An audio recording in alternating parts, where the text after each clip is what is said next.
I think Tyson's really open-minded. I don't think Tyson hates anything. Yeah. I swear to God, because like that's part of his journey. Like you can just tell is. I don't think he holds animosity towards anyone. I think he's completely evolved as a human being. My favorite fighter is fuck you, Mark. He had a great comment. He said, yeah, he thought he's fucking Mike Tyson. I think Mike Tyson today could knock out and chop easily. Mark something like yeah, so if I have bitch. So the fuck had a stroke before. Yeah. We were talking about, one thing we constantly talk about on the podcast we have to address it is the violence of my DNA. I'll check that with some bullshit story. Hey, what are you doing right now, man? What are you doing? You're watching I don't know what I'm doing. You're doing a little bit reading of comments. That's exactly what just kidding. What we got here? Sean disrespected Tyson. He did. Thank you. And it's like, like a new Carvel. Mark, how is shit? I do believe that. I think about checking out. First of all, he's so much stupider than I ever imagined. Like, he doesn't know that Australia isn't in Europe. He couldn't name it here because he's in Europe. He goes to Australia. He thought that Australia was in Europe. It's a hilarious first guess. It's a second grade, like, I mean, that's insulting to second graders. That's a grade level answer.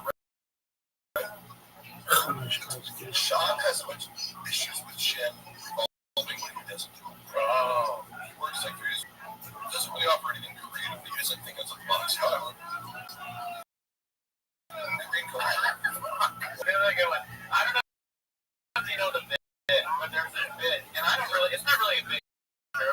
Everything that Gerardo owns kind of, it started off with the fridge. And the guy was like laughing to himself, and Gerardo's like, hey, what do you think's funny? And he goes, I use a small fridge. Oh, fuck, so it is small. Other things that were a little small, right? I'm like, dude, it was fine. We would never have known about it had Gerardo not made a deal about how mad he was at this guy. Like, Gerardo was mad that this guy said that he had a small fridge. So we're trying to deal with his anger. Here's the thing, Mark. He came to do one thing and one thing only, okay? See that botched paint job in front of Rabbi? You had to go paint that up there, right? And then I'm like, do you need me to clear it? So like, I'm over here, I'm like, do you need me to clear anything out? And I turned to him and he's staring at my fridge and he goes, with those, from the Cabrón accent, that shit. He's like, oh, you got this. You gotta steal this. This is Gerardo's deodorant. This is too small for a deodorant, okay? What do you think?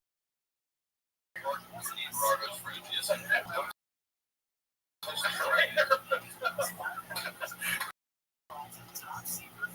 Later, Budo!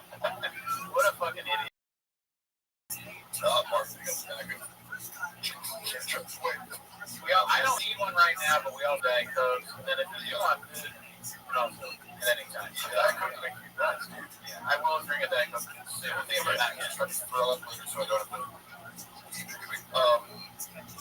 Is this your coffee drink? I wanted to know. Because I got you an Americano. Yeah, not in the, like, literally. But is that what it's called? Come on, bro. I love them, dude. That's one. I share that with the our love of ice. Imagine me like I'm a white guy, and I'm just gonna make a special about how Mexican people suck. It's a crazy move. Like, it's a very funny choice. That's crazy. Practice suck. Some Mark's Golden Girls things. So, thank you for being a friend. Ever go to Portos? No, it's a chain here. There's a bunch of different Portos. You're not a baked goods guy. Are you a baked goods guy? Oh, yeah. Because Portos is a famous chain. It's Cuban bakery, very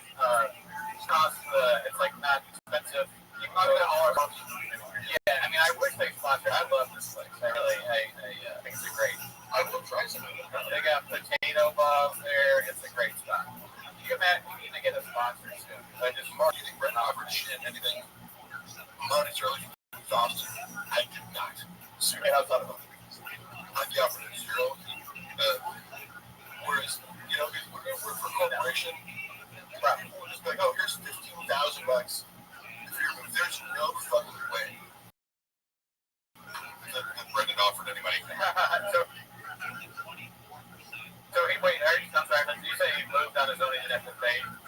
That's my assumption. And that's like the levy, he would justify it as like, well, I already pay you. I pay you off. $100,000 work 3 days a week. That's just nobody does it. He's like, he's alone in that. But like, you move and I don't give you any money.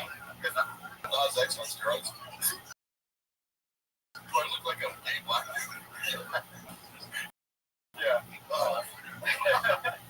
Did Akash help out with well, no, I remember meeting Akash. I thought it was cool, pleasant interaction. Here's the thing. Scoop up the bag. Oh, sorry, go ahead. Scoop up the bag. That's what Schultz and Akash say. Scoop up the bag. Give it up the boat. 10 toes down. I hope you're 10 toes down. Plus, you're getting kind of long. Because if you weren't down, they would. Look, I'm watching a little bit of flavor. Like, oh, it's too bad. Because you find Schultz more. Because Schultz seems very irritating. Yeah. Oh, yeah. Turned off right now. Less so, of course, I don't know, in the context of the show, different than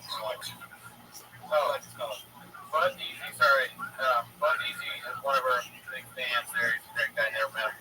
He said, will you tell the Red Bat story? Red Bat? I assume it's Red Bat. Oh, you spelled wrong, Bud Easy? All right, well, you're going to finish out. They're like, come on the show. I was planning, that's the thing, it's like, again, to address also because Brendan recently on Patreon made a video. He called me obsessed with him. Like, because he aged up to the kids. And he goes, good, that's the third fake reason for firing me. Yeah. As I was having 6 months and I have no skills. So, the Red Bar story, not much more to it than they just reached out. So, since you had me on the show, it's not like I was going, I need to expose. People were reaching out to me going, do you want to come on my podcast? And I was just like, I guess. And Red Bar, I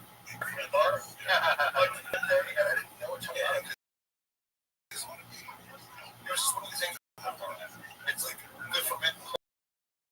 Who tells you that when you start? Is that the access is fine, but they knew what Red Bar was like. Don't look at the Reddit. But I like Reddit. To me, Red Bar is funny content. I know that. So, with that's kind of because that makes me think like I was joking there.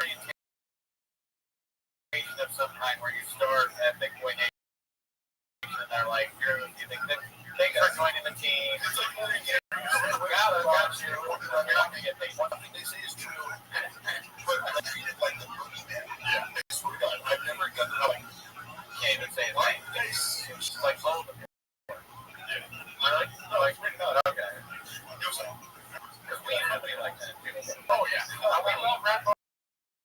I mean, it's hilarious and bigger, but when we first started, it was like, maybe we shouldn't even say anything. What's funny is, his fans have been really cool. Like, that's one of the more supportive communities of people where I came on, and a lot of people were like, oh, he was trolling me the whole time. I'm like, I don't give a fuck. Yeah. What his intentions were, we had Mike, I know, he probably wanted a little more out of me. He was trying to press the conversation. He's making good broadcast. It's like Howard Stern is trying to press you to say the most controversial thing. I get that's his imperative. I didn't feel blocked with it. But you're in on the win, or you're enjoying it, regardless. Like, because he was holding, he was like, had that face on. He was like, going like, oh, this is going the wrong way. Great, well, I never met him. He was holding that face on, and people were like, "Oh, did you see your neighbor was trolling you?" Like, I don't. If he was, I didn't care. You know? It would be an insult almost if he didn't troll you. Right? Like, who doesn't he troll? Yeah, he was being complimentary things to you. Like, I don't know. I don't have any reason to doubt. Like, he means. Like, I'm sorry. I don't have any reason to doubt that he's like being sincere. Because it was just like, yeah, I used to talk shit about you. And then I gotta change my mind. And like, that's okay. Is he ever sincere? I'm not sure sincere is a part of his, you know, and then that's you can go from like he did make fun of him. And again, like if you don't know the context of comparing me to like a job. There he is. How are you, Zoo? There are certain people that are sarcastic, tongue-in-cheek, that might. Zoo, how you living, Pam?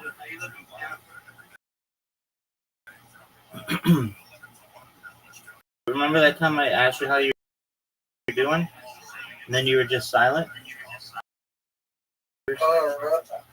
What up, big dog? I figured out something.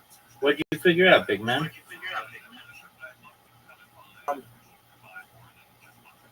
The girl that was at the gangbang with playing shoes that looked like autistic. I think that's our call for autism. Nope. That's incorrect. That's incorrect, Zoo. That's where you potentially were contaminated with super autism. Potentially contaminated with super autism.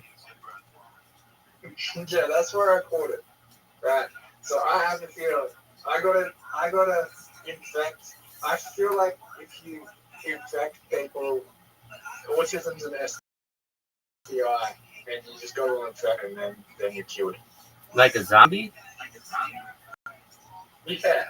So the more sex you have, the less autism you have. Did you go back to that place today?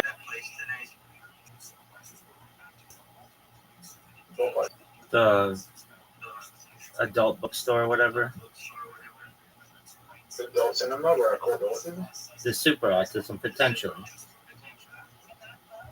That's what I call autism. I called it at adult cinema. That's what I just asked. Yeah, but I need to organize a reverse gangbang with some of these women, and it'll affect that with my or then I'm going to have no autism. The more women I sleep with, the less autism I have. That's how it works. Okay. Is that going to be your stand Monday? Yeah. Yes. Oh, I don't know. Well, I feel like you have that autism, like we were fucking the same ass book. I don't think so. His book is for like A-list chicks. Mm-hmm. Yeah, his black book got out, and it's filled with really popular women in Hollywood and like social. And his wife, Chrissy Hayes or whatever her name is, she basically just goes along with it because she realizes that she married a Kennedy, and that's kind of in the Kennedy tradition to cheat on your spouse.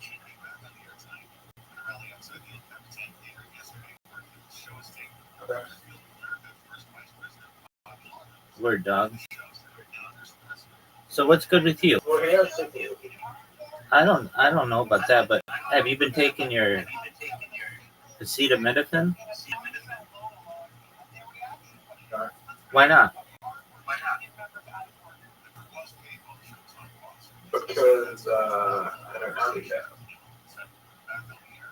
Okay, so why haven't you been taking your acetaminophen?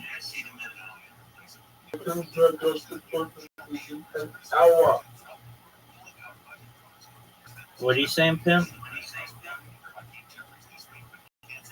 So, you want me to take the acetaminophen and Cinnamon and Tylenol. No, I want you to not take anything except anti-Tourette's medication. But if I take Tylenol, right, and I want to keep the Amish have Amish or Amish? Is it Amish or Amish? Amish. The Amish have no autism, so what I want to do is impregnate an Amish girl and give her Tylenol. Okay, why is that? Because there's a chance if I do that either they're going to sacrifice the child to the devil, or the child's going to build the next billion-dollar AI company. Okay. It's a 50-50 coin flip. Either the fucking child has like simple autism, or it's just gonna like have that against the wall. Which I think like it's funnier if he's non-verbal and he gets the wall, but like it's also beneficial for me if he can build that next AI startup. Okay, why do you want your progeny to suffer? What? Why do you want your children to suffer? I don't want my children to suffer. Yeah, you do. You want to impregnate some hot chick and have your child.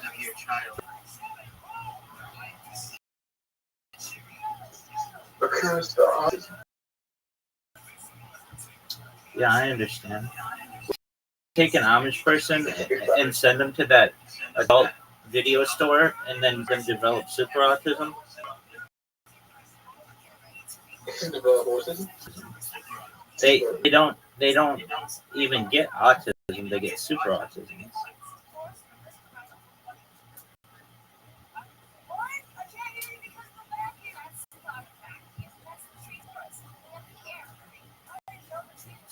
I do feel like if a modern day man goes and marries an Amish woman, she's gonna have some autism. Like,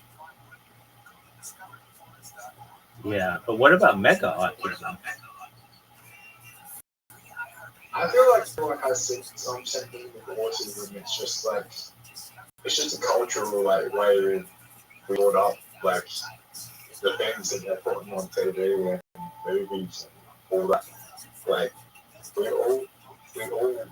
all children have like that have been born in the last 35 years, so have socially isolated themselves more than previous generations. Okay. So have you ever thought yourself that you are absolutely obsessed with autism? No. Oh, come on, man. How don't you think that? Like you...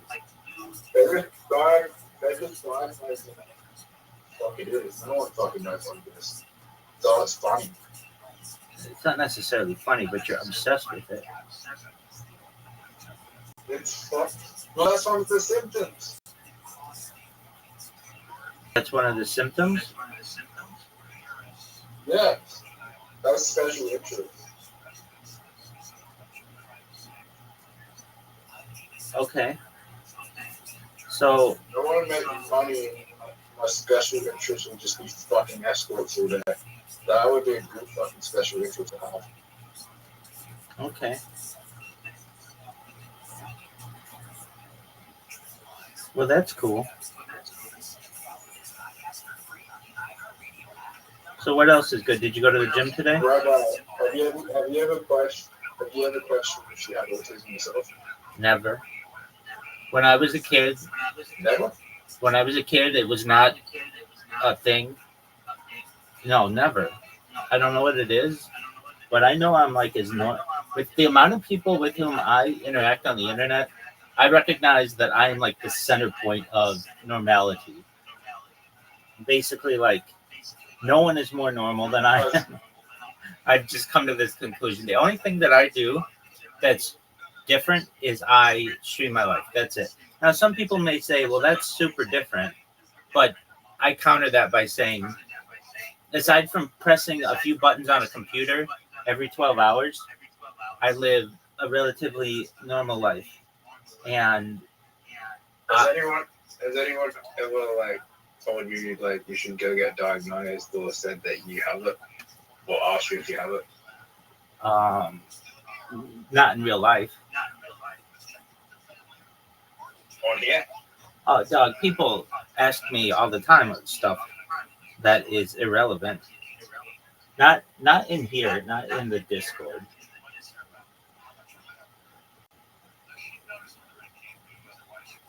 I get people who ask. I get people who ask. Dude, I do not. That's what they told me. No, they didn't. I said the same thing. No, they didn't. They didn't tell you that you had Tourette's. I'm the one who told you that you have to go tomorrow to go get diagnosed with it.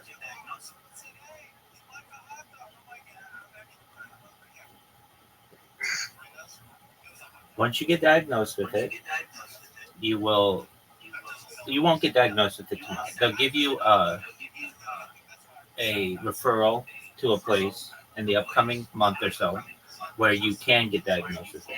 Then what's going to happen to you? You're going to be prescribed a Tourette's medication, and then that's going to change your life. And I don't think you recognize how that's going to change your life. But you're no longer going to be like obsessed, God willing, with these subjects that aren't necessarily even relevant, and you're going to have the ability to have normal conversations with people.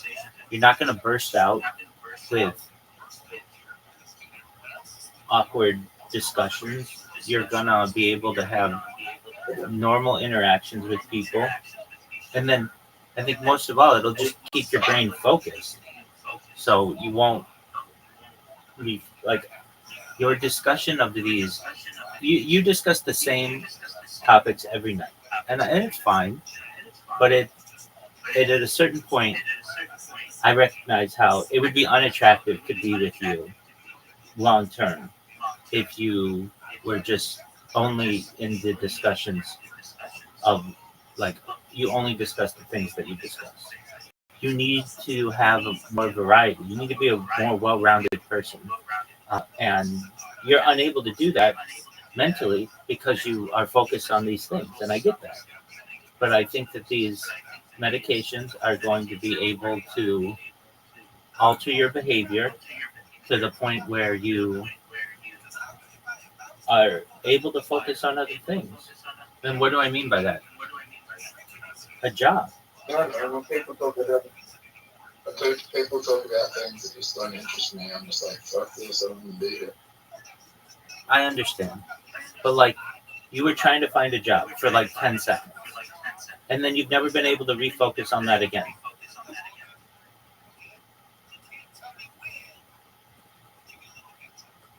Like if you came in here, like when you did when you were working out, that at least showed some diversity in you. And I'm not trying to be overly critical of you.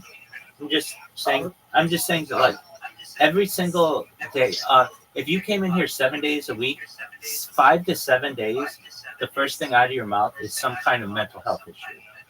And that isn't healthy. I'm not Canadian, they all have mental health issues. Not necessarily. Not necessarily. Many comedians are just relatively normal individuals who are just talented in. Yeah. It's funnier if you promote psychiatry and mental health conditions because the fucking industry loves it, and then they put the youth further in the algorithm because that's the way society is built. Okay, that's fine too. But let's talk. If you want to go viral right now, the best way to go viral is just talk about mental health issues because the fucking psychiatry and the pharmaceutical companies fucking love that shit. Unfortunately, that's the way the world is. The reason why we're having so much hypnosis in these conditions is because we have so much awareness on social media because of these people are promoting it. And, like, people just want to see it. And I'm just making fun of the fucking fact. Do I think I have these things? Not really, but do I think it's funny that people don't notice it? Yeah, I think we're stupid. And, like, my humor is me targeting these people. Okay, Zoot.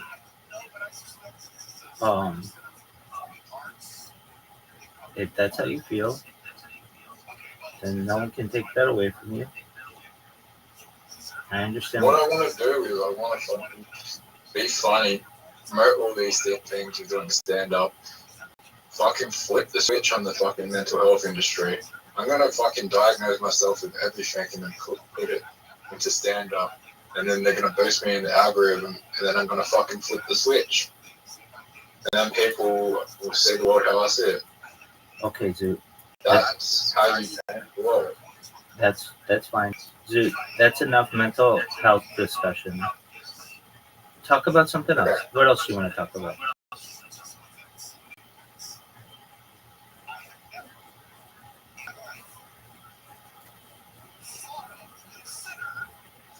Are you gonna apply for any jobs today? Yeah. Okay. Why don't you apply for some jobs?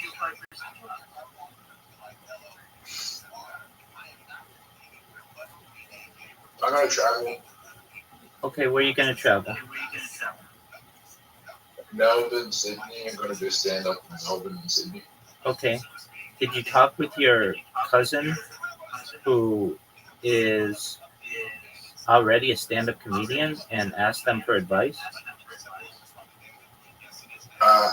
Not yet, but I do got some news. Like I talked to other people that just do like paid gigs around South Australia, in the scene, and they're just doing paid gigs, like, and they're going to help me get into these paid positions. Like, it's not much money, but it's like $200-$300 a show. That's really great, Zoot. Excellent. Hey, Miss Aquarius, how are you? Hello, how you doing? I'm well. How are you? How was your day? Next year I'll probably be paid stand-up comedian. I miss Square. Next year I'll probably be paid stand-up comedian. Anyway, I'm gonna go. Okay, doke, Zoot. You're always welcome. Next year I'll probably make my goal is to make $5,000 to $50,000 being doing stand-up. I know Okay. that's not mine, but maybe average. Okay, Zoot. Miss Aquarius, I'll be there in just one moment.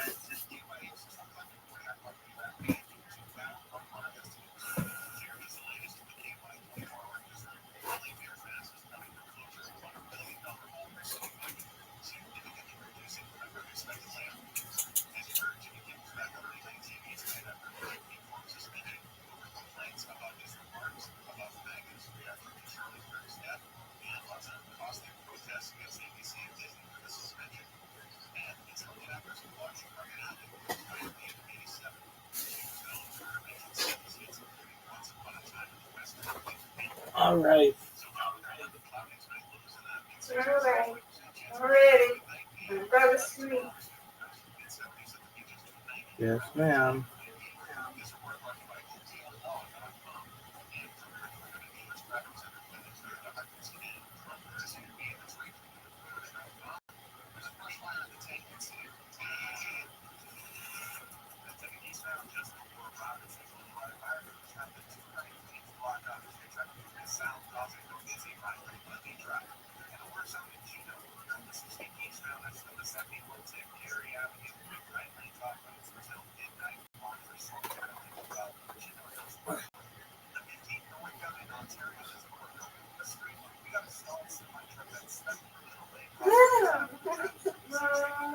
We got out the shadow. Nobody will fingers us out.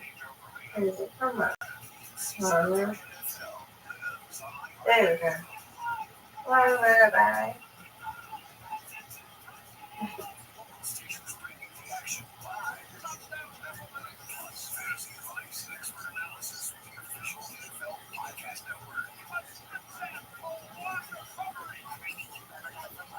Not good.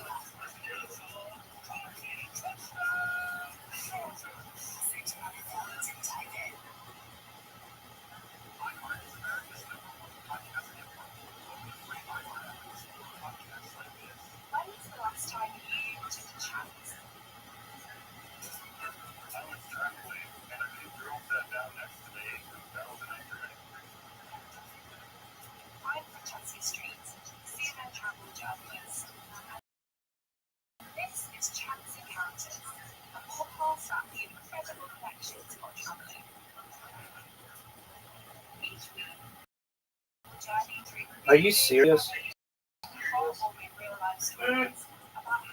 Wow, Miss Aquarius. Weird. No. Let's go.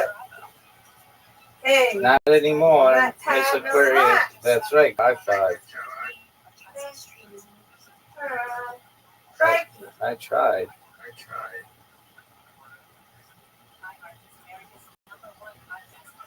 Oh, come on.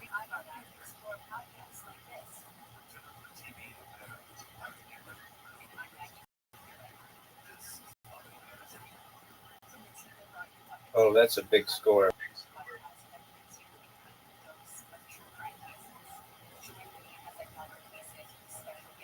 Nope. Oh, it's okay. Come on, Rabbi. You got this. Come on. Strike. I need a strike here. I need a strike here. Are you serious? Oh my God. Knock that down. You got it. Come on. Knock it down. You got it. You got it. Spare. There you go.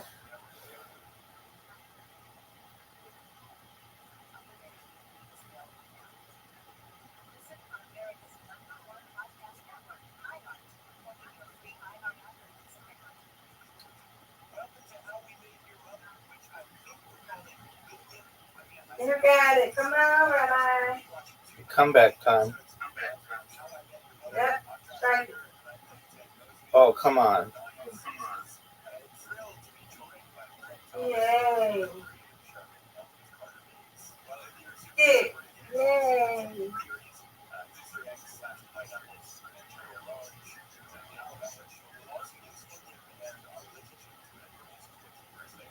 I'll take it.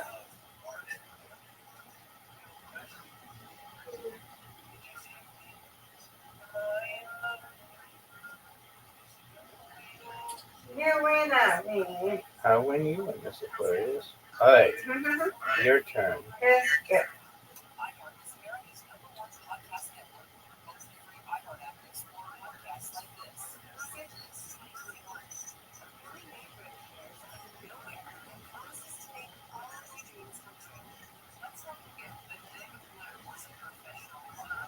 I should not have done that. Okay, Rabbi.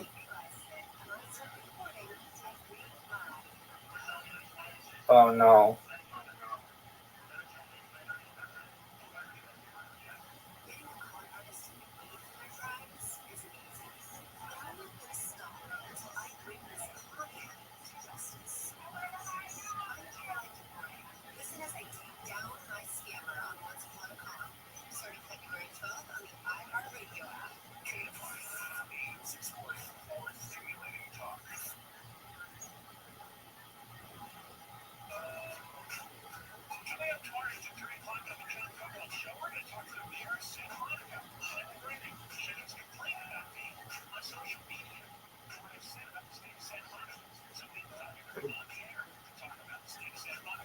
Give it to me. Oh, no.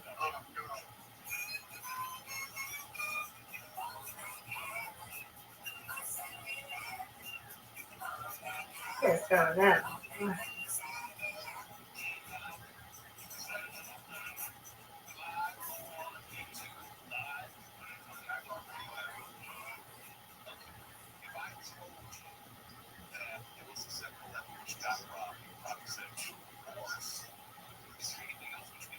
Big time. Yeah.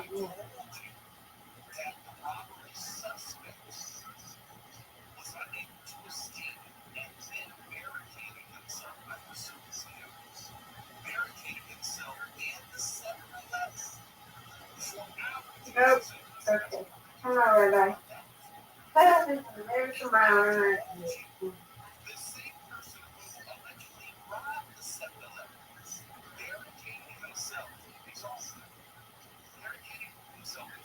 Oh, Miss Aquarius, you're not out of it yet.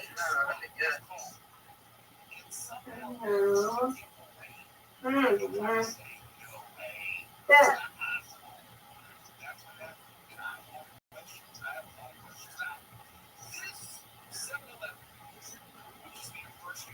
No, you got it. Out of the way. Pardon me. You got it. Yeah. That's big time. Okay, you have me. Let's go.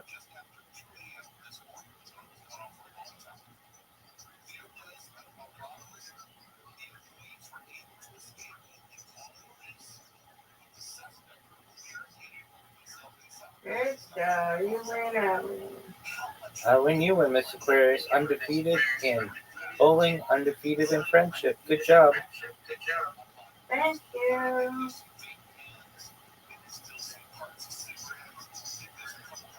All right, going to bed.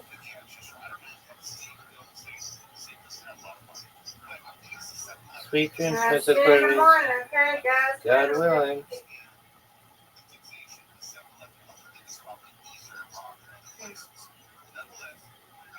Sweet dreams. Thank you.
Yo, how old are you?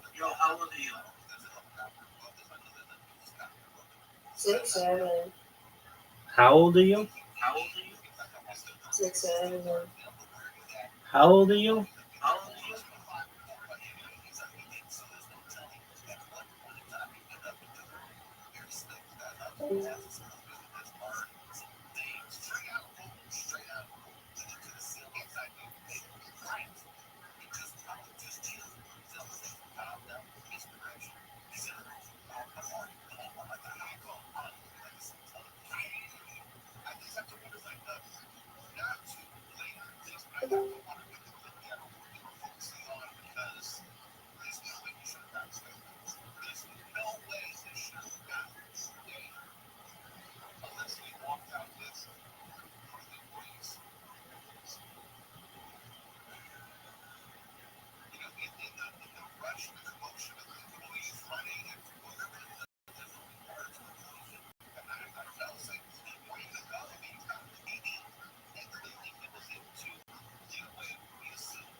this guy's Brendan Shaw's friend, therefore he's as narcissistic as Brendan Shaw, and therefore if I'm doing a, like doing a little act out where and more to grow douchey, then you're gonna go, oh, this guy's really lucid. Well, Indian Man wants to know if what do you think of Elephant Graveyard? Oh yeah, one of our guys. Amazing, yeah. I'm sorry for calling you the Indian Man. Nab job. Yeah, but you never told that it's crazy because I like content like that where YouTubers like put instead of music content. And this I consider you guys this too because you custom songs. I think you put a lot of effort into podcasting, elevated, something greater than just two people talking, right? And I think Elephant Graveyard is a good example. This guy puts a lot of effort into the artistic output. Yeah. Oh yeah, I mean he's a legend. Yeah. Those two are like they're like Socrates and Plato or something like that. Or we're standing on the shoulders of giants. Oh, Shab and Talon? What's the song about? Over 100K. God damn, it's crazy. Yeah. What did you just say, Lux? I know. No, it's years ago he negotiated 100K because he found out that Jamie on Joe Rogan makes $1 million a year. Well, if your boss is making that's hilarious. $100 million a year. You heard it here. Kids are $1 million, by the way. Jamie basically in poverty in Austin now. Yeah, exactly. $1 million. What the fuck is Martin talking about? Effort. I don't know what that means. If Sass was watching, let's get some today. Thank you, FB. Did you watch the latest? I forget what it's called. The latest film grader that blew everybody away. So funny. I did this post. Yeah. What was the title for that, chat? I'm Graves. I forgot. Put the title in the chat. Yeah, I mean that guy. He's just. I really. Have you ever done something like that where you sat down and made like an edited thing where you're talking about something? No, but I would like. I do enough basic editing, or like here's the main thing that I'm looking at. Like visuals are great. I know the skills to edit and comedy. Even just the voiceovers he does are very cinematic. So that's what I love the cinematic voiceover style. It's matching the visual qualities that are dreamlike. Yeah, transitions. I could never edit that shit. That's a Gerardo skill. He makes great artistic choices. Yeah. It's not literal. It's not like he's like what he's voiceover and he's like directly what's on the screen. So he's making artistic choices. What is the moment to moment visual? So you have to do that. But also have this like kind of poetic narrative for the whole thing. Todd, Jimmy, I saw your question. Can you post it again? Because I don't remember what it was. Activated. So, Todd, Jimmy, I'll keep an eye out for it. Okay. Mark says, how do all my Mark's in the chat, not Mark here, but Hank rather. How does Gerardo keep all those kids in the back bedrooms to play? Talk to you guys. They're watching the stream in the restroom right now. All the Patreon ads. Oh, so I remember now. Jeff Jimmy said, have you seen all of Cal's things? Oh yeah, no, but I've seen live stand up like in Cali. Yeah. I've seen him. I've seen him at the store. Yeah. I mean, he's terrible. Yeah, he's the worst ever. But like that doesn't mean that he's not also like having levels of like. No. Here's what I look at. I go like this. Act out is other or pop up. He comes out. Do you see that? It's not that objective because I like Brian here as a person. Can't say he's bad.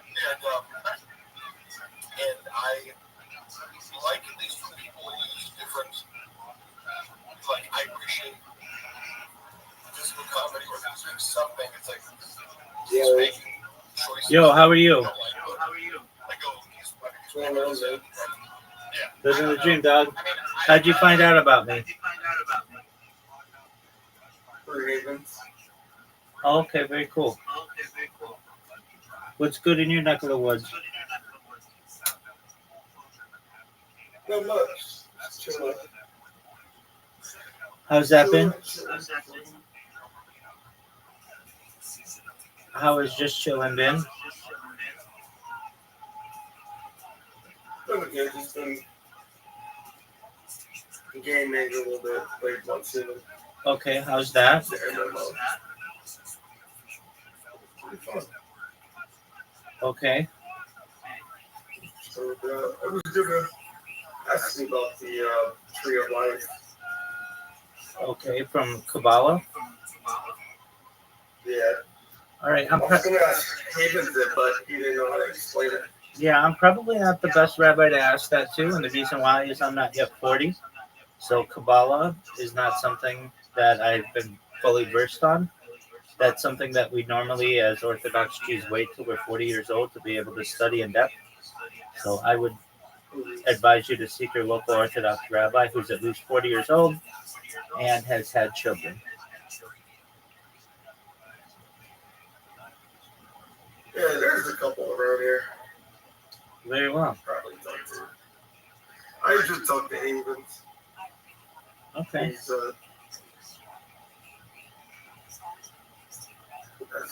asking us back there.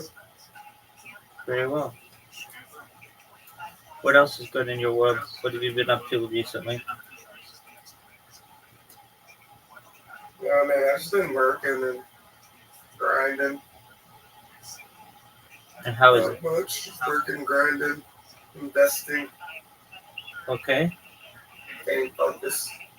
All right. Enjoying some drinks here and there All right. after work. How's that been? I'm good. How you been? I've been well, thank God. Just one moment. Gotta go to the restroom. Still dropping links in people's websites.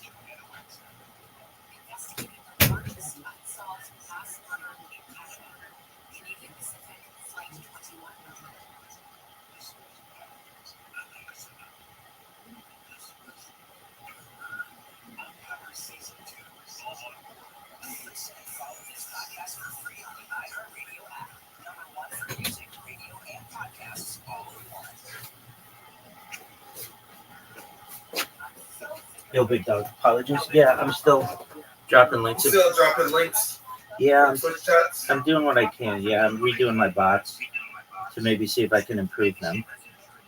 But yeah, that's what I'm doing. How about you? What's new with you? Not much. I'm reading. How's that been? Reading through the Old Testament lately. Okay. How have your hobbies been? Rereading it. Sure. My fifth time reading it, but I haven't read it in about 2-3 years, so I thought about opening it up again.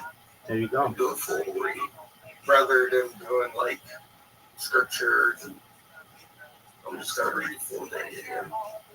Very well. How have your hobbies been? What have you been doing aside from reading at your free time? That's really much it. Okay. Hanging with family, How's that been? and friends. Pretty good. What's your family been up to? They're doing good. Oh, excellent.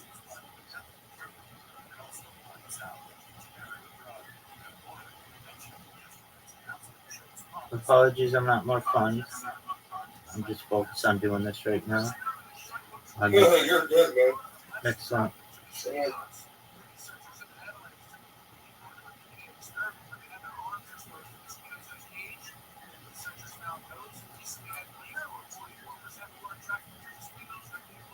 You got a debate over Genesis.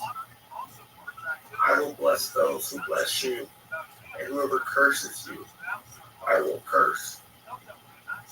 And all peoples on earth will be blessed through you.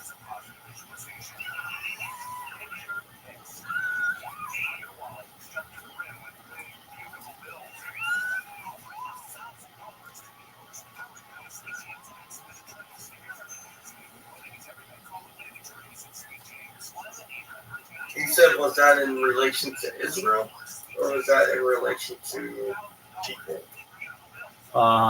What book in Genesis. Yeah.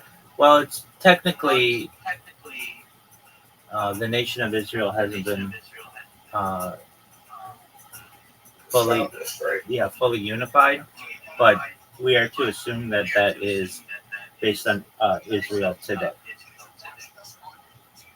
Oh, okay.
Oh yeah, that's like. I think Jeff Dye is probably better than Callan. Yeah. I mean, Jeff Dye.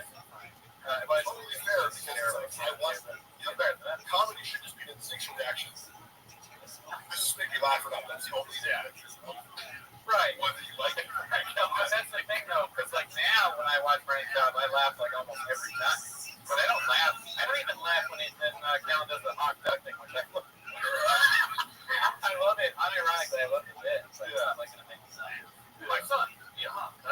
That's the stupidest thing I ever heard in my life. Yeah. And part of, when I see clips of Brian on podcasts, how did you, as a friend of his license, it makes me sad. And Charlie Kirk got taken out, man. Did you see that?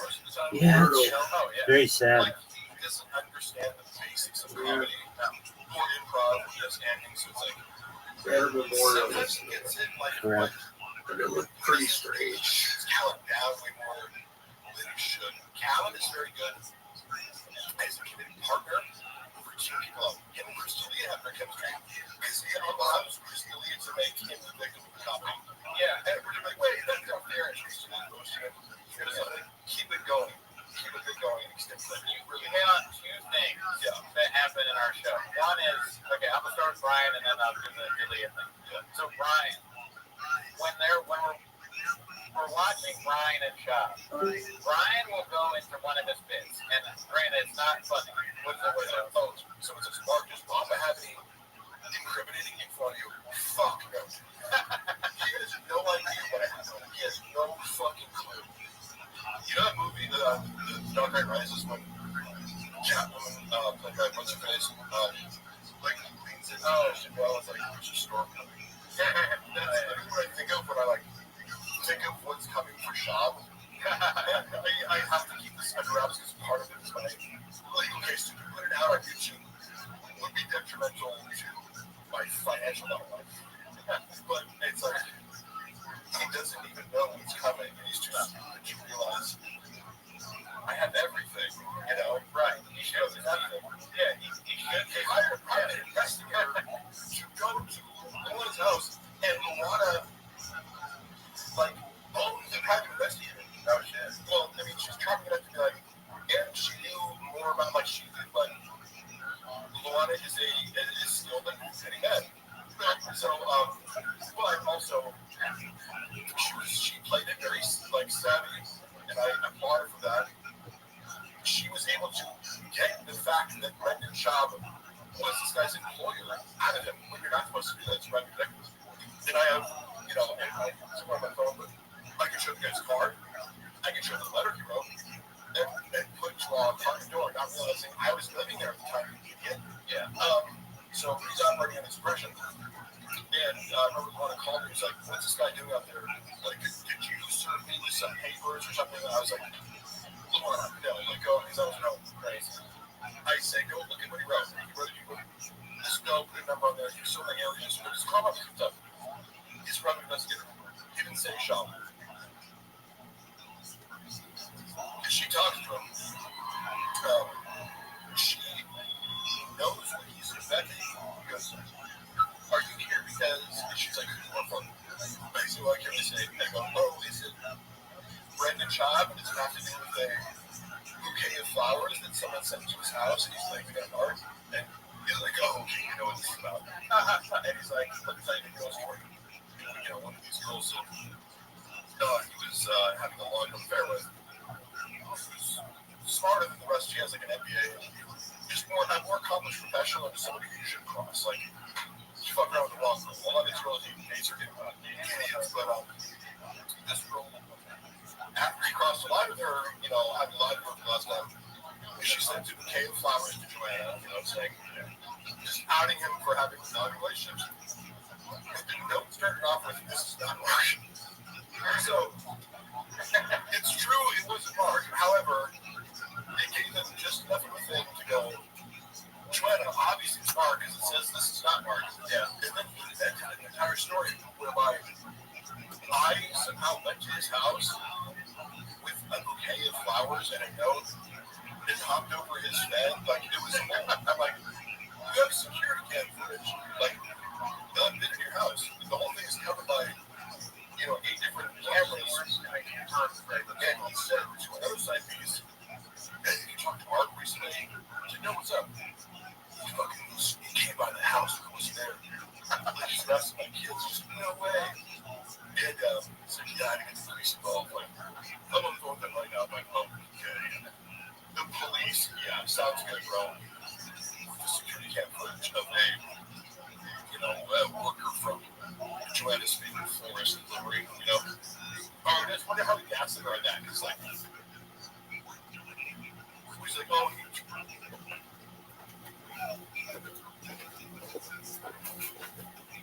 we still got this second one. That's all we need, right?"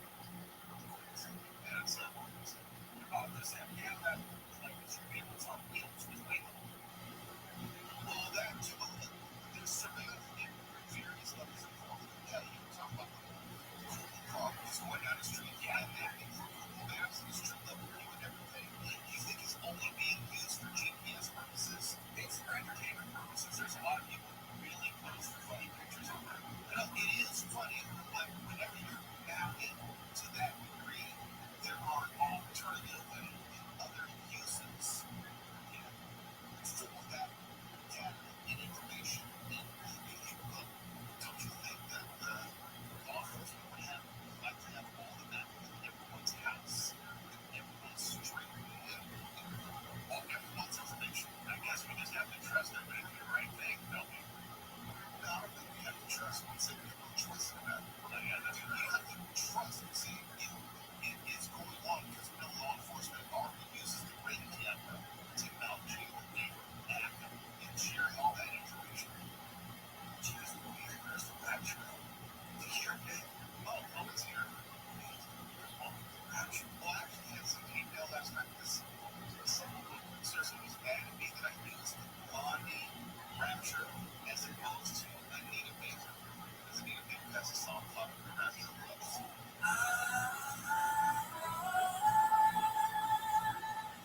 like, watch the footage.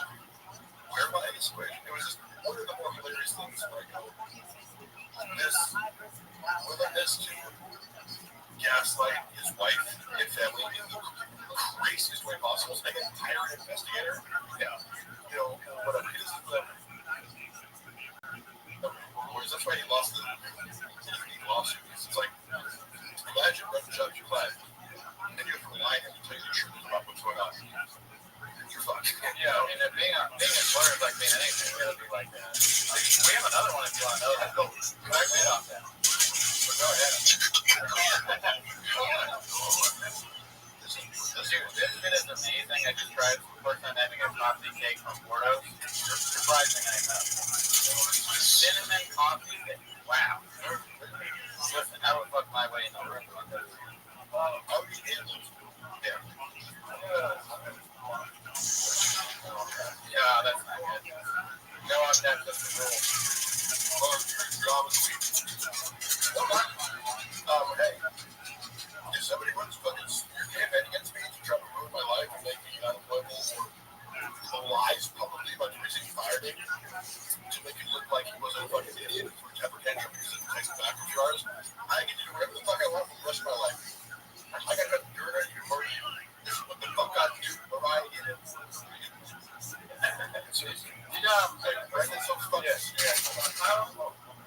House Angela wants to know, and you probably already answered this before, but how did Shop handle the truck wash situation? Freak out and like, it's a choose your own adventure where it's like, hey, if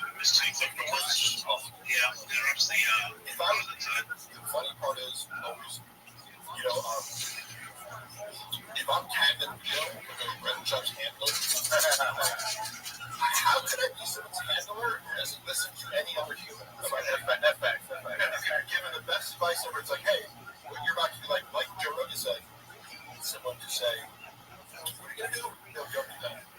Yeah, I don't say that. They got a joke, you just wouldn't listen. Yeah, it's like, how are you going to handle this truck rock situation? Stutter on fucking, you know, like, I went through DMs. You send a peach emoji, fucking a picture of Andy Letterman's ass. I saw it. Like, and you're like, oh, I would never, you know, that doesn't make any sense. I mean, I'm laughing at him on this fucking Flaker podcast for stumbling over his words. How do you handle a drug law situation? Obviously, text by me, but moving on. Christian L. It's like, that's ridiculous is that Mark broke into my house door. It's like, how can I make this the absolute worst out of this universe fucking problem out of just being like, yeah, like, we already know you're a cheater. Just admit to it. Just be like, hey, I'm sorry. Yeah, I mean, you're right. I just read the situation. So, Christian L, we know it's just Chan chatting, and he's only giving $4.99. Not making very much money. Yeah. But he said, let's start back up. He said, Mark, what is Shop's most redeeming quality? You must have seen something good in the beginning. I talked about Shop's positive qualities, but they're still under the umbrella of narcissistic personality disorder, which implies in a relationship, he is going to be very generous. So, for example, like, the first time I ever traveled with him was to Austin, Texas. I asked him if she goes with my wife. She was like, why the fuck are you going to this job? Like, it was actually the worst thing. But I'm like, it felt like it was like, down to go to this, like, mom, like, I don't get mad to travel, like, that much, like, during COVID. Like, getting some help, like, one of them is like going to those. So she was like, not okay with me going to the I was like, oh, so I made up a lie. I was like, oh, we're going to take $500. I told Brendan that. Just like, at the end of the trip, like, oh, he's not about to do it. $500. So he went back, so I could be like, so, yeah, no, I can name many things where it's like, you guys, don't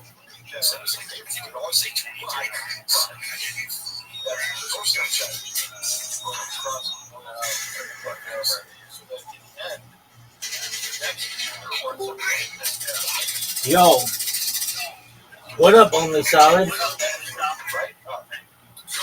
everybody Rothschild. How you living, pimp? I'm doing good, dude. How'd you find out about me, Only Solid? Joined on Rumble a while back. Oh yeah, that's right.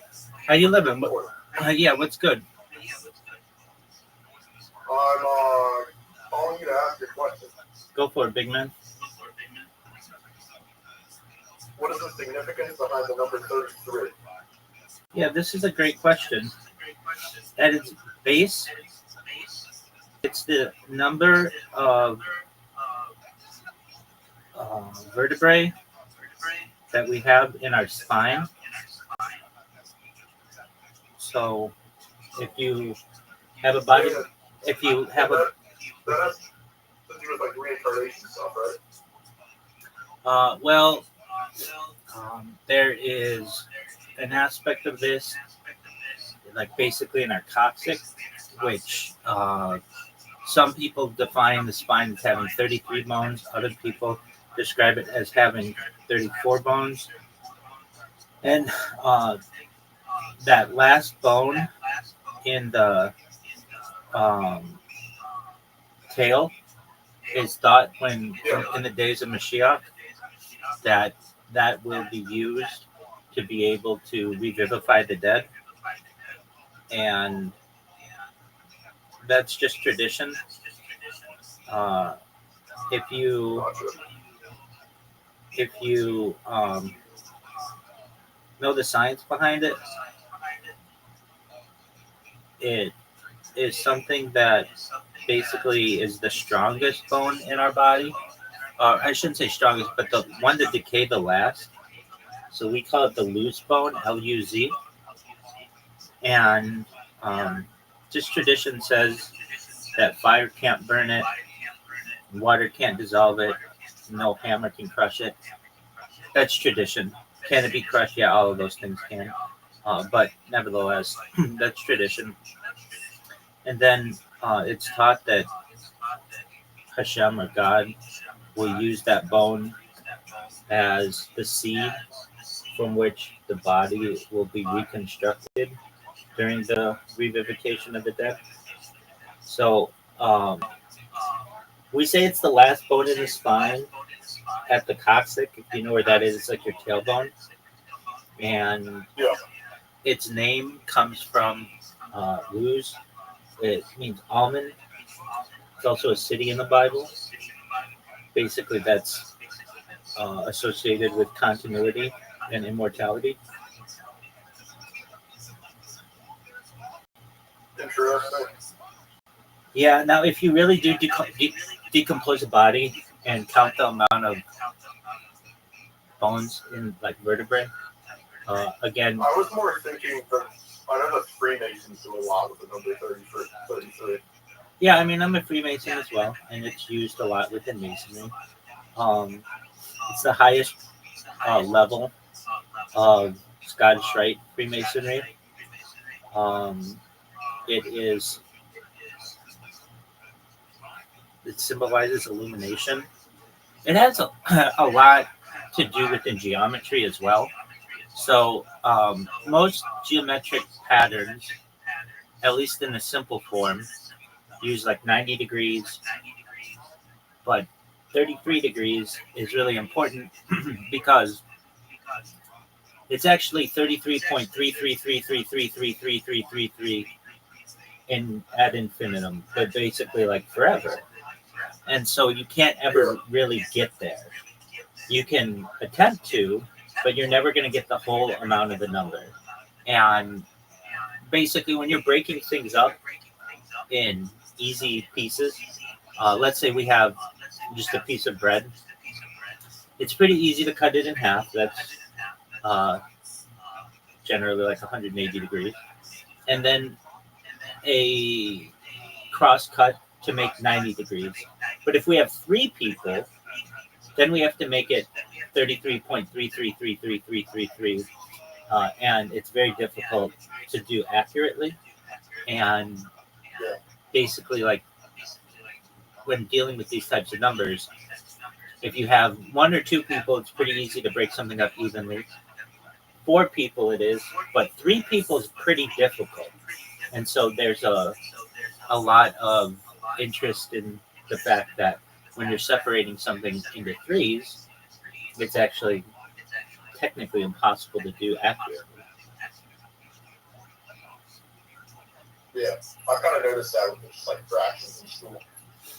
Exactly.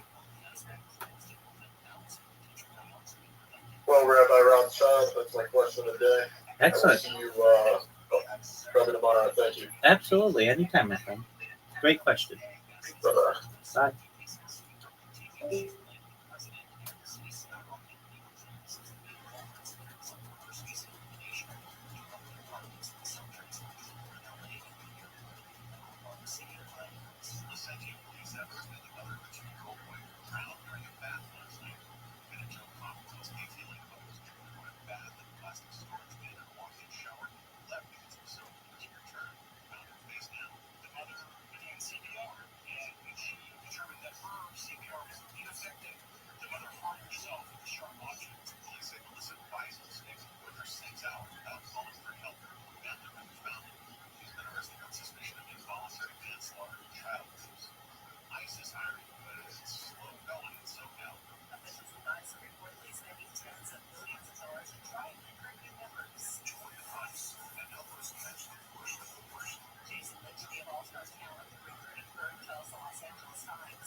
2022. I'm traveling with shop, fed up to my fucking ears with this bullshit as he's increasing the views. So like, I got this crazy boss who's disrespecting me all the time. I'm traveling, then at home I'm working after being in the office. So we're both like high conflict because she's like mad at me about Brendan being like exploiting me and not getting paid enough. And I'm like mad at her because I'm like, I'm having another girl from traveling, and she's like, like the snake face, but I understand her perspective. And then, you know, what the fuck? You're talking about like how he's like good guy. Oh, okay. So, or the thing he does well. That's the other end of it, is what I mean. Where it's like, he sets it up so that later on the road, he was making me feel like shit for whatever reason he felt that You owe him, right? Yeah, because I owe him. And I had to finally be like, look, dude, like, you're not even treating me like with hundreds of respect that you treated me last year. And I'm like, more than how long have you effort into training years? Like, you think you're doing me a favor by doing all this? Like, yeah, you know, I'm a college educated professional writer. I do all these things. Like, I don't need this job. Like, like you're paying me, and I agreed to do the same fucking. I didn't even negotiate. It was like, what's Christian pay? I'll do the same thing. I don't do more work for them. Just to prove to you, yeah, if you want to pay me more, like, and then I'm still being shit on, like, fuck you. So Yeah, that's so funny. When the first time I seen a guy tripping on accident. I almost took that acid before I came. I'm like, would that be funny if I was on acid?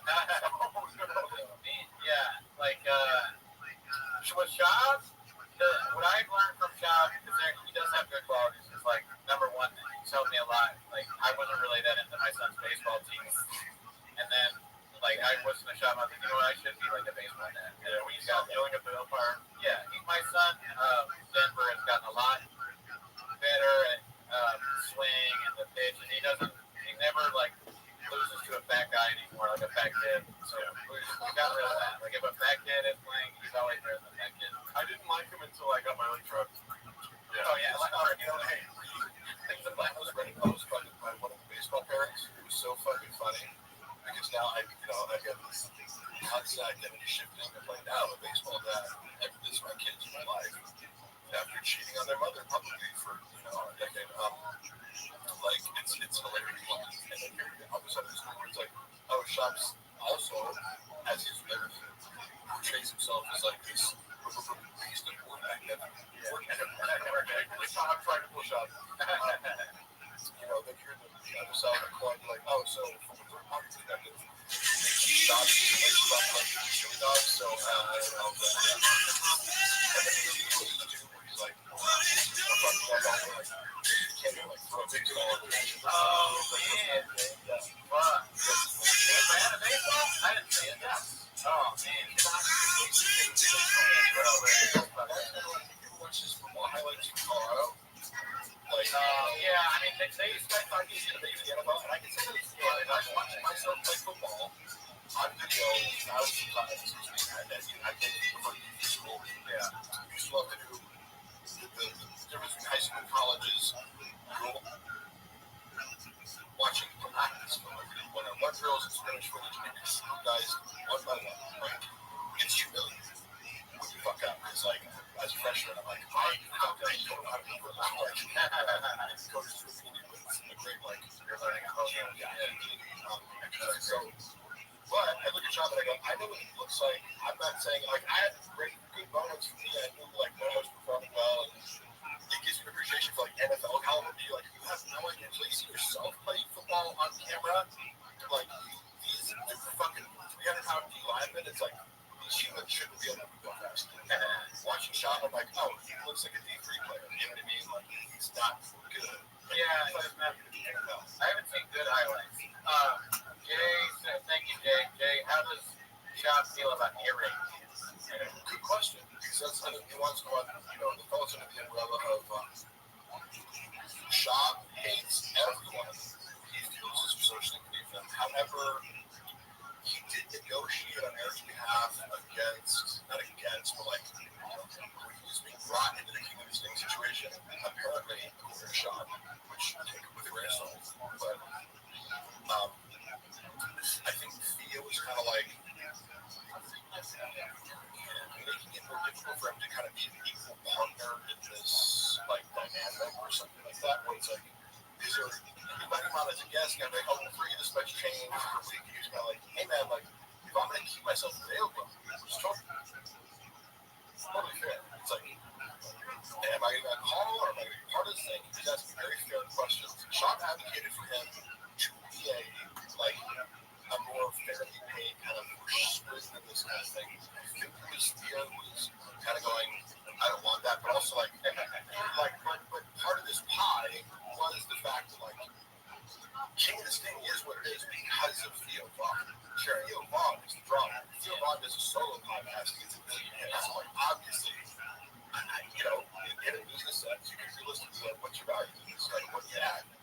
In a front sense or a very fair sense, if we do the podcast together, and I know that I need you, that's okay to say. But big in this case is a condescension towards Eric, not like his attitude of he likes to dismiss people. They care so ridiculous. I can't do that. But Eric's firsthand Brennan, and he's been on TV. He's I don't know. Eric was very nice to me, and a thoughtful person. He would always he was the first person at Think Boy when I was really I got depressed. Where I was coming to work every day, and I'm waking up early and dealing with Brandy's bullshit until 10 p.m. every night, 7 a.m. I just started to become dead at some point. Every moment here. And he was the only person to be like, hey man, you all right? And I was like, yeah. He said, it's okay to not be okay or something like that. Really? I wouldn't have picked him to be a guy that talks like that. I mean, that sounds like a good idea for a sitcom. House recently.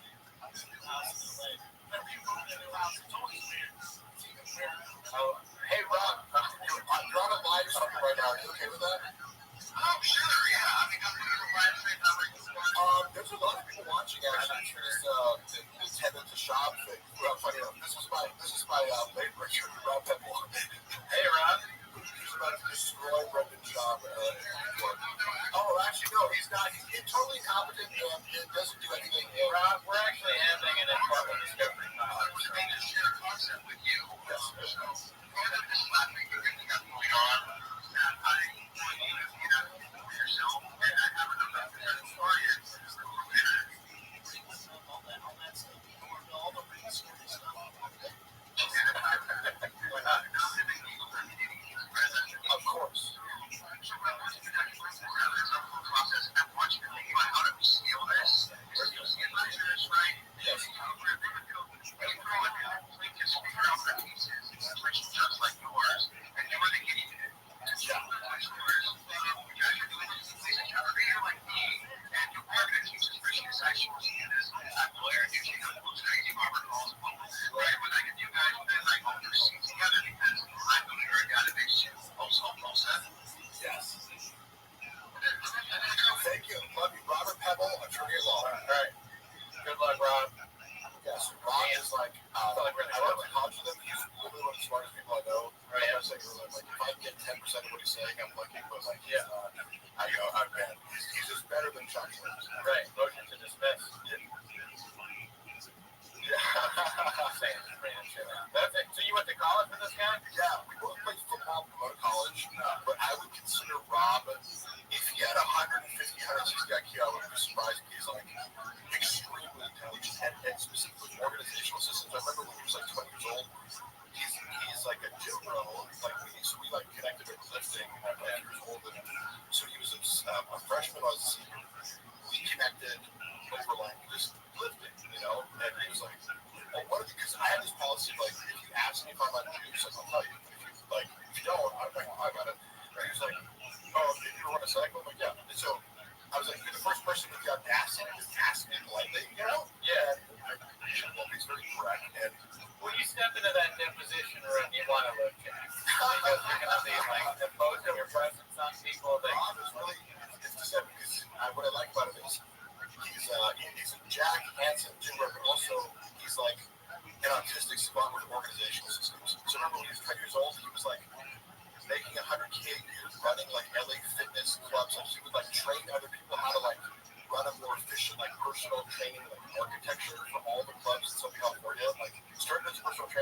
you're like, oh, what do you start to do this? Like, so I was still going to college, you know, and also making our investments. You're like, you know, telling people how to get a job. Yeah, that's crazy.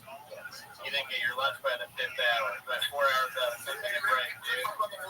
You didn't get reimbursed for business expenses. Okay? Yeah, you worked off the clock.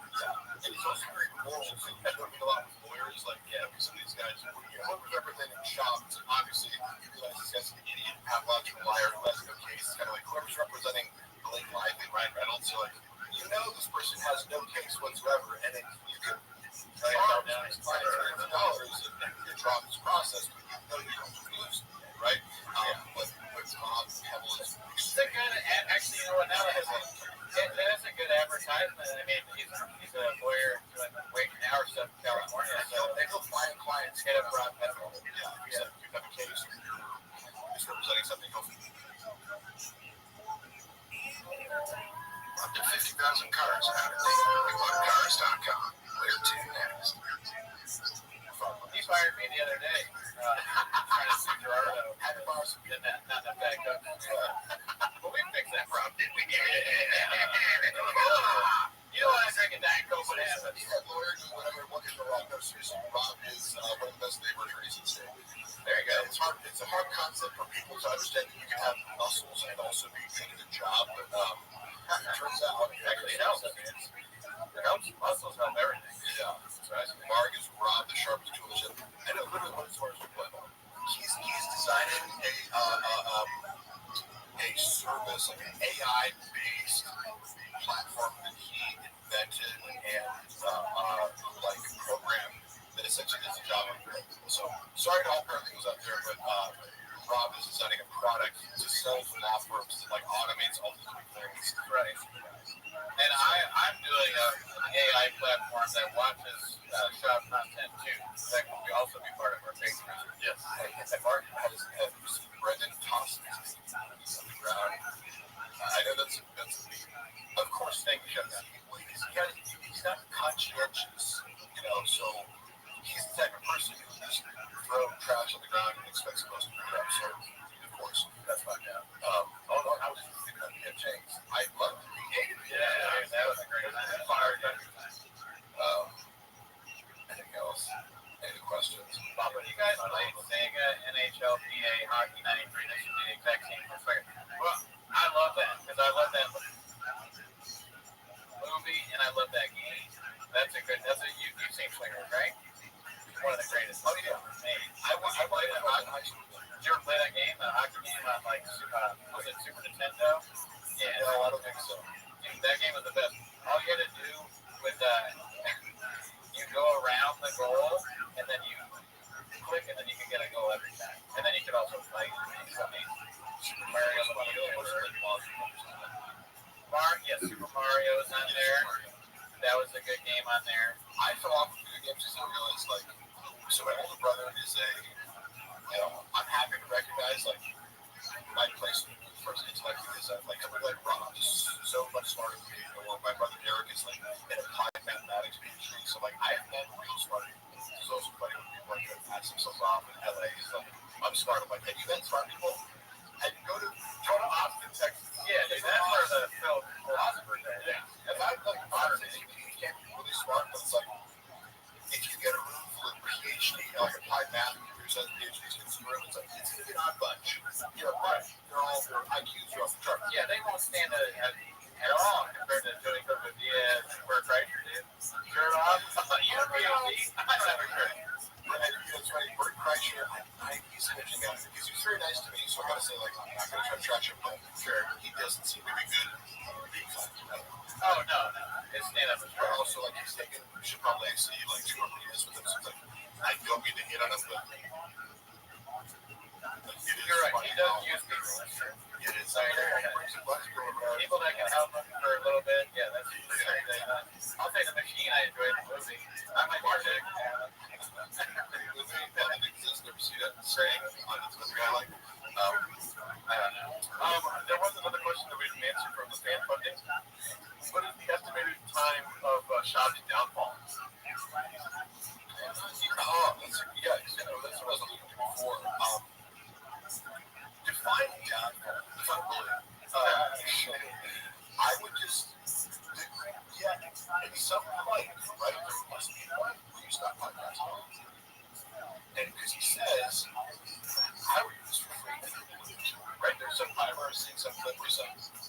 news for you. If it would work, would you know? Would you know? No, I don't think so. I don't doubt that Brendan, I do think Brendan thrives off being on social media. I don't necessarily feel the compulsion. Because whenever people call me, like, I'm constantly being accused of being a narcissist, I'm like, yeah, I don't, like, I feel like I get enough attention in life where I don't feel like there's this deficit of, like, I need to post things, you know? I feel like some people do constantly need to be in front of the camera and court attention. I feel like Brendan does thrive off of that, of, like, just, like, even the feeling of importance when you walk into a studio, because they're like, he could be doing all this himself. There's nothing sophisticated about his production. But, like, why do you need to pay a guy $100,000? Yeah, that's like, hey guys, you guys are the performers and the producers. Yeah, I mean, would you rather save $100,000 a year to do yourself? That's like an comment job. Yeah, I don't know. You like, why don't you know everything off? Production and post production. So it's just funny. Like, you know, this shouldn't be waste money on. It's like, there's a bunch of people here that I'm central attention. Let's check. Nope. It's Brendan's Crazy X. I like that people go like Crazy X. Do you think Brendan is the same person? I think, hey, I'm thinking of the show. I think you guys to come on here, or do people seem interested in having me talk about Brendan? So we begged you to come here. If you were like, hey, come on my podcast and talk about fucking lifting weights for an hour, I would. I mean, I'll just 10 more push-ups. I'll do 10 more push-ups. Once my wrist is better, I still think it's a funny idea for me and you to go to the gym. Because I want some time to prepare. Because I think I can probably still do 2 plates maybe. Or I was able. If I worked a little bit too, I think I could probably. I might need it. But I would need you there to make sure I don't come back quickly. But just kidding. I want to film. You want to film it? I'm saying 1 plate. I'm not even listening 1 plate. So I could probably do that. Once my wrist is better, stop being blockbusters. Yeah. I can do 2 plays 25 times. Get all day and push your next to the gym. Oh, or you know what? Elizabeth Marston said this earlier. You and me, or Gerardo too, doing a race like the same. Somebody said you just got Mark and no time on the left. Where Mark, eat like a bigger slob. I got you. If you think you're gonna offend me or tell you that I eat like a slob, good fucking luck. I mean, if you say the words "oh, no talent," you have to be specific because look at the 3 of us. We're all like, imagine making comments here about my talent. I know exactly how talented I am. I'm not sure I could ever do 2 plays. Maybe back in the day. Well, I can turn that good stuff. Yeah, once I roid out. Yeah. Roided, because then with violence in my DNA with the roids, I don't know. I like the idea of like raping people with steroids. Yeah. Like tying you down and then you go down steroids. Yeah, good bitch. What was about that towards Rogan getting close to Shane Gillis and bringing his road? I mean, when Brendan and Shane hung out at the Queen's 2 doing shows and what is it, Marshall now? And Chappelle Lacey has been more than Shane. So I knew about him a little bit like before the SNL thing happened. And I remember watching his, he did a really funny thing to me about being like a sucker for like Trump advertisements. He was like, I'm the guy, I'm the target Trump voter. He was like, I thought it was really funny. And I did an angle on Trump. I love his Trump impersonation because I feel like it's true. It's not like, you know, oh, I hate Trump because he just does it. That's funny. But, wait, who was that? Wait, Shane, yeah. Yeah, he's funny. Yeah, because like I said, he's like Trump, before Trump was you know, somebody attempted to assassinate him because Trump would like if he did assassinate, it would be funny. Yeah.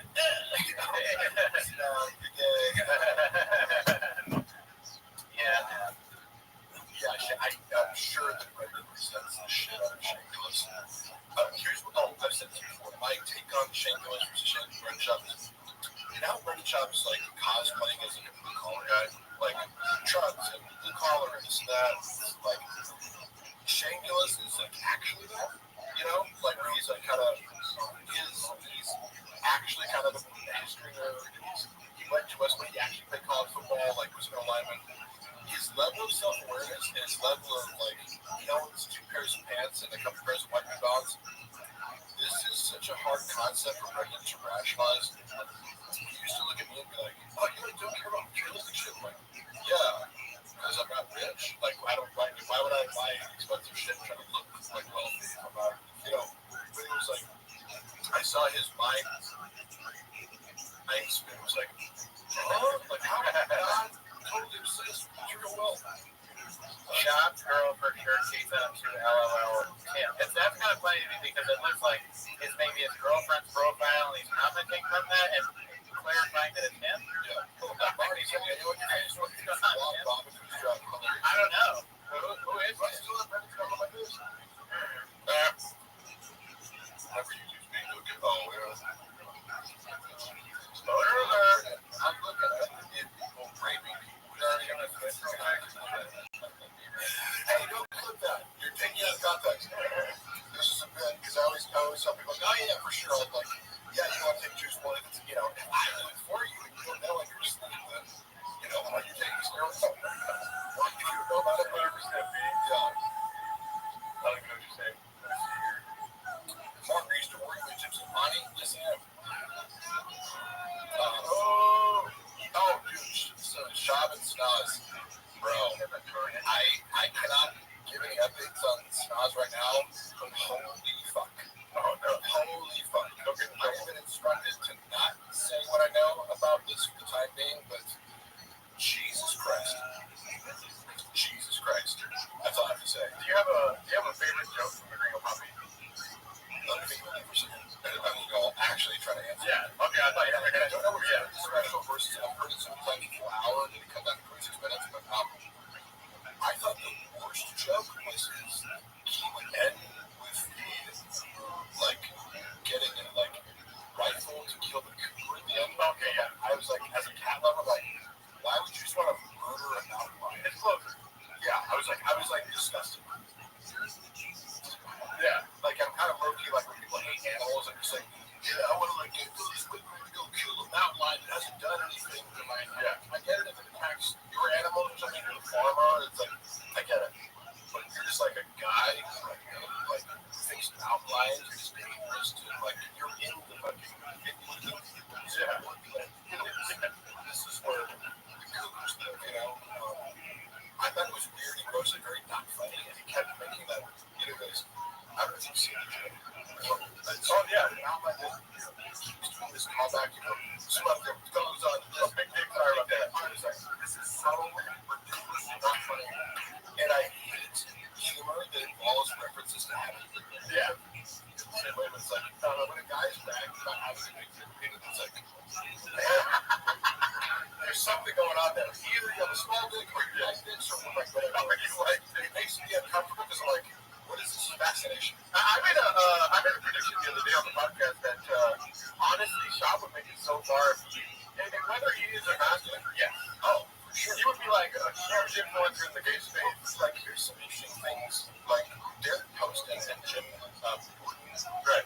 openly, like, trans, yeah. And I'm like, that's so cool. Yeah. Be like, I'm a male comic. Yeah. Look at these guys go, they're gay, or like, definitely don't. And they've taken their fetish and sexual preference and just completely shaped it, right? I follow. And I'm like, that is some of the boldest shit I've ever seen. Yeah. But it's totally authentic for them, apparently. And they have no shape out of it. I don't even know if you're supposed to make this stuff. Yeah. He's into the porn, I guess. Yeah. But I was like, this motherfucker's real. If a guy says that, I go, I'm willing to take anything else he's at face value because clearly it's not. Give a single fucking fuck for it. Yeah, seriously. Yeah. Like, so I always would say about Brendan, if he is more offensive, yeah, the whole thing. But he's, you have no real self and you construct a false facade to make up for, you know, a movement itself, where the NPD, it's like, you can't do that, unfortunately, because there's so much shame, you know, and what's that? NPD, what's that? Narcissistic personality. Cluster personality disorder, sociopathy, borderline personality, histrionic personality disorder, machiavellian, cluster B has a lot of overlap with regards to like a damaged self that allows you to be either self-destructive or destructive to people. Yeah. Various expressions of the have a core commonality, like something was wrong, we didn't break the world. You know? How did you learn about all that stuff? I'm very sure of course personalities will go down. These terms of like, oh, that person's bipolar, or like, I go, you don't know what bipolar means. They think people who have like mood swings, I go, no. Bipolar means extended periods of anxiety, extended periods of depression. So these things are fascinating. Narcissistic personality disorder, the moment I started to get rough, you're like, you're a narcissist. I'm like, yeah, am I a narcissist? Because I was like, a little bit now. Mic check. Let's go ahead. My cable was leaking. Okay. Deadpool costume. Oh my god, I saw that skin. Deadpool costume was so cringy. But also representative of like Houston and Teen and movie skits for him. So it was like high production value, but terrible and unfunny. Yeah. Okay, so I like how I don't know if you heard, but I asked him a question. I said, "What's your favorite bit from the Gringo Poppy?" And he was like, "My least favorite bit." Since we get it, Mark, you've watched Jordan Peterson podcast. First of all, I have consumed many hours of Jordan Peterson, but like, imagine me learning psychology from Jordan Peterson. Now he has that's his expertise. I don't subscribe to his knowledge, but he is an expert. Like, have you listened to Jordan Peterson? Because what he says about psychology is highly accurate. You've been able to get news in the past. I'm sorry about one look at Jim Norton that I do. Well, good for you. I didn't. But I know a girl who used to date Jim Norton. He used to find a story about him. So he was dating this straight girl, and for either his birthday or her birthday, I forget which one. And they hired a male escort because he wanted to watch his girl in front of Jim Norton. Yeah. And like, so I'm sure they got a huge compliment. And he's like, face like this girl. Oh shit! Oh my god! And Jim Norton couldn't take it. Oh yeah. He thought he wanted to see this, but he couldn't handle it. They're like stormed off because it was huge conflict. Yeah. You know, because the girls getting banged by the so he is for the entity. Yes, exactly. That'd be funny if I like Jordan because Mark, about the 3 pages of evidence. If Brendan was, I have repeated this a lot, but people keep asking him, and it's like he can't admit the truth because it unravels his entire identity in order to admit this. But he literally hired hackers to try to take down the fucking subreddit for like $15,000. How did that make that happen, right? I mean, it'd be funny, like Jordan Peterson, if he wants someone else. Right. Thank you. I like the confused comment. Did you cry like Peterson when talking about men not having sex? Yes. I have no shame in crying. If you don't give me sex for a little while, I might fucking cry. Okay? That's if you were to hurt me, you got me, brother. Crying sex for a week, and I might get really emotional. Yeah, I mean, right. Give me sex. Hopefully, no one ever turns to Hogan. You know, where they're like, have sex in that way. Has anyone ever tried to Hogan you? Asking for a friend, where they're like, have sex with my wife. I feel like Jordan Peterson might do that. Red bar was stone. I don't know what that means.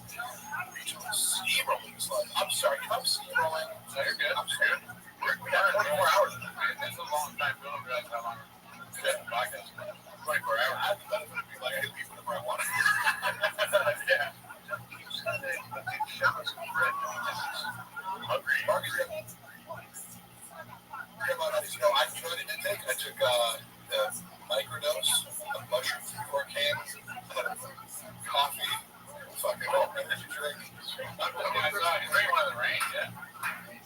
That's pretty good, dude. And you guys feel like you took that. So, Andy, the last time I went to your show, I think you guys had a work day retired.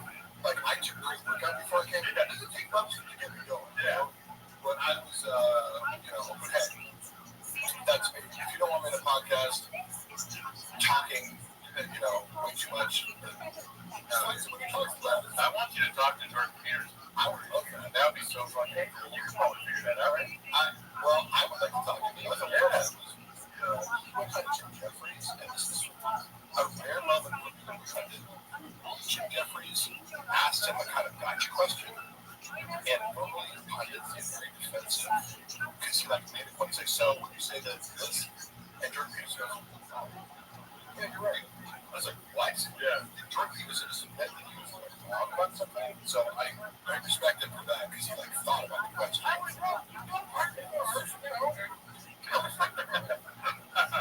don't know if you know, but Cooney is known more for his Peterson impression than his shop commentary. Yeah.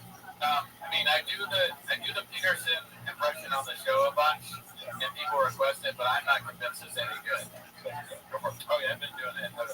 I've heard that you weren't quite good at taking pills. Is that still the case? I thought about working with Canadian. Pitch for sure. Let's see high pitch. My daughter has plastic surgery on her face. Thank you, David. I'm still not convinced. It's really, it sounds too much like when I do my mom. My mom. Has Mark ever laughed and shaken? Why do people think I don't laugh and shake? I'm very open with laughter. I don't kind of shield my laughter. I think it's funny. I laugh at it. Can we get some more English money in the chat? The English money. Snapchat. Where are you at? You want better using English money because it's in pounds? I'm joking around. You fucked up. I did it on purpose. It's a funny shot. It's a joke. Now, there's a guy that gave us I'm not sure what was it? Rubles? Yeah. Oh, I didn't know that. He gave us that, and I was like, is that English money to Gerardo? And Gerardo didn't cut it in time. Does Mark know the lyrics to 10? There is a question. I'm confusing right now with I'm falsely confusing it with the songs you guys do. Give me the start of it. It's top of my baby time. Get here, Papa John.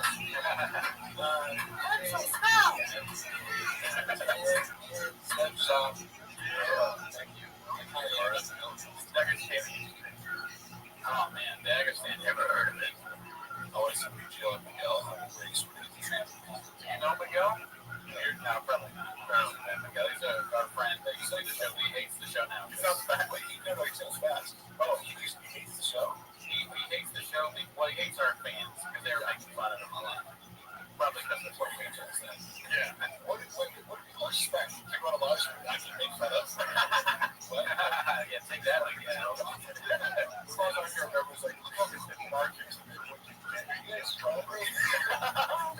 No. Did you bring a bunch of bots to be like, oh, no, we actually made a decision. Thanks for bringing that up, Mark. We made a decision. We don't want any more bots. Yeah, dude. Oh, yeah. I got like that. Bicep. Yeah, vote on the bicep. Yeah, well, you can see a real big horn right here. Look at that horn. For real, no. Look at it. Wait, actually, you see it? Is it coming back? Wait, is that one coming back? Look that one. No, too much. There, what? Just go back and forth right there. Oh, like you see it now, though? No, I had a horn. Oh, nice. Horn Brothers, bro. Yeah. Horn Brothers. Look how cool Mark is. Thank you, fuck. But one thing we do need to be clear about, we get a lot of bots. 100% of the negative comments are bots. We know this. Yeah. Every time someone's criticized us in any way, it's just another one of those bots. Yep. Yes, we actually a lot of bots. We do. Recently, yeah, people are paying for negative comments. What? They're doing that to us. Go ahead and make sure they get what is it? TV show that hates these bots. Well, actually, my TV show might be very HBO. He has something that makes you money about them. Oh, thank you. You're not a bot. I can tell when someone's a bot because they say something negative. It's a bot. I just want to be insurance. So you got me first. Hey, Mark, what happened? to his chug anyway. I don't even know how this works. Like, I've been trying to follow that story, but I'm just like, I assume whatever Sean is doing is fraudulent.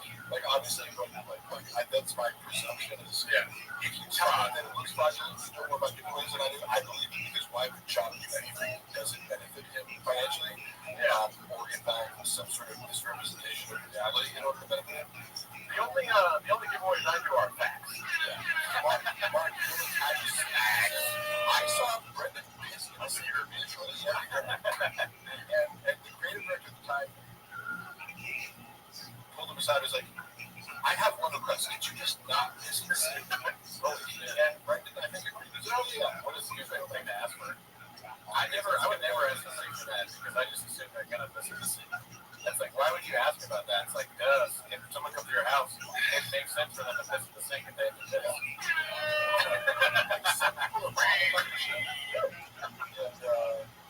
Dude, I've pissed in all my friends' sinks. Our friend's sink is full of piss right now. Horn Brothers is when you get horny at the same time. Hilarious. Really? You get horny right now? No. I don't even have a horn number on cards. If y'all are wearing hats inside, please, it's cringe. Listen. It doesn't matter. That's a box comment. We found the box. We found the box. We found a box. But I'll take my hand out. Marcus said going to River Farms, donating some cheeks. Should call Brendan out from the songs and she was sitting on podcast. I noticed a lot of weird mannerisms. Like, he does like self-soothing activities. Like, he rubs his legs a lot, you know? Yeah. Like, he's very tactile. So this is a neutral observation, just because his personality is actually like rubbing behaviors are like he's always doing essence. Yeah. It's like what is it called? Stimulus. Yeah. It's like self-soothing. Yeah. Constantly. Oh, yeah. He does that all the time. I saw some guy one night that I'm not compulsions, but then if you make you aware of them, you become self-conscious. Yeah. I don't know if my compulsions are. Oh, I used to play with my beard all the time. I still do. Yeah. But they would talk about that on the month. They're like, oh, Foodie does his beard again. Tell him to stop. Yeah. Good luck with that. Mark, what's your... Oh, yeah. Put that again. Mark, you don't need to read that. Cat? Jamal. Did Chop take his picture straight or require a rain case or grade? That's true. Oh, shit, dude. It's called autism. Shop's not autistic. Yeah. He's mentally retarded. Why would he answer about Sinaz? So I got word that Sinaz called me deranged. But Trent answer about Sinaz. So I got word that Sinaz called me deranged. But turns out, hopefully you'll find it in the future, but she's the most deranged. So I got word that Sinaz called me deranged. But turns out, hopefully you'll find it in the future, but she's the most deranged person who's ever performed shop. And I realized what he said it wasn't true. She's crazy stuff. What's the question? Hey, could you have no fucking Y'all must have forgot. I like reading. Wouldn't surprise me if she ended up in jail the next few years. Whoa, is that crazy? Maybe. Okay, allegedly. Sure, I get it. Why would I say something that didn't come out to be true? You know what I mean? Did you ever see, let me rephrase this question, because it is one of my questions. Mark, what's the most creative you've seen your shot take at once? I like the, Jesus Christ. it wasn't Happy Hippo. I have it in mind. No, lemon. Like, I just about to make the nauseous. You know what I mean? I think you can trust what's one, can be fun. Yeah. Gives you some sort of buzz. Even happy, there's happy out of shot. Oh, I thought there was like in shots. Yeah, it's like heroin, right? I'm sure you could do it if I used to want to, but like talking about how it used to be like Jack. Oh, wow. Who did that? Yeah. Who said that? Tommy. Oh, Injecting a bunch of drugs in me. I'm like, this, I don't know. I just try to yeah. So, check things out. Drinking, you don't need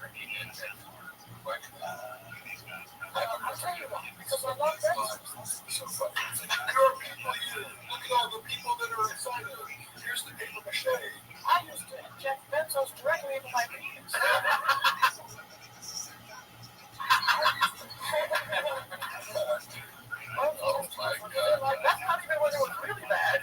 I got this stuff. I got pills with pencil. Left eyebrow like I'm under a chin, you're blocked. Hey, you know what? Comment, bot, we got bots. What are you doing about we got bots? I got bots. Actually, why so many bots? Right. But like, from what I know about it now, and I say that with like, I'm not snitching on anybody, or like, I'm not one of these like, well, of course, I know enough about her to know her proclivities. That's all. What do I know? I'm just a guy. I heard she stands 10 toes down. That's what you were telling me. She stands 10 toes down. She does stand 10 toes down. I mean, I don't know. What is your favorite bit from the Gringo Pod? So, wouldn't it be cool if I was gay? If he was like, it was just like bros, like, and Kobe with the bros, just everyone was gay, and that night we hugged each other, Again, was this for me like, it's just so hacky. I don't know. It's just like, what's your favorite bit? Like, but like, I just like, I'm confused my favorite bit, but just kind of like what I thought about the most, like watching him do it, and like I do a tweak out of it. Like, what if God had a little tweak? It's funny how he works into everything he does. He has to. Because look, playing high school football, whatever, it's like you're always making gay jokes. It's good, but when you see like a 40-year-old man constantly making gay jokes, what's going on there, but what's going on with the fascination with penis for every single episode? I don't even believe that he plays video games, right? Because you know in the videos, like when we play video games with each other, like what video games is he playing? None, right? So that's just like he's like a non-human trying to relate to humans. Right? The podcast is kind of like, he's just stupid. Another abstract thing where he's like, I just play video games, right? I can pass that off as something that I do that's normal. He's probably bad at every single video game. Video games? Yeah, because video games are. I gave up video games when I realized how much better my friend than me. Like, oh, thanks. Good tone. And it would take 3 years playing video games. Like, just get it through this new. Yeah. A guy who's good at video games. I really just play Tony Hawk's and music. I'm being honest. We're not doing all caps, y'all. No. You actually like all caps? No, because it's just like attention grabbing and they're not. Oh, yeah. And it's also like if they're not here all the time, it's like I'm not going to. Yeah. And you're taking away time from Tough Jimmy. Yeah, and Palestine jokes all the time. Brendan Schaub does. Yeah. So what's accusing you of being? Well, listen, you think I'm Antoine James, you too. So someone said happy should remarkably one of the bros in the scenario. I certainly would be. They would be. You guys fucking love it. Podcast. If we do any kind of gay joke, it's ironic. That's what I think supporters. I'll be back on this. I'm just like a bad man love for gay dudes. Oh, yeah. I mean, isn't it interesting? I mean, well, the game Bob was good at his NASCAR. All caps, no gas. Can you do me a favor? Yeah. Adam is one of our loyal supporters. Yeah. He has a wife named Ellie. Can you say, what's up, Adam and Ellie? Make sure the cuddle's nice, something like that. So he was, what's up, Adam and Ellie? Make sure the cuddle. Yeah!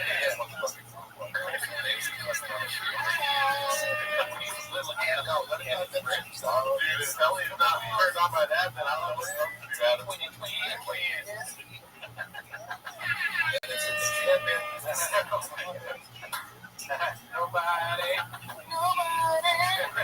Nobody, baby, nobody, Ellie. What happened to Olive? Back in the 90s. All people when you want me to. Ain't that place? Ellie, won't you so right? I'll sit down and watch more small videos and that's just the whole video. Like, there's no way to go on. Guy, and like the music video is like about this like tragic breakup. It's about like the incident of like the romantic tragedy is like the girl makes a cake for the guy, but he like eats it for a second, and she's like, "Man, this cake." And then, I want to show you that I need you. Adam. Oh, sorry. Yeah. Adam needs you. She knows it's keto. Yeah. My big dick is right there. Trying out there. Shoot up a cougar. Good one if we were gay. Give me some pancakes.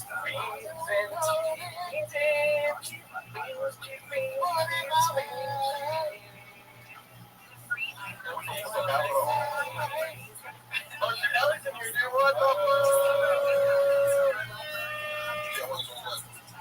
Well, that was cool. I actually wanted to do that. That was great. That's great. I think you can do so many versions of that song. Yeah. There could be a shop version, Peter's version, Gerardo version. Yeah. I like the part. I like that part of the fiction album. Shop took out all the episodes where I appeared as a guest on Thought of a Kid from the video, but there's still like clips of me from the episodes on the Twitch channel. Yeah, I think it's the audio version, but like this was like just my name, you know? Like even though I appeared with like 100 episodes, so after that, like in Cat's chair or whatever, I'm like, oh, you got me. You got the 5 episodes and I'm on it. Yes, it's fine. You said you're still on the record, like where you can find me. You can take out the audio versions of mine as well, and then I'll take clips where it's like, oh, Marco talks about lifting weights on this episode. Yeah. I finished the job. That's lazy, I guess. I like that. And now we're trying to go. Two S words for golden pencil. That's pretty great. Called out more for saying he played in the NFL. I feel like he does get called out a lot, but it's insane. That is an insane lot. Yeah. Can we just become more aggressive? I don't know, just because he's so far from me that it's like I don't know, showing up and fucking like Buffalo Bills. Like I played. That's how close he was to me. Yeah. It's like having a courtside seat at a Lakers game and saying that you played Super Bowl. Yeah, it's like throwing up in the Lakers 25, 46 times. I was there when there's multiple compulsive repeats saying that because he says to Rogan, for example, he said so many times that both compulsive themselves. He said okay, in reality, where's your culture? Heavy into the deadlifting and benching, blah, blah, blah. Now, for the record, I did it 33 times as a 19-year-old in college, so it's like, this isn't that impressive, right? Yeah. And doing that 33 times, it's an NFL level number. However, you also have to, like, if you're a linebacker and you bench press 225, 33 times, you also have to run a 4.6. You also have to have a fucking, 3-inch vertical. You also have to have all these other things that you should do. So bench press is really not relevant to you want to score. That's right. Right. People put this out there so easily. No struggle. No, first of all, the time he's referring to jump into 40 reps because he kept repeating this. It seems like he's I was there. Did 30 reps, which is impressive. Reps is very good. However,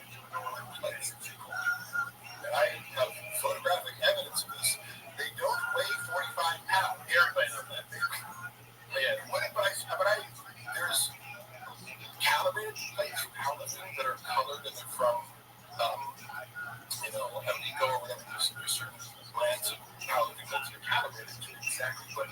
Just regular iron plates, there's like discrepancies between each plate. Interesting. Yeah, I would have as low as 41 pounds. So it's possible if you take 3 pounds on each plate, all of a sudden you're with 12 less pounds, which is significant. So that's much less than 12 pounds for 30 reps, and you're bouncing off your chest, not letting out, which may not count in a combine situation.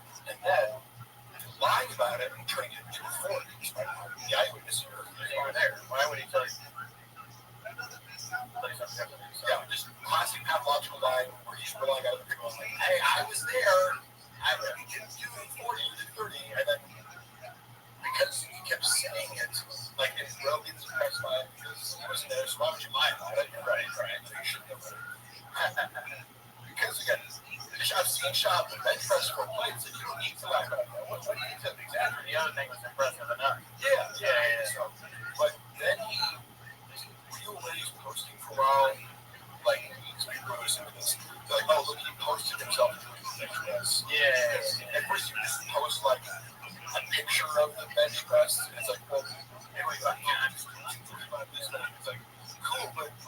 show just doing it. Whole story, bro. Oh yeah, just did 700 pounds. Here's a picture of 700 pounds on the deadlift.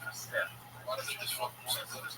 So then he posted a video and was like, he did 26 reps. What happened to 40? You know, like in his mind he was like, see, like no, it's less. Yeah. Wait, he's Like, what do you believe, me or the guy that sent a dick pic to my stepmom? yeah, I can do 100 reps. You know, I just did 20, obviously. I did 100. This is a great question. Do you think Brendan can do an oil change? No. Next question. Hey, is there any It's so funny. is there any evidence of him performing oil change? I don't see any online. Seems like you barely put gasoline in the car.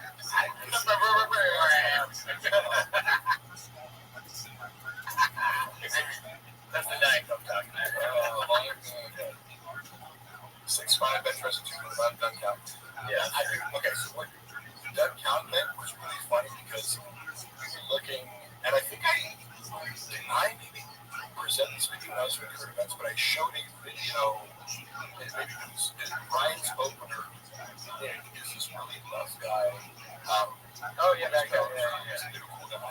I think I was, because we were referencing this, I was like, dude, Shop's so ridiculous, you're like trying to mock you. Yeah, he's got a short arm. 20-pound dumbbells, you know, which is, in most commercial gyms, 120 pounds, so that's a lot, right? And he shoulder presses them for range of motion, like 9 times or something, which is a shit ton. Yeah, it's a big deal. And, but he had like, so, if you do a wrist strap, this is for wrist support, so your wrist doesn't like collapse. I need that. Help you wrist strength, right? Yeah. If you put an elbow on that creates an elastic advantage where it's like down. Oh yeah, right. Add weight. That's it. It's for support. Sean looks at it and goes, "Before I wrist straps, it doesn't count." It's like what? It doesn't help you with one way. It helps your wrist. And he probably doesn't either. Is lying or he doesn't know. He's just his logic for everything is what's the thing I can use to dismiss the person who's doing better? Yeah. I was going to say, it doesn't even count. What do wrist straps do exactly to help you lift weights? Oh, I don't know. He like hates anybody that does anything. You know, when they question, like, can you either say, can Shop do a oil change, and then someone, I think it's Mark Rose, can Shop change a tire? The real question is, can Shop change a light bulb?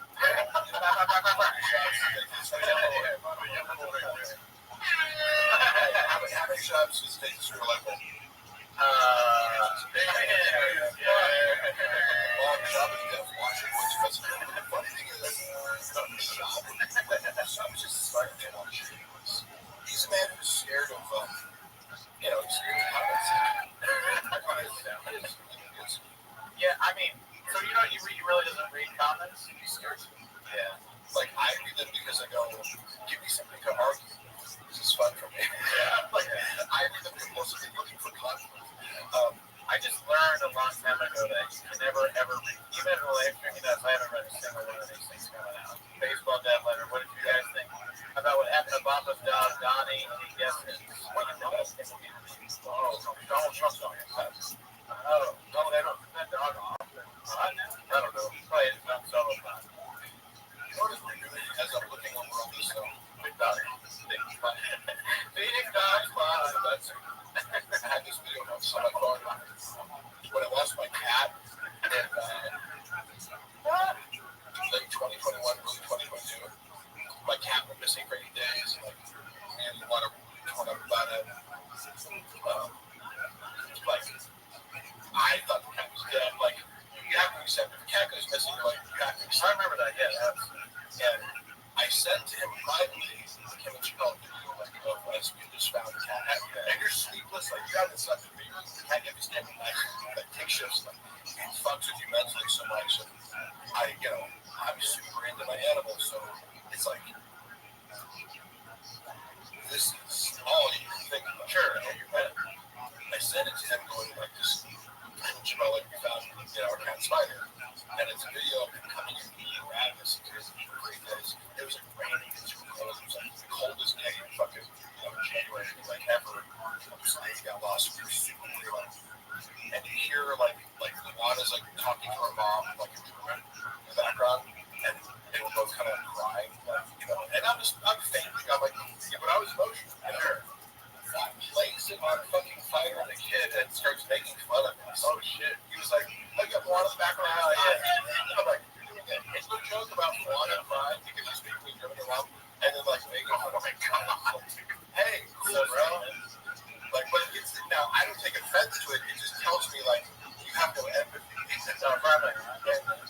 you don't understand people's relationships with pets. I know that too because we actually we lost the cat Rogan and Shorty behind our cat. Can't find it. Really? Yeah. I mean, it's you know, cats, you either keep them indoors. I know, take my cats outside and monitor them and take them inside. The cats want to be outside. How many cats do you have? Oh, shit. And I walk them. But really? With like a leash? I don't walk them, I just walk them. They like to play in the corner of our apartment complex. And they just need to smell shit and be outside as much as, but if a cat had its way, it would be outside most of the day. I like cat. I mean, I like cats, but I have a dog. Yeah, I like dogs too. Yeah. Do you have an answer? Like if you look at That's why shredded cat daddy. What's that? I'm a lifelong pet lover. And but I also love all animals. There doesn't have to be the dog cat, dichotomy. I also love dogs too. It's just dogs are high maintenance, Yeah, you can't really leave with the dog. You have to make all these plans. Dogs are Cats have to become selectively bred dogs to be more attached to humans and need working attention and kind of by yourself. Cats require 20 minutes of interaction a day. Which is why I think Brendan's figured it out. It's like, you get a dog, you give it back, or take it to get murdered or whatever. Hey, remember when he tried to do that when he fucked up the hypoallergenic Russian cats or whatever it was a specific kind of cat that he looked for. I was the person that he tasked with helping him find this breeder. It's very hard to find hypoallergenic. There's a bunch of snags out there. Yeah, for breeding cats. He got scammed first, maybe after this, but it's a difficult landscape to navigate if you're not savvy. There's probably a lot more dog breeders out there. Cats that are don't trigger allergies, but it's a couple breeds. And hairless cat was one kind of cat. And I connected them with these people who were legit. And he goes on his podcast after a security deal on go pick him up this week. Yeah. And he talks shit about me. He's like, these fucking cats, the owners, and somebody from Reddit forwards him. It was someone clipped it and it was you can easily, there's one breeder of these certain kinds of cats in LA, so they sent it to him. And I saw this, basically screenshot this hostile message. It's but also fairly. It's I'm glad your husband outed himself and for being you saved us the trouble of giving one of our cats to a horrible, what would be a horrible pet owner. Thank you, man. But he couldn't even. I was oh, you can't you compulsively talk shit about so many things in your life. You don't even realize you just paid me to work 20 hours to find these cats, and then you're just couldn't keep your mouth shut long enough for one fucking podcast episode to not talk shit about a stranger when you're about to do business with and fuck up your whole opportunity. I mean, Shabbos says, I like that you bring up that he keeps getting scammed. But I think we should try to scam him. Is the biggest reason. I mentioned before how the former immigrant we talk about the magic. Sean, you need alien insurance. Yeah, it's here's their house, your social media. Yeah. He used to run this scam where he would get more followers. There's an automated process that you can do where, let's say you're selected, right? There's an automated thing that likes random stories. Yeah, because if you're really check mark and a million followers, and somebody sees you like your story, it drives traffic to your page. And then they follow you. So it actually does work. Yeah. But at the time, he was being counterbalanced by the fact that he had fucked with Bobby Lee, and so people were just unfollow you by the thousands. Yeah. You can't make up for this. It would have worked if you had a net neutral following, but some engagement. I was just going to throw these screenshots of people being oh, hey, thanks for liking my story, Brendan. Because I've been sending it. It's he hired this guy, I remember, sniffed him in the final month. He's just allegedly. Yeah, it was $5,000 a month, I want to say. And so he stuck it. their results. Like, well, yeah, it's just if you look at how many followers you're getting, it's just being dragged out by the unfollowers. Because the road action is crazy. Yeah. It's crazy because when you hit that hundreds of millions, yeah, it's like you don't see the unfollowing rate really. Yeah. Wait up, it's just somehow somebody didn't play on the project. Oh, yeah. Yeah, exactly. The delusion. Somebody says, Mark, you know how hard it is to play in the NFL, but somehow somebody who didn't play on their college is playing in NFL. Wait, is that a reference to current players? If so, I don't know. I don't follow NFL currently. Guys, give me the PGL Tommy. Yes, kind of person. Guys, stop. Let me talk. I like how, okay, so how many times is a real comic going to play? I mean, we did the math. I think it's 57 or 58. I don't know even what number we're on now. I don't know if I can do the first 3 hours terrible. I'm just thinking about the production value versus his first one. Yeah. Like, it's like the first one looks amazing. It's the theater, the lights, yeah, everything's so perfect. And it was like, this looks like it was shot in someone's like basement. Super 8 camera. My favorite joke is actually on the first one of Shots. Which one? When he's like hunting with Joe Rogan. Shut up, Reed. When he's hunting with Joe Rogan, he goes, where the turkeys at? Over there? Okay, cool. And he kicks all the turkeys. Fucking hilarious, dude. How does he kick the? I don't remember the joke. Because he's like, it's so easy to kill them. You know, you don't need a gun, you just kick the turkey. He's like, where are they at? Over there? Okay, oh yeah, for sure. Then he starts picking them. I like Charlie's callousness towards animals. Yeah, that's a good point, Mark. I mean, turkeys are great. You ever see those wild turkeys? They're so funny and they're kind of friendly. Yeah, some of them let you pet them. I get hunting more turkeys. I see kill one elk and eat the meat for the rest of the year. I totally get that, but I don't know. Trophy hunting is a little weird. But I get like the argument for it is it drives animal conservation. Yeah. Sometimes you gotta kill a deer. I just would never sign up like, yeah, let me go kill a lion. I wouldn't want to do that. So I can put its head in my fucking. Yeah, that'd be cannibal. Closed environment, and I had a high-powered rifle. Talk about a lion killing a lion beast. Mark, let me ask you a question about that. Do you feel any kinship to lions now? That's ridiculous.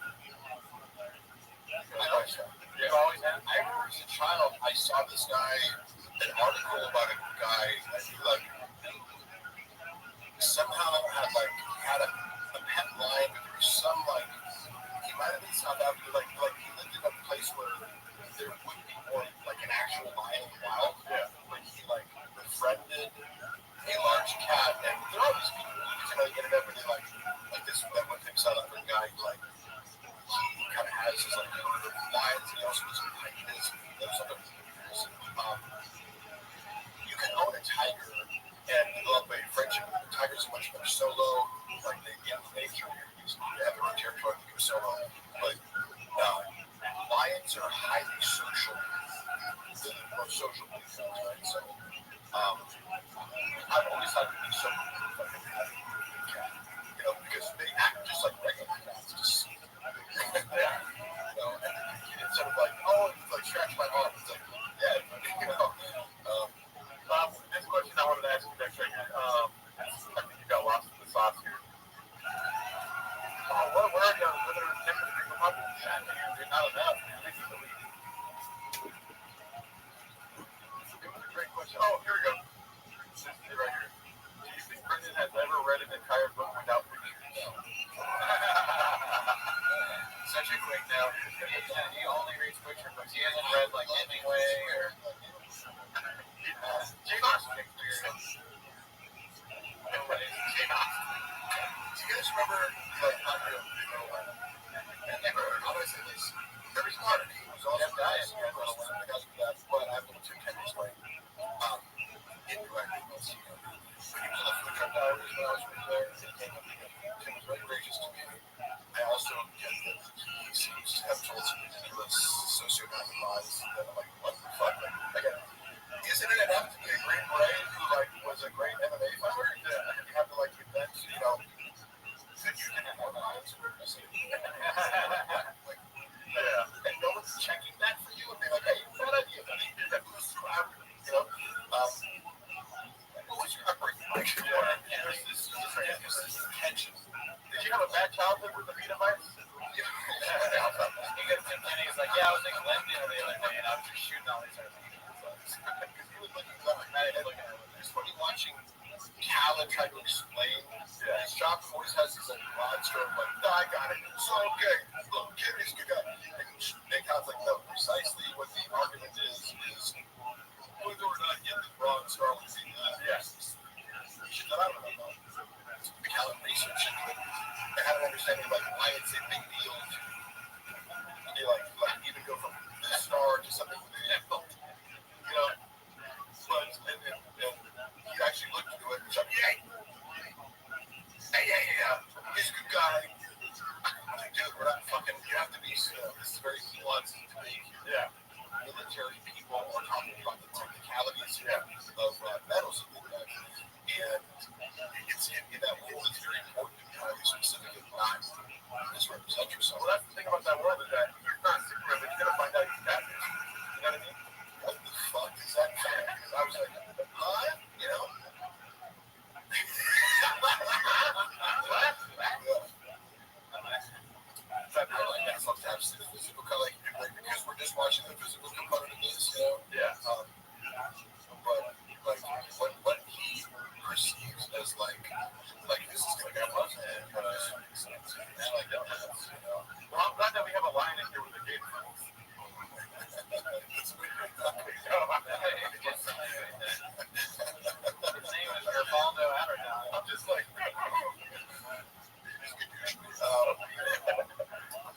Well, I'm a guy with this fucking scroll device, so my name by the way, was the morning that Tim Kennedy was coming on the show. Yeah. He's promoting to us. Yeah. Guess what I texted him people were, hey, could you read the book real quick and like give me some notes? Oh my god. But I had to like scan. I thought the book here was the one that like find like a few, you know, it's like give me like a book report like an hour, you know. So I had to like feed Sean questions so that he could pretend as if he had read it. That's why, right? And I'm like, why not just say you didn't read it? Nobody thinks you're a reader. Yeah. And then you go, so I didn't read the book, but tell me about it. Yeah. Yeah. Allow him to talk. Right? You can tell him. Why does everything have to be predicated on a lot? Make yourself, you know, because that work is like, he asked the questions that I told him about to set up the business. It's like, oh, so you're talking about this, and like, you know, and it's teed up perfectly. Yeah. Just, if you'd ask one follow-up, he's like, oh, like, did you remember the chapter about this? And he'd be like, yeah, the wonderful thing. And he says, yeah. Like, yeah, Tim asked one follow-up question. Okay, yeah. Ask the cards. You're going to assess what the fuck is Chilean?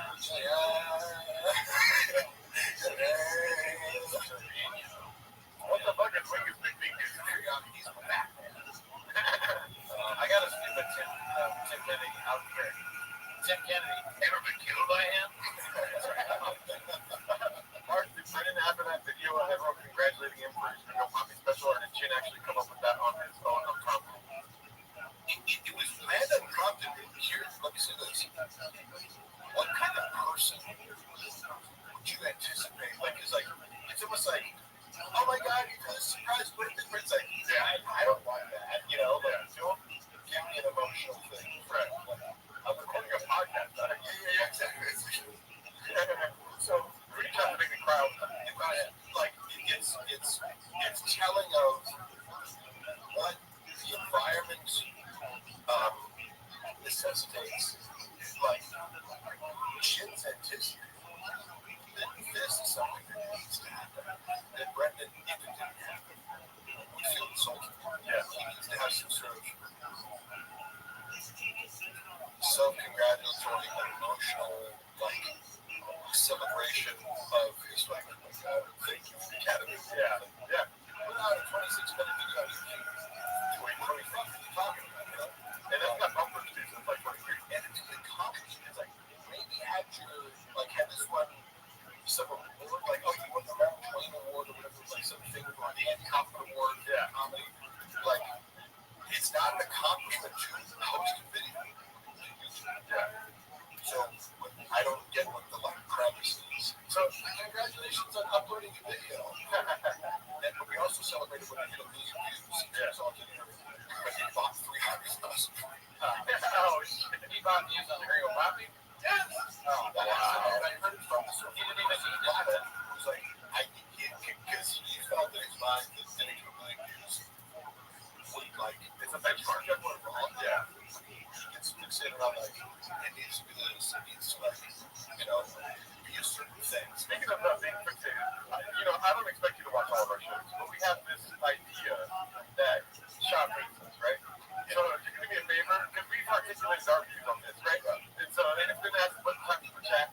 Close your eyes and paint the picture for me of what it will be like if you find where we are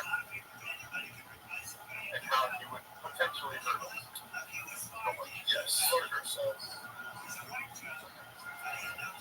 Sean would handle if you figured out where you guys live and actually was forced to watch your content. Yeah. Which you would have to force him to watch because the moment that any sort of fun, like he doesn't just like it's fun for me to run a joke. Like I said before, it's like if it's a good joke, like please by all means, if it's a shitty, okay, but it's your community. It's very fun. Yeah, you're not like you're not vicious. You leave unscathed when you're here. Is what I'm saying. Like I mean, like out of all the places that like make shot content, that's very scary. Thank you. Thank you. So get to the part where you come to so I've never counted. Normal human being, like if you had 10 minutes of fucking Chris D'Elia or Brian Callen, they'd be like, oh, that's hilarious. Like, you guys like a podcast about that movie? Like, that's funny. Shab would hate it. Irrational. Yes, you guys are, it's all fun.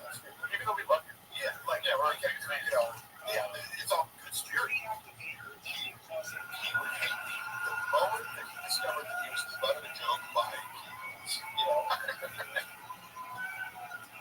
So, he's right. So it's like, their mom's awesome. And so he used every aspect to dismiss their uncle's and then he would imagine beating up or talk about beating the shit out of you or outside of like yes. Shab would never confront you face to face because he has an aversion to face conflict because like I'm not saying he's scared to fight. Obviously he fought. Yes, and UFC I assume he has more nerves than like some people less bothered by it. It's like you think comedian about your nerves to fight. Yeah, I think that's the coolest motherfucker. You're right. No, you don't really like standing there. But some guys admittedly like George St. Pierre like gives me admittedly being very nervous and it makes sense. He's kind of a nerdy guy, but he's friendly. It's like you're in an arena and some dude trying to beat the shit out of you. Of course, but you walk in here and two fat dudes are eating coffee cakes. Yeah, it's a joke. Here's what I'm saying. That's not going to take seriously. Brendan in real life, despite like his success in the UFC, he's not somebody who enjoys like conflict per se. Like I enjoy confrontation with people. Yeah. The idea of like beating the shit out of somebody who deserves it. Like for example, if like I'm just saying like if I saw some dude who like bullying my friend, like he would be like, oh, I get to beat the shit out of this guy. Like, let's go.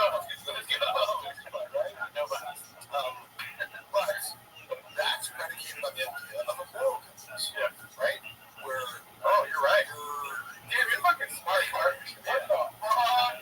Yeah. Because this is somebody who did like literally enjoys sadistically inflicting violence on people just because you're capable of it and it gives you pleasure. In active committing violence against people, like you draw pleasure from that. Brendan's not a sociopath, but it implies like there would be a rule. Now, of course, if somebody attacked his wife or kids, of course, it's not. Oh yeah, I've no doubt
There's certain things a guy can say, like, invite him. Right, like if this, the treacherous is a male boundary. Like if you hate somebody for this, and they say, hey, why? Instead of the mom calls you, you probably have to yell at the mom. But if you say that my mom, that's credited for physical violence. And that's a funny thing to analyze too. That shows you the moral compass is broken there. You're attacking the guy because you ate his food. Wow. What the fuck? You know that Brian wow.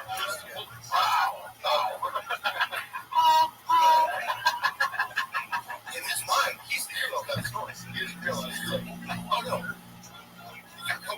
You know, Saz is one of our favorites. Dude, he's a chef. Hey, real quick, y'all talking about mama being scared. That's your takeaway. Look at those. Yeah, exactly.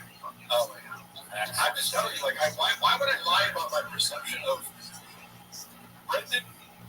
The most mean and aggressive he was chat. He likes to bully people where he has formal authority in front of other people. Yeah. And knowing that if you clap back at him, it's going to be in front of other people, therefore he's justified to fire.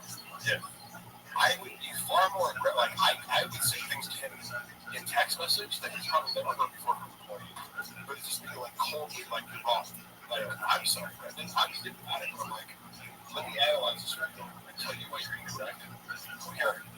And he, like, it scrambled his brain. He's like, employees aren't, stop arguing. I'm like, but I'm right. And you're just totally wrong to the point of, like, if I tell you that you're right, I'm actually, like, harming his business, you know? And then in person, we had this conference of text, and he's talking about, hey, what's up, brother? Like, he's very reconciliatory. Yeah. And I'm okay, like, football coaches in my life, like, when I played college football, I had this head coach who was, like, a former NFL offensive lineman who was, like, super smart and, like, just an aggressive, nasty competitor, you know? Yeah. He would get in your fucking face and just be like, he's fucked up, like, he would, like, grab your face mask and so I'm okay with guys being like, you fucked up, and I'm telling you directly, but you're also like, you do a great job, yeah, you bring the same energy to compliment you, so I'm not scared of a boss being like, you fucked up, and assert of the boss, yeah, it's like, cool, be direct, and tell me what I need to do. So Chop is like, you'll be addicted to text message in chat and then see a person like, hey man, so kind of into it, be a little bit like, okay, you want me to say yes, man, more? Yeah. You want me to point out to you that idiot in your chat?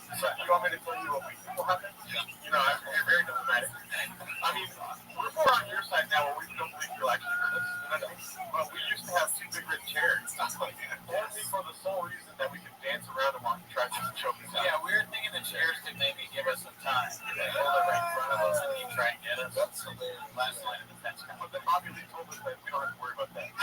Yeah. Tiger Belly's money is pretty good, but most of the night we just put right back in the pot. Yeah. As you can see from the photos. Yeah, those he pays us pretty well. He's a good boss. Bobby's assertive. He'll tell us like, hey, there weren't enough clips about, like this more sports use. Yeah. Where like we still know Mr. Holbrook is and you guys years and yeah. So it's I always talk about it. Let's remember that phone call. Oh yeah, I saw it too. Yeah. Called me up, he's like, we fucking got him. So I'm like, no way. How do you do this? Like, fucking hackers that hire duffel bags of cash. Hackers. It's over. Okay. Here's what I'm gonna recommend you do. Don't tell them about this. Yeah. Try to maybe gather some more information from the students. Suggestions I use. This email address and these times people gave you might be Bobby Lee's email, but maybe not. So you don't have to verify your email to make it like, right? Like something in 12 goes to yeah, it's like, I verified this is true. You gotta give it up to that guy that doesn't matter that made that motherfucking email Tiger Belly.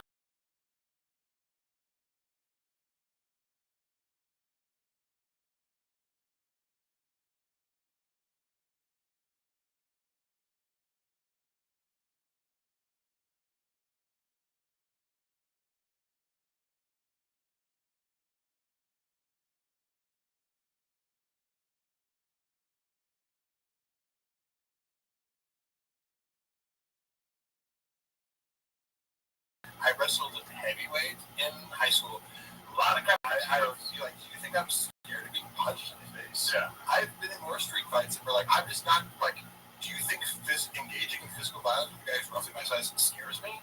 Let's not know me. That's how I feel about Augusta Osinga. I'm probably that guy's a great guy. My wife's DMs. Oh yeah, for like stuff like that. Okay, hey dude, you think Luana would go for you? Like, you don't know my DM. Did he? Oh, he's trying to fuck. So let's just say he's living more than that. He's in Gibby, double Facebook. Did you say that? No, he's actually kind of polite. I mean, hey, shoot, but yeah. He was like, you know, hey, if you're ever in London, like come through. It was polite, like he was skinny. Yeah. If you have any London, like come on through. He's what the fuck are you talking about? Crash out. When did I crash out? When you know, my wife was hiking I crash out every night. Quite National Forest after the Department of Trump was asked this one earlier. Because Brian taking a loan or something from Bamba is how we saw no. He's running for Alabama.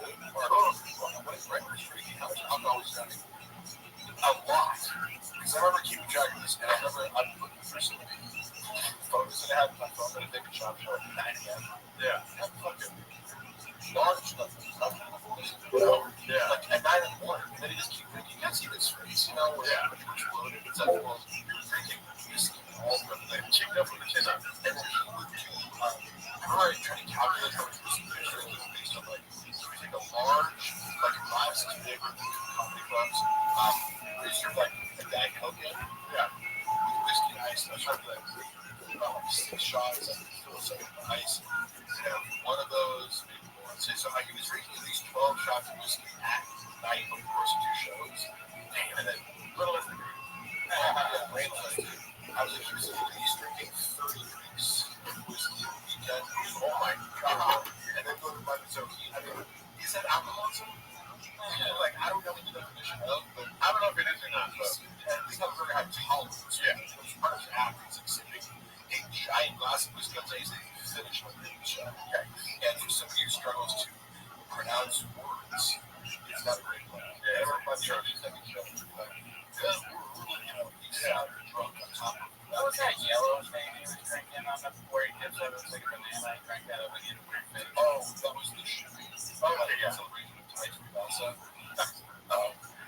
That I think drinking that either one time makes you not alcoholic. How dumb was that? Is it hooked up with Bob Marley's calm days where they just a lot of them were, but a couple of them were very intelligent and like women are have to understand that like the draw of status is enormous for most, even sophisticated women. It's like if you're famous, it's also tall, being an athlete, right? Like, is it surprising that Brendan Schaub has women offer themselves to them? A lot of them are dumb, but a few more sophisticated, but they just see through his bullshit. Yeah. He gaslights everybody's with on the side to be like, he does this like future faking or something. My wife, oh yeah, he uses things like called me like for instance, my wife before it's just like a stage marriage, like yeah, it's just for the kids. Because I've seen them out to my own friends, multiple of my own friends, and like this chick that I work out with is culture, like like pursue this. I've seen him pursue so many women like I did before him. So like his approach is identical. He's like baddies, baddies. He's the most socials. Is incapable of not saying things. Yeah, same story, which involves like I'm super sympathetic. My life is actually really sad at home. Single sex with my wife, so this is really cheating. Yeah. On the one that I believe my wife for and certain families. Yeah, you're like a 60-year-old in the middle class. What? You act like a 60-year-old in the middle class, like acting like they're gonna leave their wife. They don't really have that much money, so they can just pay for sex and like not have to. Yeah, worse. Yeah, like I don't know. It's like because you can get away with all these movies. I'm famous. I have money as a kid. You're the side piece. Yeah, but can't be honest. Yeah, he needs a shared fantasy. Yeah, also classic behavior. Enter into a shared fantasy because I've received like women I didn't know that well, but that reach out to me and be like, we made plans to go to a fertility clinic, talk about having kids. I'm like, hey, I'm like, you're an idiot for believing that. Yeah. First of all, but Brendan was an issue. Yeah, because he develops a pretty elaborate fantasy people that describe the next movie, which creates liability. He's like, guess what? If you're not going with it, one of them's gonna ask Crystalina. Yeah, right. It's just like you're upping the odds of enough women like objects. One of them might protest. That might give momentum to Chuck, great question. We already answered that though. Yeah, the only thing that here is many things. He's doing God's work. He's an artist. How many Aggies was there all that week? Oh, we already answered that before. Yeah, that's right. How is Brendan reporting his lifestyle? Does it make sense to Peter? Somebody said Peter. Okay. So I really try to not inaccurately, right? Like because there's already so many people speculating on like he's going broke, he's doing this, like. But if I don't see your bank accounts or know your exact financial situations, I can't comment on that. Right. I know he made a lot of money being stand up, for sure. He made a lot of money doing podcasts, so like if you have any sort of financial intelligence, tuck some of that away. And I think he doesn't give it a secret that that's like he talks about that he just bought a Corvette because he got money from USC or whatever. Right. And that's the main thing is like a guy like me, if you give me a bunch of money, I'd be like, I'd buy a functional car and like I don't know. I don't like the comfort would be having a bunch of money as security to kind of do what I want, not have to work. Yeah. It doesn't make sense to me to be like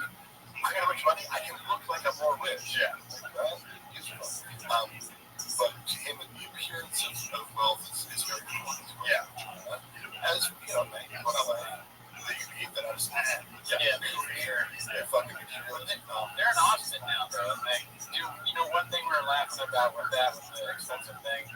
He's whining all the time about Austin now, and one of the first things he said was they don't have zero one. Oh, yes, I wanted to ask him. Yeah, well, what do you think about that? That's a crazy thing to say. Oh, yeah. Also, yes, it's an air one. Oh, I would never have actually shopped there had it not been for shop.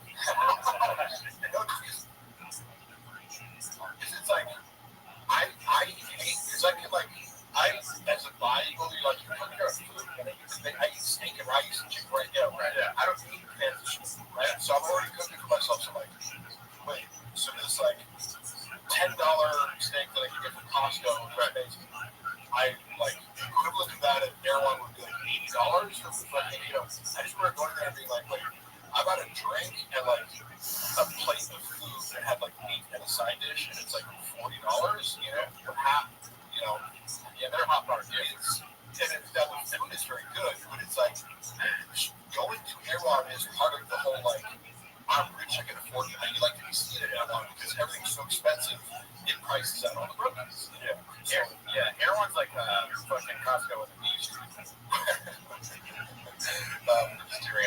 Yeah, it's funny little thing. It's right there, but like I'm like I can eat McDonald's.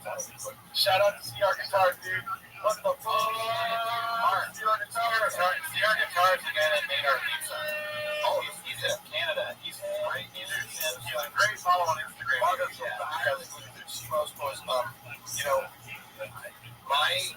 On my mom's side, her mother is Irish heritage. Mary Evelyn Roy, Irish heritage. Dude, hit up CR Guitar. I'm not the most Irishest. What fuck's an Air One? Air One it's like DREWEHON. It's like more expensive home food. Yeah. It's like a grocery store where everything is like 3 times the price of a normal grocery store. Yeah. It's like, oh, here's this small thing of strawberries. It's $18. Yeah. I've never bought food. Well, they're a grocery shop there. I have gotten a smoothie or two. It's expensive. It's like $30. You guys know about the protein pony thing? Which one? So, Theo Vaughn referred to me as protein pony when I was out of the room. Oh, wow. And it became this little moment that I got mad at me. Yeah. Because here's what happened. I had never met Theo. He was flying it out. So, like, the first time I met him was when he came in for King of the Sting one episode early on in my tenure working there. When I started helping out with King of the Sting. I met him, said what's up, cool, and he had just got off the plane, and you could tell he didn't want to be there. Yeah. Like the whole energy and the whole feeling, like, he really wanted to leave. He made some big reference to, like, man, we're just doing stuff, like, it's kind of, your heart's not in it, whatever he said, like, he was obviously referring to King of the Sting, but you don't blame him, because he just traveled across the country to do a podcast. It sounds horrible. It sounds like the worst line of all time. Yeah. Like when you're already traveling for stand-up, it's like, why would you want to do that for? And I'm sure it was lucrative. There's something about it. It's like, if you're lucky, I can speak my lucrative. Correct. Yeah. If I was making enough money, you could not pay me enough to like take another flight across the country. But then again, podcasts are so powerful that sometimes you watch the thing on for hours. Came on, falling out. There was a reason that they do not associate with one another. I'm not going to go into the specifics of it, but just know that Chappelle's one of my closest friends. He is a person with the utmost integrity as a human being, and those kinds of people tend to not last very long with a record shop. Yeah. Right? So I'm not going to the details. I'm just saying that apply this to anybody who looks like a good person. You're not going to last very long. Yeah. Chappelle's also like, okay, Somalis and Chappelle are like polar opposites. I just want to say, I'm going to declare the other one's, a incredible artist who's an introvert and doesn't give a fuck about, attention so much as, he's just good at comedy and gymnastics and other things. Chappelle's a very talented human being, and also, is is a committed artist and is a likable, down-to-earth person. Shout out to Trumply Crab asking all these questions. That has been a question throughout the chat. Is Dr. Kalila. You don't have to go too far. Oh yeah, I mean, am I honest? No, I know she's our honest. She's one of our bots. Yeah, she's our. What's the about it? Always our jewels. She's a great person. I don't know bad about my boss. Yeah. What's the story, bro? 2 words, Mark. Blank check. Okay. So, I gotta go back. I don't do Bahama. Yeah, I do. I did a bit on what's that show called? Well, it was a podcast. It's called like with Richard Cloud. There's a clip I know that has some music in it. But I do believe she has psychopathic tendencies. Okay. As evidenced by her poetry. Oh yeah, her poetry, and it's extremely dark. And if it's any sort of accurate representation of her thought process, it seems to be highly exploitative, manipulative, like the fantasies of, wealth, power, celebrity, like sadistic behavior towards men, like if you found somebody journal and you saw this shit, you'd be like, this person writes himself. I wondered, yeah, I do. So that's my evidence. Yeah, and also in person, she seems to be performatively, emotionally intelligent, right? So it's the whole like, when we consider being mindful of talking, so right, great boss, but misdirecting you with a calm, deliberate, she's articulate and smart enough to misdirect away from the fact that she's calculated, vindictive, sadistic, right? If you look at enough clips of Tiger Belly, you'll see evidence of her being, when the mask slips, she's sadistic. She has enough self-awareness not to do it all the time, and she often comes across as genuine, and I believe that she is very close to Robbie, but I have to assume she is very calculated in her pursuit of Bobby, and she's highly incentivized to make relationships as legitimate as possible and her love legitimate, even though I would assign very ulterior, calculated motives for her to pursue Bobby and become well-known and famous. Although I'm not saying she didn't do anything for Bobby. I'm not saying she does it uptown as kind of like a manager for him, almost, right? To set him up and kind of in a sense, exploit him, but benefits him, but also benefits her way more, her writing poetry to me is interesting enough itself being in this world of Rogan and comedians, diaries and poetry. I'd love to read, I don't know. I mean, obviously Shop's diary, but he doesn't write. But Rogan, what's in Rogan's diary? Jeff dies. Does he write poetry? Women, that's a haiku about how women are whores. I don't know how to do haikus, but it would be something about women. I'm as horny as Brendan's forehead, all right? So I'm a good one. Oh, yeah, sorry. Come on. That was good. Mark makes Bravo look like a photographer when it comes to having the best brains for the arts. That's a great little word sound. Don't even know if you can something about it. Everyone's just about believes to real. Not as a teenager. Jokes about how being forced into cuddle. He wasn't forced into cuddle. Technically, I have people throw the term cuddle on this. If a girl that you're dating fucks somewhere else, but does it imply relationship? I don't get it because Rafa does say that quite a bit. He called Aaron a cuck. Yeah, and I feel like it's overused. It's a little cuck. Yeah. I heard from a girl that you fucked that you like to hear. You got off on her describing. This is from the girl's mouth. She would get during sex. She'd say, "Describe the biggest black dicks you've ever had." Oh my god! I was like, I can't hear that. This is not sexual, but wait, women tell people that? Huh? The Leah thing. Finding out. Wait, women say what you tell them to say during sex. Shit! Hold on, we got stuff to find. I need to call. Can you get Rob back on the phone? Over your lawyer. I need to. We can run some Rob. When I said that during sex, I didn't know that you could say it. Can you screenshot that? Oh man, dude. Fuck it. Just ask me a question. Oh, where am I at that slow joke? Yeah, she's in person.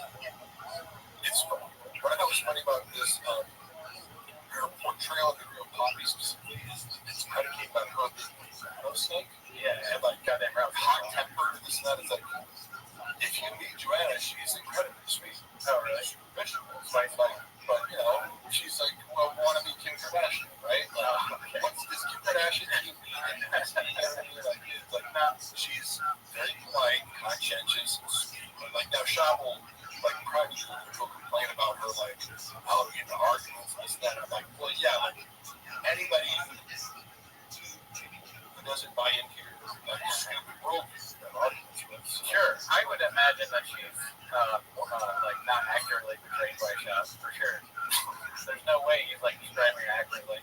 Crop out the ugly. I know for a fact he's actually real rap. He told me how like there's a joking thing with Poppy where he goes, crop out the uglies. Yeah, he said that. And it was we're in a group chat, dumbass, and he's saying that to his wife. Yeah. And I go, is that she really said that? And he goes, no, that was me. I was like, oh yeah, we told the opposite. There's always a swapping going on, right? There's always a projection or like reversing of the victim and offender. I'm fascinated. Let's call it what it is. 40 checks. Oh yeah, he's playing 40 checks. 40 checks. Yeah. 5 each chest. Like 3 each chest is about 40. Like usually 8. What is it? Yeah. Chest. Yeah, 10 chests. Yeah. So we're on right now. What's the 8th dimension? Oh, it's 40. Like 40. Oh my God, 40. I mean, some people just give the money. I know, it's very nice. Thank you, Sam. I think it's because, like, you already spit the facts as it is. They don't really have a question. They don't question the facts that Mark Harvey spits. Somebody's honest thoughts on Brian Cow. Okay. I love you, Brian, but here's something funny that I learned recently. Oh, yeah. Okay. I don't think, I mean, I don't know. Who cares? I know somebody who is flying him around in his private jet going back to awesome, like, it's for a time period, it's fine, right? Right. So, I know roughly personal friends with Jamie,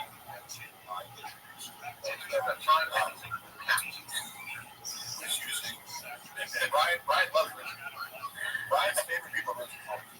He also likes people in cow countries. It's like, I can read Lopez. I don't know what that fucking story is about the Lopez. I just out of context. I'm like, what the fuck was he doing? It certainly wasn't being right. This guy, who's ushering Callan back and forth.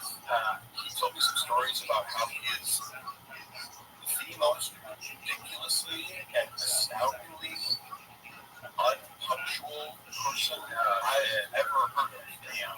Like him and time and deadlines are like, now he would sometimes come late. I remember Brendan being annoyed by him because he'd be like, oh, I'm running late to the studio with a lot of traffic. Yeah, and we'd like check the traffic, like raise up and there's no fucking traffic. But it's like, oh, big deal. You're like, 30 minutes late for the podcast, you can do 800 million times. You can as well, right? Yeah, and I know, but Brendan did seem annoyed by it, fairly so, because like, for the most part, Brendan's on time and he kind of considers it like his big minute that it's like, I just show up. Okay, so your job, yes, you did come on time. Brian apparently has a more difficult relationship with time, and I get that as like a symptom, like time management, time distortion, or problems. However, the details of some of the stories I've heard, I was like, Brian is 8 years old when it comes to time. Like I heard like 10 different stories from this guy. It's like I hung out with him for a month, and he fucked up so many times for his own shows. Literally for like big like Tony Hinchcliffe's headlining, and like Kim Compton is like opening, and you're like 30 minutes late.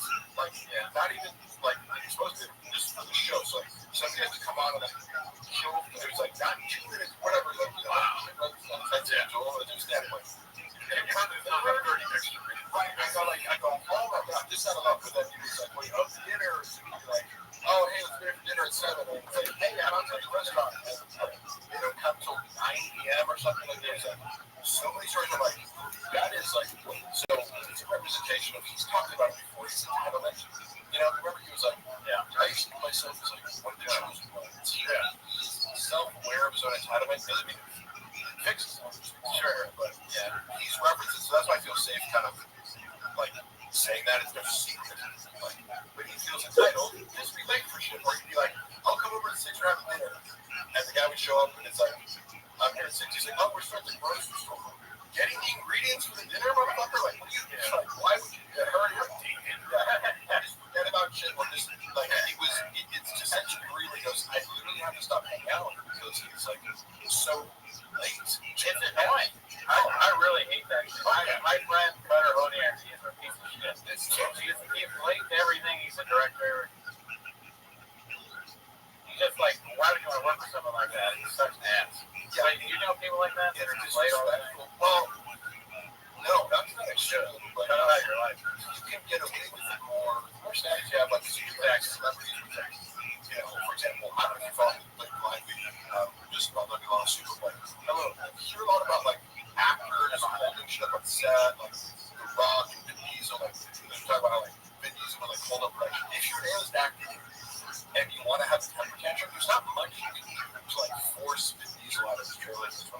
Right. It's gonna cost money, but what are you gonna do? Fire him? Like there's no like mechanism in place to like punish you for not showing up on time. Yeah, what are you gonna do? Volume punch? Yeah, I know there's something there. Like, what did he say?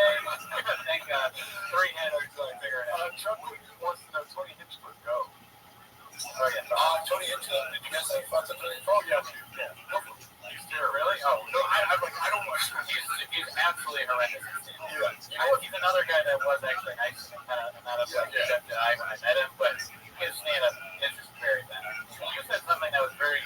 I think when he's on the show, do you like Kill Tony the show? Not really. Okay. Yeah. I mean, here's the thing.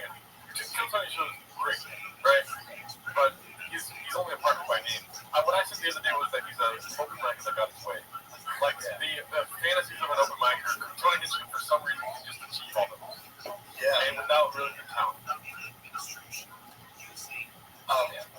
To corroborate that, because I also met him trying to be a funny joke about me, called like half man, half centaur, or something funny joke. And I was like, oh, that's funny. But Yo. that it was. How you living, Pam? I'm not sure what's happening. Is this true? No, baby, we're still here. I have an issue. Like, I want him up once.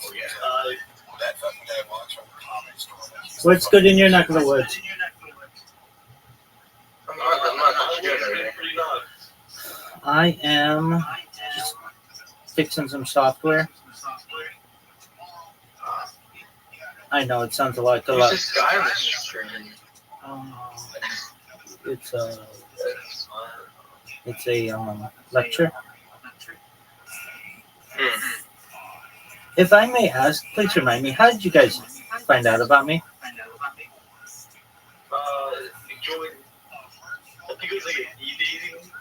There you go. There you go. I got you. Okay, very well. What's good in your neck of the woods? What's new? Not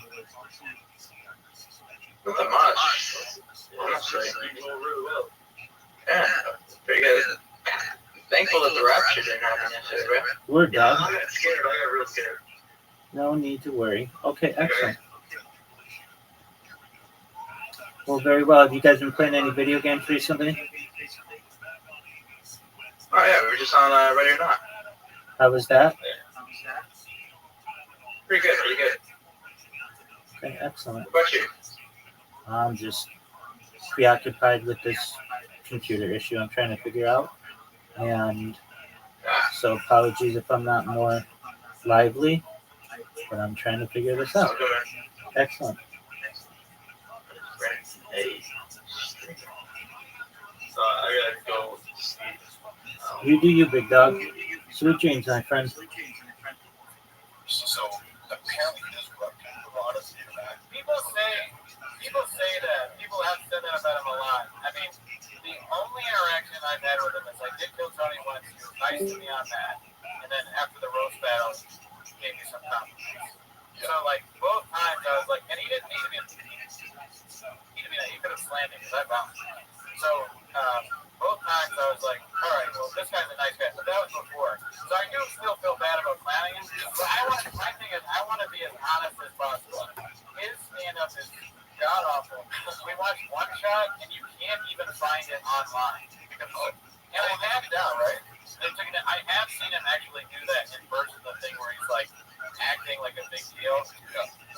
I told the story in the pod before, but I was at the roast battle once, and he tried to make fun of this random open micer in the crowd. Yeah. And this open micer, I like the guy. Yeah. But again, I'm going to be honest, he is not. He is not going to stand up. He's somebody who actually might kill me. So I love the guy. I love him. But he, at least at the time, he wasn't very good at stand up. He said something back to Tony, and then Tony tried to slam him, and it didn't go that well. But then the open micer was like, you're your special one shot. It's terrible. No one liked it, and he got a big pop, right? And then Tony tried to come back at him, and it bombed. And then the open micer went back, and he was like, "Yeah, well, I remember there's been moments in my life. I remember we used to roast each other in my fraternity, like as part of initiation, like an autumn sea roast. We would tell one of the pledges to like be right a roast, and so you need to like and smoke pieces. It's not true. You're right some roast, right? Yeah. You know where it's coming from. This was very fun. One dude kept like it's like it's he was I think closeted gay, but because he was also like really in your face, like narcissistic and like overcompensating straight, that was what made it like you know what was out of gay, right? But like he was there and like a narcissist. Right? The final joke of the entire evening, somebody goes up and goes, like, sir, whatever, you're gay and no one likes you. And he was just like, oh, he was like, yeah. And then everybody came, he fucking said, like, no, why would you? It's so, that's a great shit feel. But it's one of those things, right? You just go, like, take your special stuff. Yeah. And it's like, if you did, and you just have to say that, and if it's a laugh, like, what are you going to do? Yeah, it was so much worse. It was so much worse than that because he kept trying to think, oh, yeah, and then you're trying to one up it. Yeah. And it got worse and worse, and the crowd started chanting the open micers' names, and like, Cody suck, Cody suck. Yeah, it was insane. I said this on the podcast, and two people actually more than two people, they messaged me about it, about other times that exact same thing happened. So this has happened to Tony 3 times at least. Yeah, random open micers. Martian set up and kill Tony and he gets pulled his shit up with him. That's actually a fucking brilliant idea. I would go up and do my own big joke that you did about where I said terribly picks out. Like, oh, yeah, you know, like, confronting about it. Like, hey, could you, like, maybe, I didn't say something about people, like, you understand how people, like, perceive that as being disrespectful, right? How kind of, like, opening the entire act with, like Mark Harley's bad and everything he does, and sends shitty dick pics, it's also a moron, he's bad at, like, security is, he's going to kill. Yeah, you shouldn't do that for an employee work. Right. No, I was like, okay, that's what you want to do. I'm a hungry wolf. That's what you fucking guy. They gave a hungry wolf a fucking chance. You know the beans. What I do like about it, because I know David Lucas personally, I consider him a friend. I like their dynamic, and I like that when David Rose killed, when David Rose and Tony Hinchcliffe, Tony laughs about it. Like, he is very open to, like, David's Rose. I like their dynamic. You ever make your thank Adam? Like, you thanking it all? You ever thank Adam? Yeah. Thanking. The elephant graveyard message. A lot of times David Lucas makes you thank him. Yeah. You leave the show here, you feel thank you. David Lucas said to me, he said, this motherfucker looks like a muscular bobcat. I said, that's pretty good. Well, we got a line problem, y'all. Yeah, it is. I think he said, like, guy with a protein powder fetish or something like that. He does more right. That's funny because you hear the same shit over and over again. Right. You're like, oh, okay. Like, this was funny. You'd be laughing. Their dynamic to me and Gerardo often do this. It's just like, David's like, man, you gay, though. And then Gerardo's like, you're fat and black. You're fat and black. You take that black. You're gay, though. You're gay as hell, bro. Help shit out with that. What's funny was, after we discussed it, I hate to be repetitive, but I did try to help Jimmy with events because the way they were doing it is like, people are articles as critical. It's like, that's not how the world works. Get a fucking YouTube, get a fucking viral clip. Like, why are you responding to, like, yeah, a girl was kidnapped, you know, like, and then Jim's reading it out loud or whatever. It's like, Jesus Christ, this is like the worst part of the show. Yeah, this is not. The world has evolved and left Sean Cole's behind. So I was like, what's hot right now? Andrew Tate and like they loved the first one and the first couple ones I brought in. They're like, oh, it's hilarious. It's easy because it's like a YouTube short. It's all the internet. It's hot. So you just react to what he's saying. And it's like, Andrew Tate's delivery is fun. And then he did this. The next time around, he was like, oh, this is working. Guys like that. I'll do another one next week. Yeah. And he does this joke. Where he goes, let's read an article here. Okay. Some kid could say pie.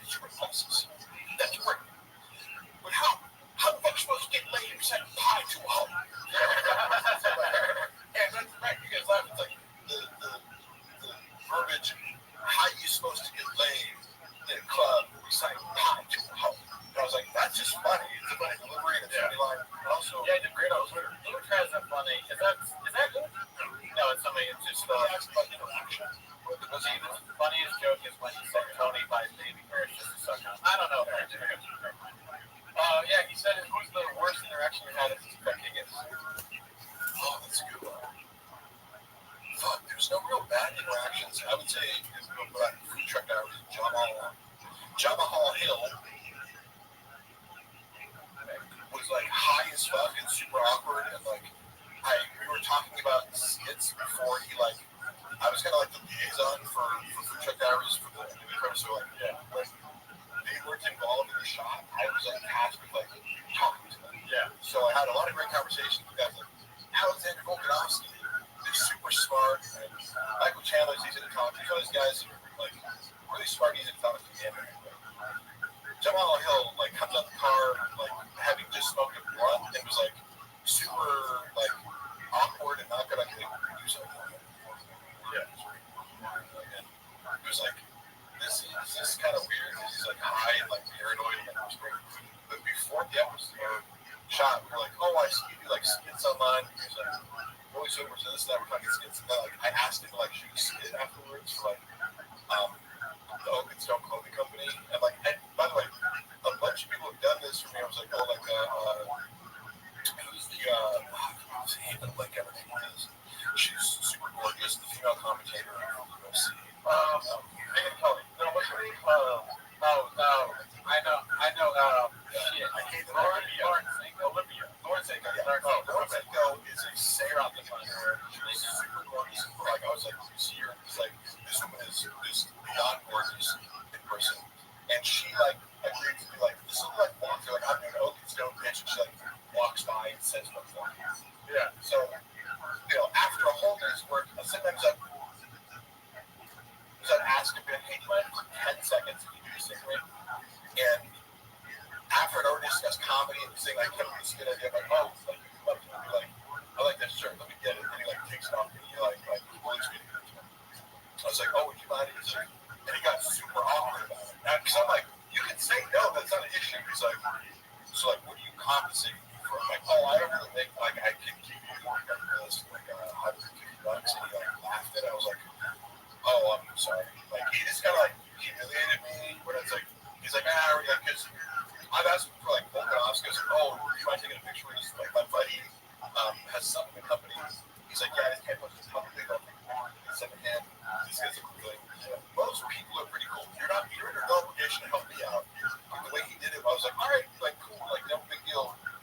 But he made this huge deal about it, like I was about to give him $5,000 for like being in a social media deal. After like kind of we were talking about comedy earlier or whatever, and no, you just did. Which again, it's totally his right. If it would have ended there, I would have got there. But then I get a call from Brendan. He's like, did you fucking try to like get Jamal Hill to do a like promo? I'm like, how did that get back to you? Like, his manager called me, like, did he? You know, like, his manager? Jamal, his manager talked to you? Or there's a woman there who came with Jamal Hill and, like, was this obvious, like, social climbing, like, bingo, you know, what goes up, like, disappeared and fucking. Like, she came up with it's like, oh, hey, you guys are doing the connecting business in the King of the State room for 2 hours. She was there, I think. Shaman left, and she was still there. I think she must have, like, used it as a predicate to, like, reach out to shops and see, like, Mark, John, or that comfortable, like, as a way to, like, kind of be like, oh, I know, this got your best interest, but, like, why am I being reprimanded about asking a simple question to a guest? Like, we're getting productions.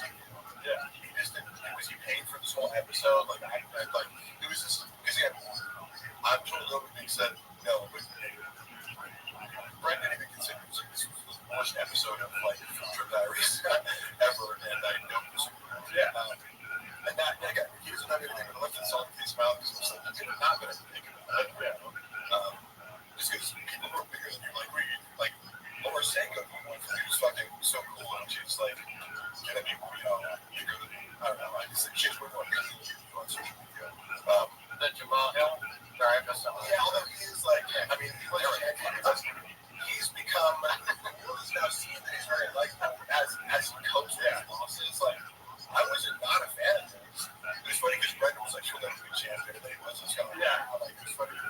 sent it to me. I was agnostic as far as his fighting skills, but Megan, no, it was Laura Sanko. Okay. Laura Sanko is gorgeous in person. Like, she looks hot on camera, saying in person, it's like, has Martin Hanson probably making their music? What the fuck is there? Probably George or janitors or Pure Spectrum. Yes, okay, Pure Spectrum also. Great. That's a great question. All I can say is Brendan introduced the idea of the Pure Spectrum lawsuit. It must have been 2021 because we were at Sioux Culture, lifting alone, and my recollection is not exactly the time frame we were lifting there, and I wasn't yet working at the Victoria. So I believe it was like summer 2021. Somehow this gets brought up. He's like telling me that he had to sue that. Yeah. Right? And so his version of that is that when I first know him, so I have no reason to distrust everything he says, which I know, like everything the job says is like take it with a grain of salt, because if it involves him being wrong and other people like and money and numbers, it's like none of this is potentially true. You could be a kernel of truth, or you could be flipping it entirely on its head to like project, his bad deeds onto other people and reverse victim offender. But he told me what is literally an upside down version of this world. So yeah, he said this. I was working for this CBD company. Like, I got an ownership stake in it. They came to me, like, offered me this. Yeah. Like, and he presented it as I'm getting, like, I own a portion of the business because I'm paying this sort of dividends each month, and everything's going great. And it's slowly that starts to dwindle down. But I'm like, what's going on here? And I'm condensing this, but it's like, the accusation the shop was making is I'm being fraudulently, like, kind of my stock in the company's being deleted or something like that, or I'm being, like, what I should be getting is being artificially inflated, and I have to bring someone in, like, accounting, and audit their numbers because I'm supposed to be getting, it's like big check, and then it gets smaller and smaller and smaller, and like the company's growing. But yeah, it seems like there's some sort of inconsistency where my paycheck is suspiciously getting smaller from time. Then the lawsuit says this. So yeah, like that's weird, like that's crazy. That you're like, so he has to take legal action in the sky, but in this story, he's the innocent victim of being swindled out of like a business deal. You know what I mean? He was unfairly treated by a guy who like Magic Beans. Yeah.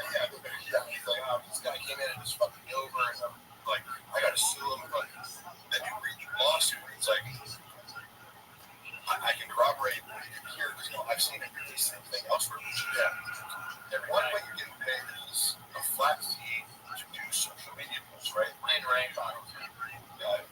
So whatever the total was something like $39,000 for a relationship. Yeah. Whatever it is. You can't claim about what you have to do to Instagram feed posts and 8 stories or something. You have these like requirement, right? We call that right. I think you have to do it. Yeah. He did nothing. Yeah. He didn't post once, right? So it's like not just like, oh, we missed one here there. He was doing nothing. When he talked about his podcast, something like in his mind he justified it. He was paying hundreds of thousands of dollars and just wasn't doing it. Like they look back and put a time frame, they're like, hey, so it turns out you posted no posts and no stories. You have to stop and get this. Or like we have to dissolve your ownership, and then the ownership of the company would be another source of revenue if it pays dividends. And then also like using a code, like use code shops, you're getting the percentages in sales. Yeah, so 3 streams of income. Well, if you're not posting like the code, you're not promoting it. If you're not hitting the post, your pay is going to get docked. If you're not getting commissions, you're selling basically docked. And then the ownership stake, I think, was negotiated because they were like, well, instead of us suing you for the $300,000 if you gave us nothing, how about you just like give us back the 10%?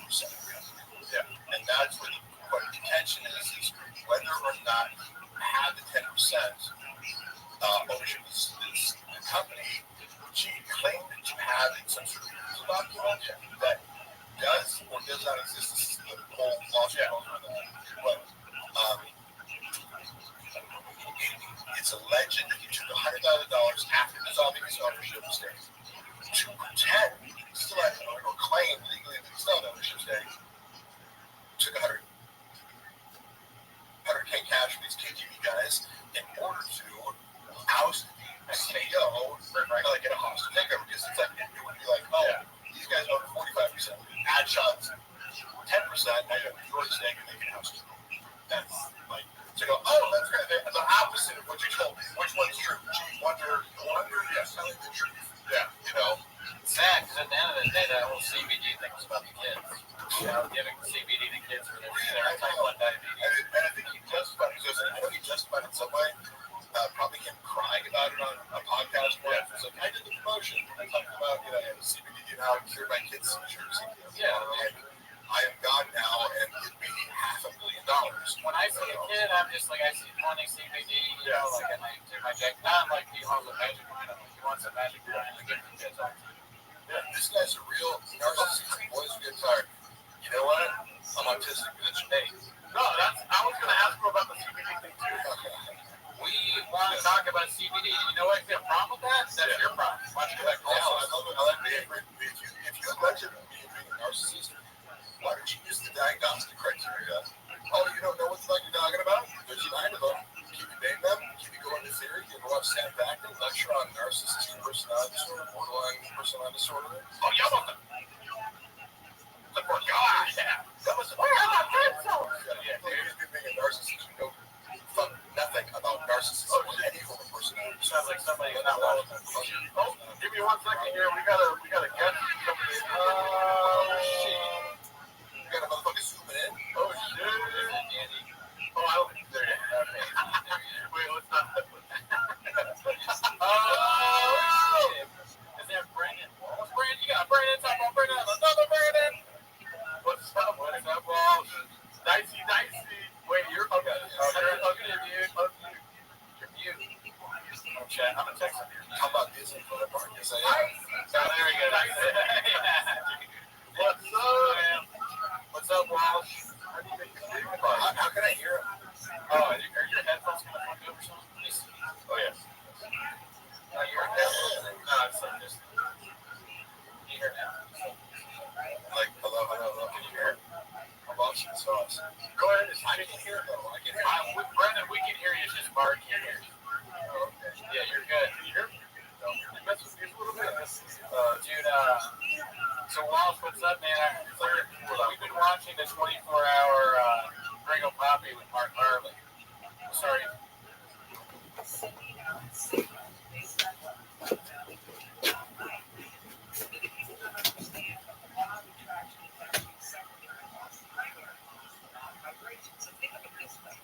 If you've ever walked in the middle of the night, right, and 2 people were arguing, but they're no longer at each other, let's say you're in the kitchen, and one person's rummaging in the refrigerator, the other person's rummaging in the cabinet, and they're not really interacting, but you know something's going on. In fact, we have a saying where we say, oh my God, this is the tension of the night. What do you pick it up on? Picking up on your energy, picking up on vibration. Now we get that from the personality, right? From the feeling of it. And, there are people that are saying that there's actually a feeling energy around us, and that feeling tone that we're sending out actually then becomes magnetic force that we then attract to us those things that are in alignment with how we predominantly life. And that can be a little for some folks. So even if you don't necessarily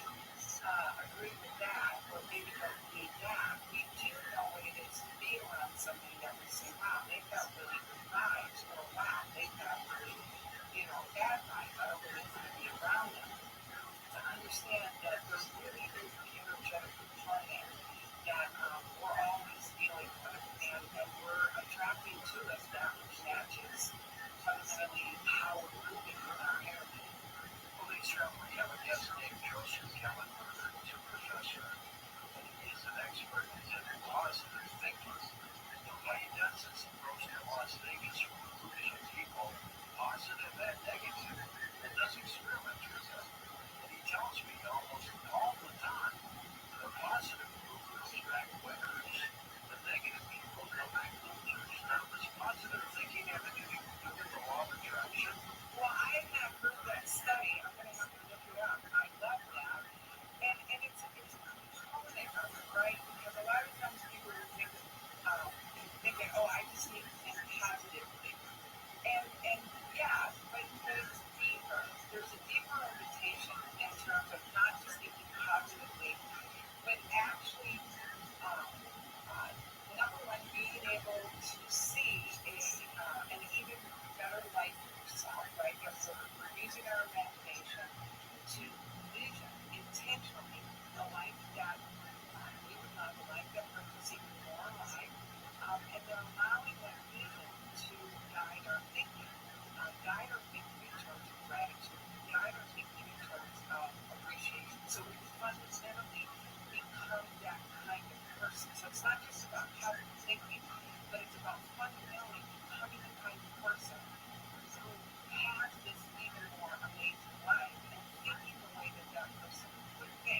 website is link.coasttocoastAM.com. We'll take calls with their next hour here on Coast to Coast AM as well. Maybe you used a long journey. Share that story as well. Get daily show updates right to your inbox for free with the Coast Zone newsletter. Sign up today at coasttocoastam.com.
From the producers who brought you Princess of South Congress, the setup, new romantic comedy podcast starring Rabbi and Christian Lavara. The setup called One Man Search for Love in the Hangout. Nothing has been hiding actually other than most horrible reptile, and I got the way of this way of Natasha and I time that he likes so bad.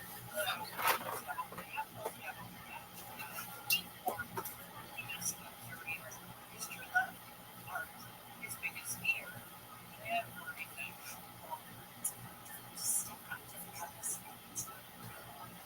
What the fucking man walks into his life?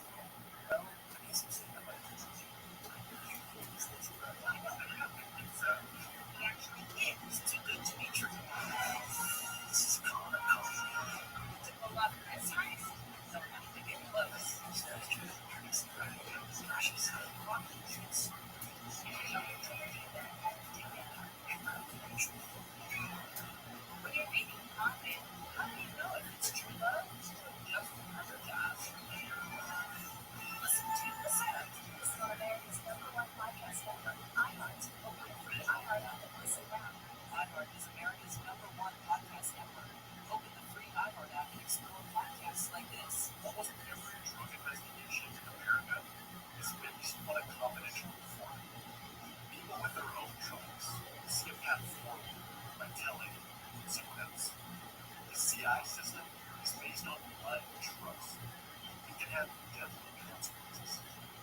I think we've watched it 15 times. Oh yeah, we watched it a lot already. So, we got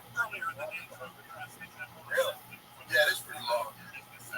Well, do you have a favorite bit from Gringo Poppy? You can remember?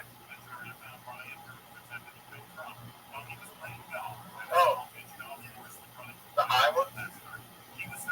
So you going to get it again? I don't know why. Okay.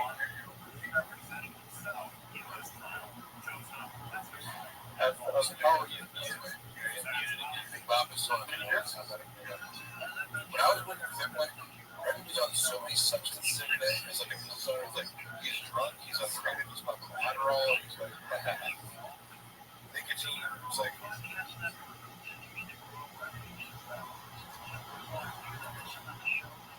So tell the story because we can't hear Brendan. oh, we're trying to fix the audio. Can you tell the story of what my thing is drug addict? Yeah. Like, wouldn't surprise me if he got off about drugs. I don't think he said it necessarily misrepresent that because it was already out in the open for his drinking. Yeah. Now we can hear Walsh. Sorry. So what was your favorite bit from Gringo Poppy? I think that I like when he makes his eye go like this.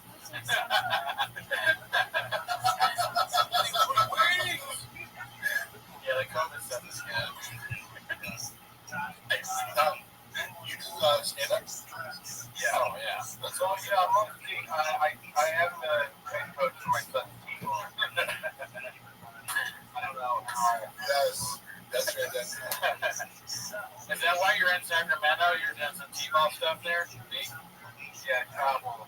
Oh man, that's brutal, dude. You got to do a lot of time for travel ball. I'm surprised you can do this. Thank you.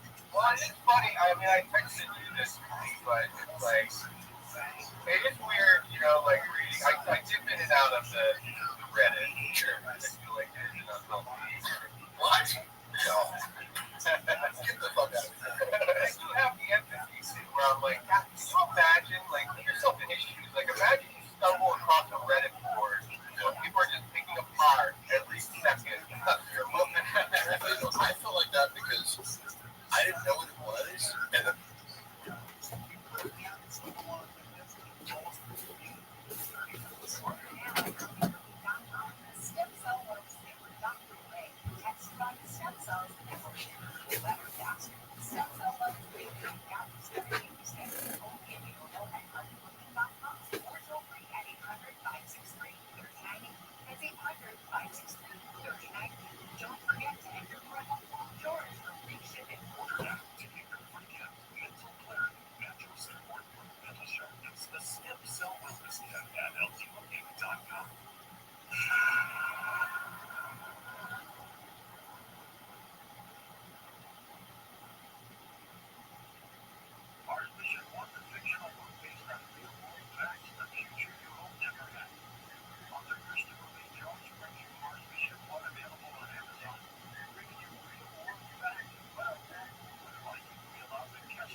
struggling with her health. And as she worked with these principles, visualized herself how she really owned that she could be healthy, began to see herself as that healthy person, began to ask, how does a healthy person show up in this world?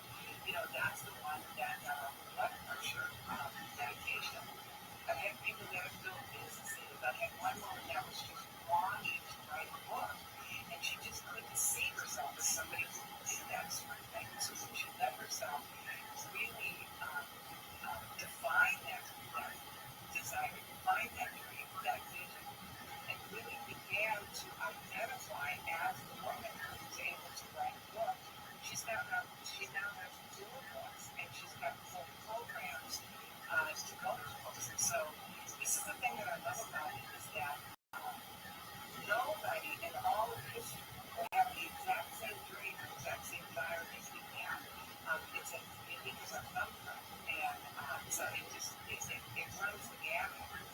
But it's understanding that we are built to desire things, because that's how life invites us into discovering more about ourselves, more who we are created to be, and that we are actually receiving a desire rather than having a desire. That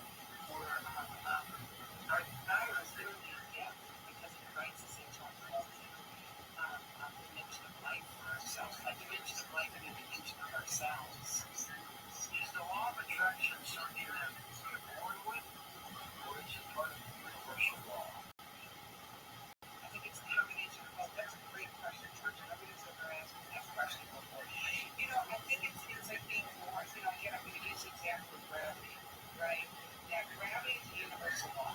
Gravity just is, and we can't tell gravity, look, I got a big grand piano on the 10th floor that I want to get down to the first floor. So spend for just a few minutes, just push it out the window and we'll just slow down, right? We can't suspend the law of gravity. We're born into the law of gravity, and as an infant, we don't understand the law of gravity, but you're still working from baby gates up in front of stairs, right? The law of gravity is still going to function, whether you want an 18-month-old to have an accident going down a set of stairs or not.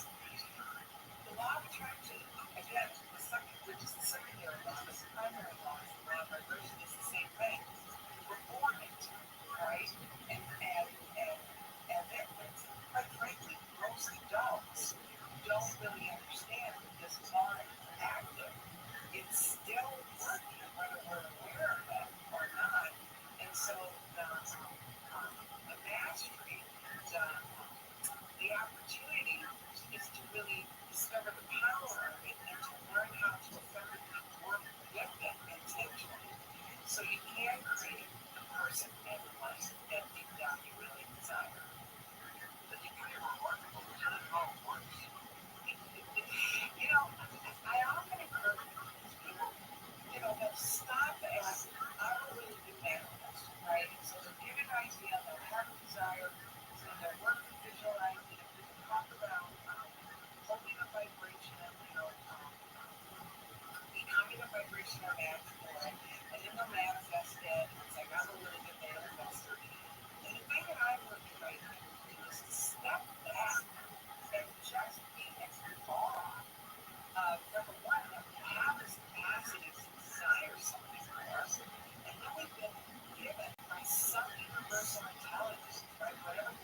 And at the even higher level, Are there exercises or practices to allow you to really activate law of attraction? yeah, the thing that I would first encourage everybody to do is just start checking in and asking. And, to start working with the most powerful question that we can work with, and it can be one of the most difficult questions to ask, which is, what would I really love? What would I love? And to possibly think about, okay, so for the next year, like when am I really could create anything that I can imagine? What could that be? Now, for some people, that may feel a little abstract, a little too far out there. So start with something small. If I could take any kind of vacation that I wanted to take, what kind of vacation would I love to take? What would I love to do with this day? If I could do anything that I wanted to do with this day, what would I love to do with this day? And to start giving yourself words of permission to just start thinking into higher possibilities. And then you want to physically, one of the things that I work on is how to take that question at the beginning to, oh, wow, what if I really could do this? And then to actually write a vision, to write out what that life looks like, starting with, I'm so happy and grateful. Now then, and get detail around this is the life that I'm living. And then as you have that vision, to ask, who is my vision asking me to become? What is my vision asking me to discover about myself? Where are my growing edges in order to be able to be the person who actually belongs in that life?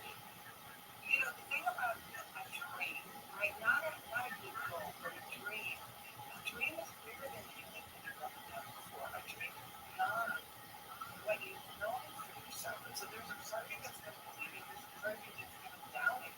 And you want something that you're going to doubt, because the invitation is to grow into believing that you can actually have that life, and you can actually be the person who's living that life. Read some pictures on last night.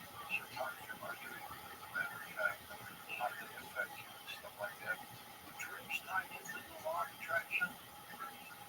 Yeah, and this is how we can intentionally work with the laws, right? That we let ourselves have these dreams. We tap into this power that's so much greater than we are in personality, and we allow ourselves to see what this power wants for us and through us and from us. And so you start dreaming into new possibilities for yourself.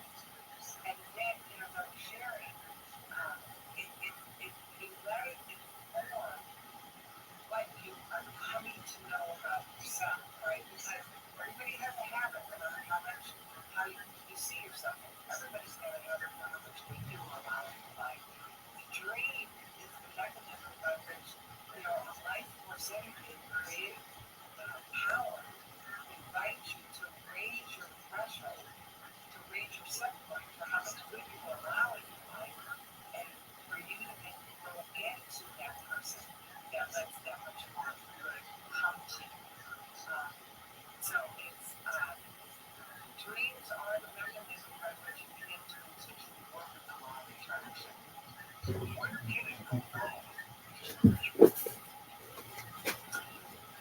I don't know that it necessarily goes wrong, but I think what happens is it gets you frustrated. We may not receive The first time I ever appeared on TV, barely knowing Brendan or his history or Brendan or anything, all of a sudden the next day I appear and I'm like, they bring me out as like the guy to talk about lifting weights and anabolics and dieting and stuff. So I'm like giving what I would consider benign advice to people, and then the next day, like I'm being bombarded with like, you fucking ugly loser, you're the worst act, like, and that time I only had like acting reels on my YouTube, and there's like thousands of comments like, you're the worst looking actor. I'm like, what the fuck is this? What did I do to these people? And having no concept. And then Brett was also like, did you get much hate? I just want to let you know. So I'm like, I dismiss the entire rest as being crazy people. But then you have to, so it's like, oh, okay, yeah, that is lunatics. But then you go back and go, oh, Brendan has been, a public narcissist who, compulsively lies on air for like a decade before this. So, there's a reason for it. Repeatedly makes these mistakes, even just, pronouncing words. He's a little cow thing. But, yes, it would be scary. However, if I was him, my best advice would be if you go back and have lean the fuck into it. Own the community or participate, or if it bothers you deeply, pretend like it doesn't. Otherwise, it's going to get bigger and eat you up. Well, I'm just curious how he does process all of this. Yeah. He's aware of it. I mean, it's just everything in his go-to coping mechanism is anyone who's criticizing me is coming from a place of jealousy. Which dismisses any criticism as legitimate because you're going, I'm scared, for 100,000 people. Yeah. And honestly, it's illogical. That's what winds up sucking me back in. It's like, where I'm like, I can't, I better think this with my time. I can't fucking do this shit anymore. And then, I'll step away for, a month or two, 3, and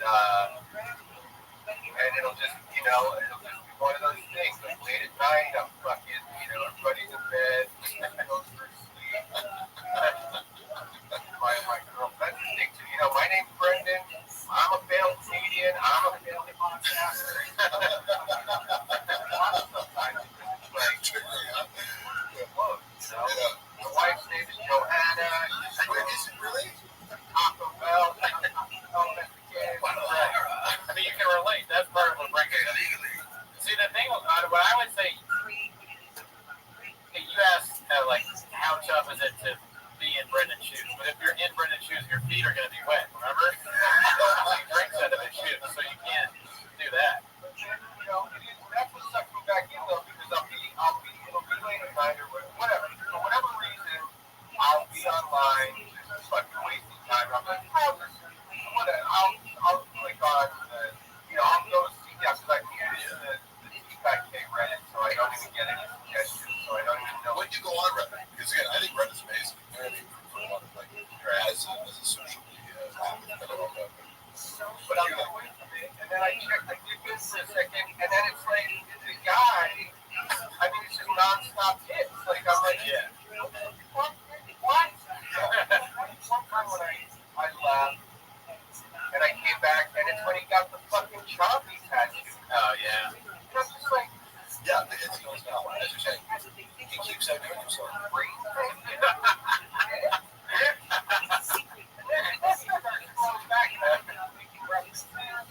Oh shit, where I'm like, well, wait, what does that even mean? Yeah, right.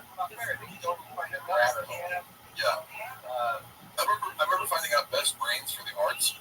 Oh, fuck, yeah. The clip was him attempting to discredit a group of black MMA commentators. Yeah. And you're just like, oh my god, you're like openly racist. Yeah, that was just legitimately a racist thing to say. Yeah. It didn't make that sense. And it didn't make sense. I didn't know where Best Brains came from. It was like, come on, these aren't the best brains. They could be like a black metal. Yeah, it was like Cormier, I think, and somebody else. It's like, we get what you're doing. We get it. Yeah, it's all black. Yeah, you're trying to do like the diversity hire thing. And it's just like, you hear the words that are coming out of your mouth? Like, I mean, he said, we were laughing about this today. Well, he said, I just saw that movie 15 Years a Slave. And we hadn't heard that before. So like, God damn, the job is legitimately racist.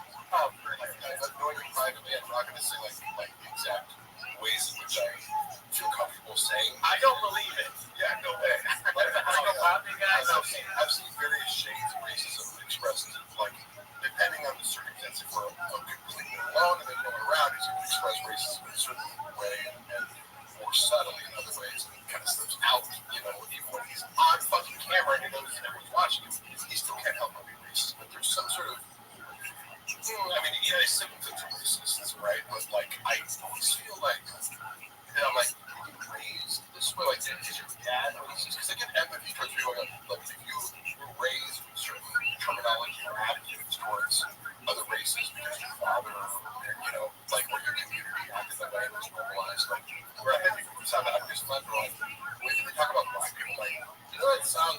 racist. Beryl Char was from, he was born in South Africa, his dad. Well, I got a question for you. So with the Reddit time, is it like in the house? Is it like Daddy's doing his Reddit time, or they're just already asleep? Like, don't disturb. I don't do anything until everybody's in bed. But it does get, I mean, I haven't been this bad in a while, but there was a period of time when I did have to step away, when it was literally the first thing I looked at. Grab my phone, check, whatever. If there was a text message, I looked at that, and then the first thing I would do is go on Reddit. But it's a testament to the creativity of fact, you have a problem. And going to it in the morning, and there's nothing, you're like, damn it, there's something even more. The same, last night, Sarah the dog. I would like to put a feed out to everybody running feedback day, Reddit board, it's going to work. If we can please make a message across the board, they did this with you, Mark, where they had to blur your face. Yeah. And everybody please blur Callan's fucking feet when he's wearing the dress.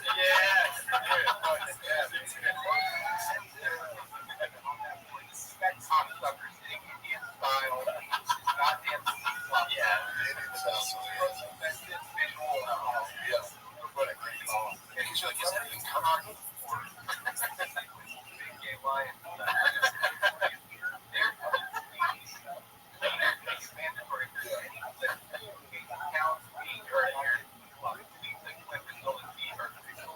Well, it sounds like you're running for office here, dude. I mean, like, you're going to be in the cabinet.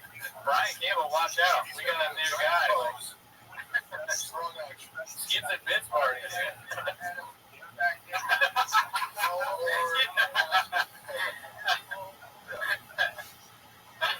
There is no black TFK or white TFK.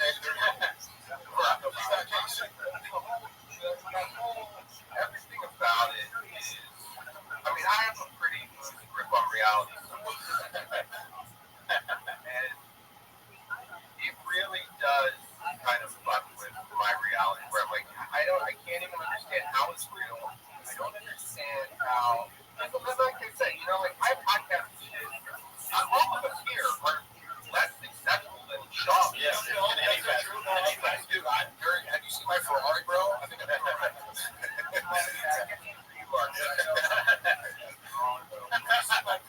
He's like, Brennan Jardo sucks. He's like, I've been to both their houses. And we said that when he came on my podcast, and we just like, I mean, I don't know if this sounds racist, but I was like, if there was a black chick watching the podcast, go wait, hold up. Some guy named Brendan, shit about a guy named Brendan. That's great. But the whole, this really does baffle me, like, how, because it's like, okay, people shit on them, because I guess, they used to get hundreds of thousands of listens. So, yeah. I remember it was like looking back, the average was like 250 kids. I realized there's a lot. But Those are bone zone numbers right there. And so the people will be shitting on it, and like, it only has like 30,000 listeners. But for viewers or whatever the counts are. But even that is hard for me. I'm like,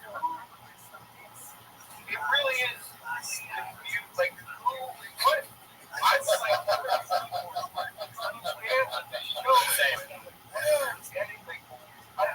and it's just from a fascination standpoint. I mean, that's where all of my interest in this is. Like, I don't even revel in, like, mocking him, or I don't take any pleasure in his failures. Or whatever. I mean, it's truly like a Jane Goodall style. I'm just completely fascinated with it. And I can't wrap my head around the fact that any of it is real on any level. Like, and I do vastly from thinking, like, I mean, I can't give him this much credit, but I mean, because I do try to look at the, positive. I don't know. I want life to be nice and amazing. Yeah. Like,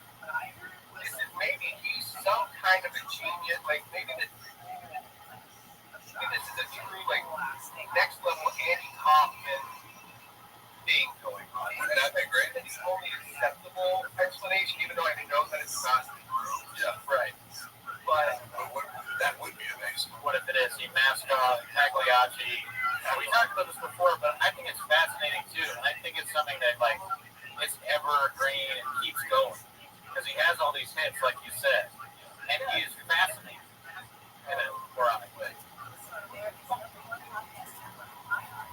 Either way, I mean, it's like every time, and I don't check in on it every day now. One of the funniest things he said recently was that I have no skills, which is like so ridiculous. I was like, it's like, so, that's probably ridiculous. That was his one thing.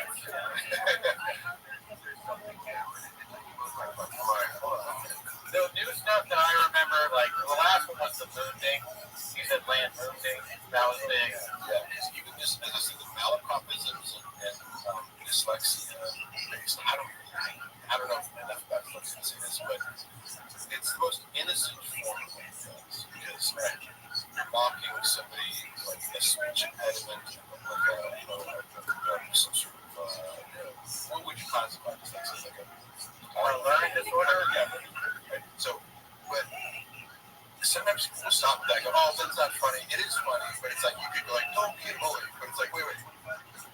Watch this guy further and start to understand that he's actually a narcissistic bully. And then you have a whole world of like things to justify really hard. And you know that one, but on the surface level.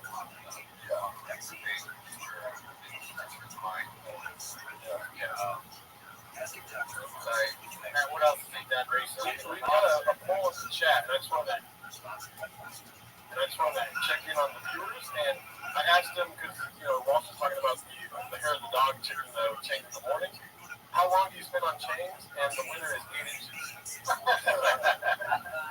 Of course, classic. The Reddit board.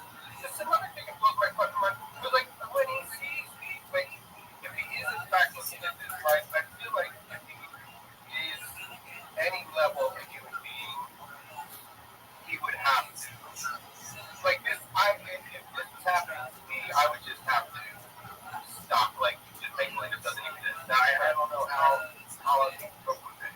But if he is checking in on it, because like one of the clips up top here is him shoving those fucking nicotine pouches down the cushion of his chair. And that's the thing. It's like anytime you try to find a shred of humanity in this guy and have some kind of empathy, all you have to do is open up the Reddit board and within 2 seconds, you're like, never mind. Like, it's just like that. Because it's a basic feedback mechanism. If you had even 100 people in subreddit commenting on the things you did, I would be curious enough to go like, is what they're saying true? Like, should I be ashamed of things like, people who make fun of me for saying money, which I do. Not enough for me to really try consciously to expunge the word like as an album for nothing, but it makes me self-conscious. It makes me think about, should I try, but there's none of that. Because he's very scared. He is not concerned because criticism is very threatening to people of, this sort of personality. So, I mean, obviously was raised in a certain way. I have some insight into that I thought was interesting. So, yeah. One story sticks in my mind that I think you could extrapolate a lot from, and he tells the story because he's like moments of like vulnerability and he's telling a story that seems genuine and sympathetic because you couldn't make up the details of it. It's not. When he's telling a story where he's the hero of the story, it's less likely to be true, but sometimes he'll tell a story and he's the victim where you go like, it's embarrassing enough where I can tell there's real pain there. And one of the stories was, as a kid, No, I'm just laughing because it's embarrassing enough that there's real pain in your life. Because I'm a bad person. I'm a bad person. I'm just laughing. I'll be like, I'm trying to describe it. It's like you, by the way.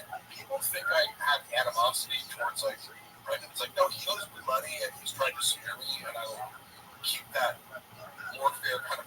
I can also look at it objectively. Oh yeah, well, by the way, if you ever need a lawyer, we had Mark's lawyer on earlier. I know you have Frank Cup. He might rival Frank Cup though. This guy Rob, what's his name? Rob Pebble. Rob. It sounds big as real. Like it doesn't sound.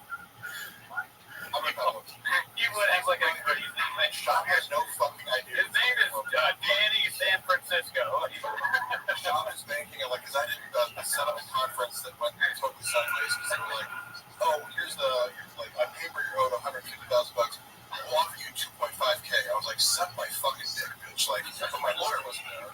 So they think I'm like, I don't have a lawyer. And I heard, like, basically what the defense is going to be because I heard the lawyers regurgitate what Brendan told them. I'm like, oh my God, like, you have no idea that you can't back up anything you're saying here. But go ahead.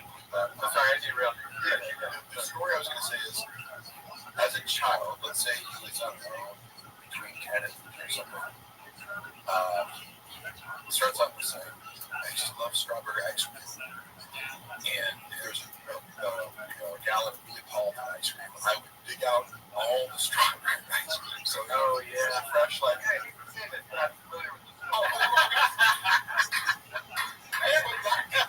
into his childhood trauma because my parents, like, right, I can list off any flaws or whatever, but I go, to shame me about eating would just is not something that would happen ever, even if I was fat, like saying you fat fuck or something, whatever his dad said, because he comes home and he's like, Brendan, did you eat all the fucking strawberry ice cream? Which is a stupid thing to do, but it's a kid thing to do.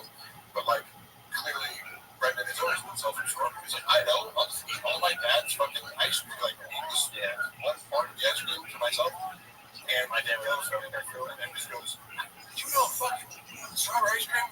He's like, yeah. He's like, fat pig or something, fat fuck or fat pig or something. And his response, you remember his response to it was, he's like, oh, fuck, it was my daggers in my heart. So that was the moment where I'm like, oh, your dad hurt you. And Well, that trauma aside, though, yeah. the fact that you had managed to go this far in life with just, never really learning anything.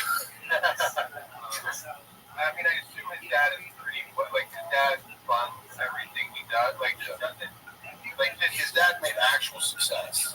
Like actually made something like that.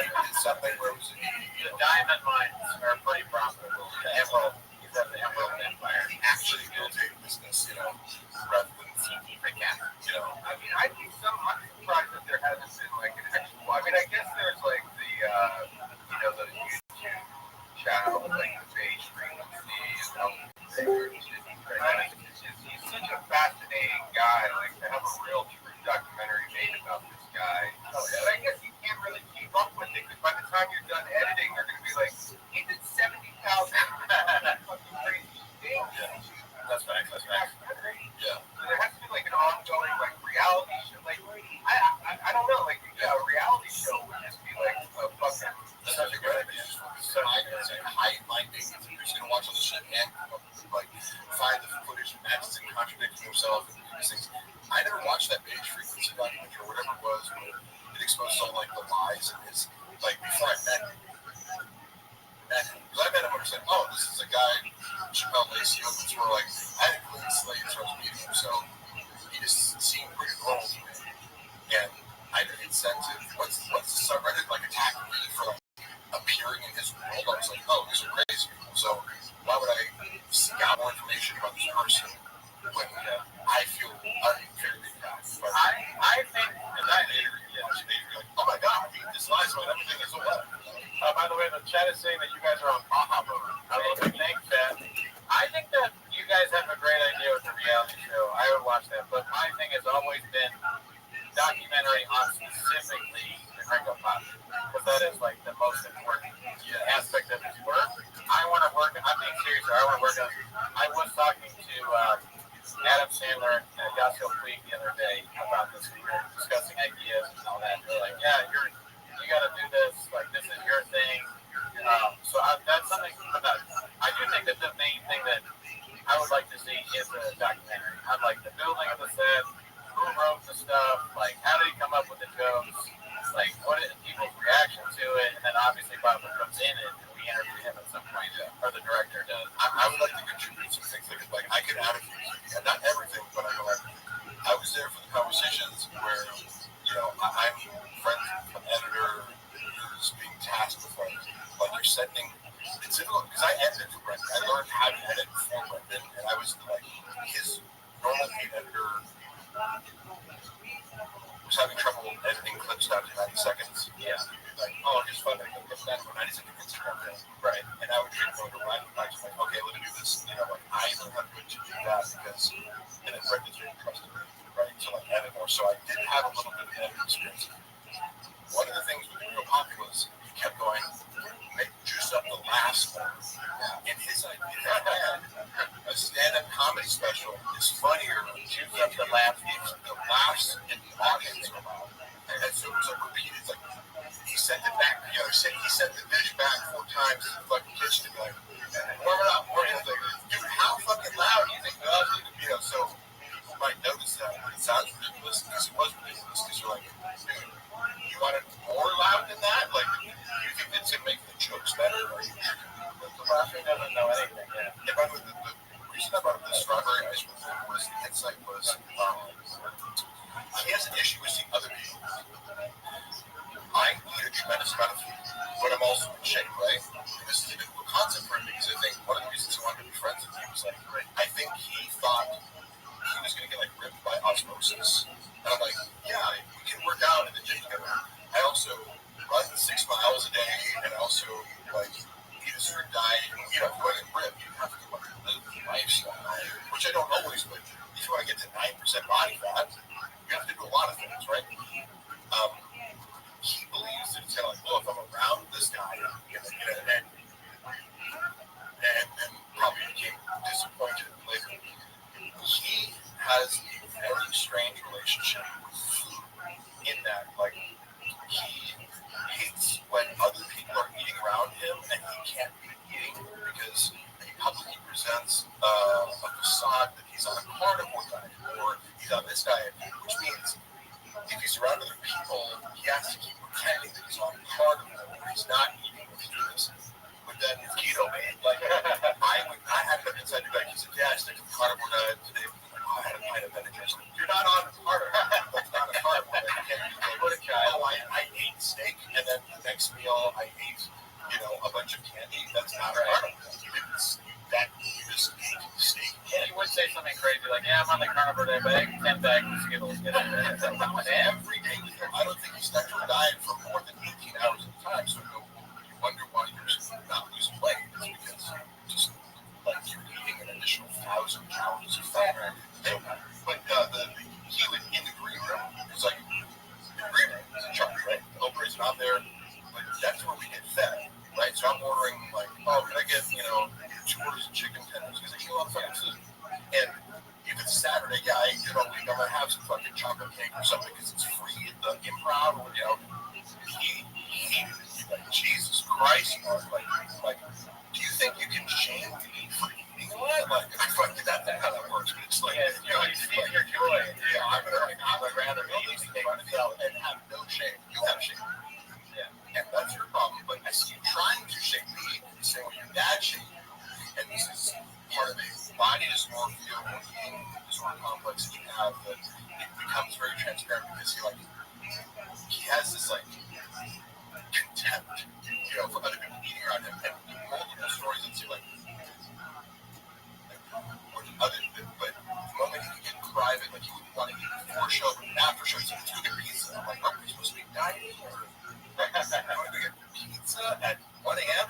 Like, he's like Chuck E. Cheese. He's got a Chuck E. Cheese relationship with food. They have a pet there. And I can introduce it all here. Do you think he would, what is, like, narcissism, what is, like, if somebody did present him with making a weekly reality show with him, would his narcissism outweigh his, do you think he would allow that? So, would he allow a camera crew to film him and his family? If it was, yes. If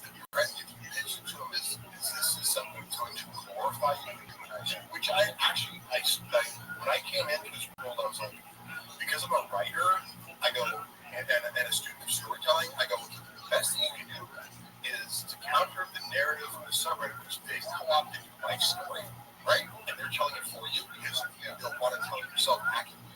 You don't want to talk about your see shit on stage. You don't want to talk about I go. You haven't written your narrative. You need to write a book or do something where it's like, I am Brenda Job and I'm X, Y, Z. You're not doing that well enough, so other people are doing for you in a very negative way. So my first recommendation to them was like, you need to reassert your own narrative. Hire a ghostwriter, hire me, hire whatever, but what you're not doing, like from a publicist standpoint, is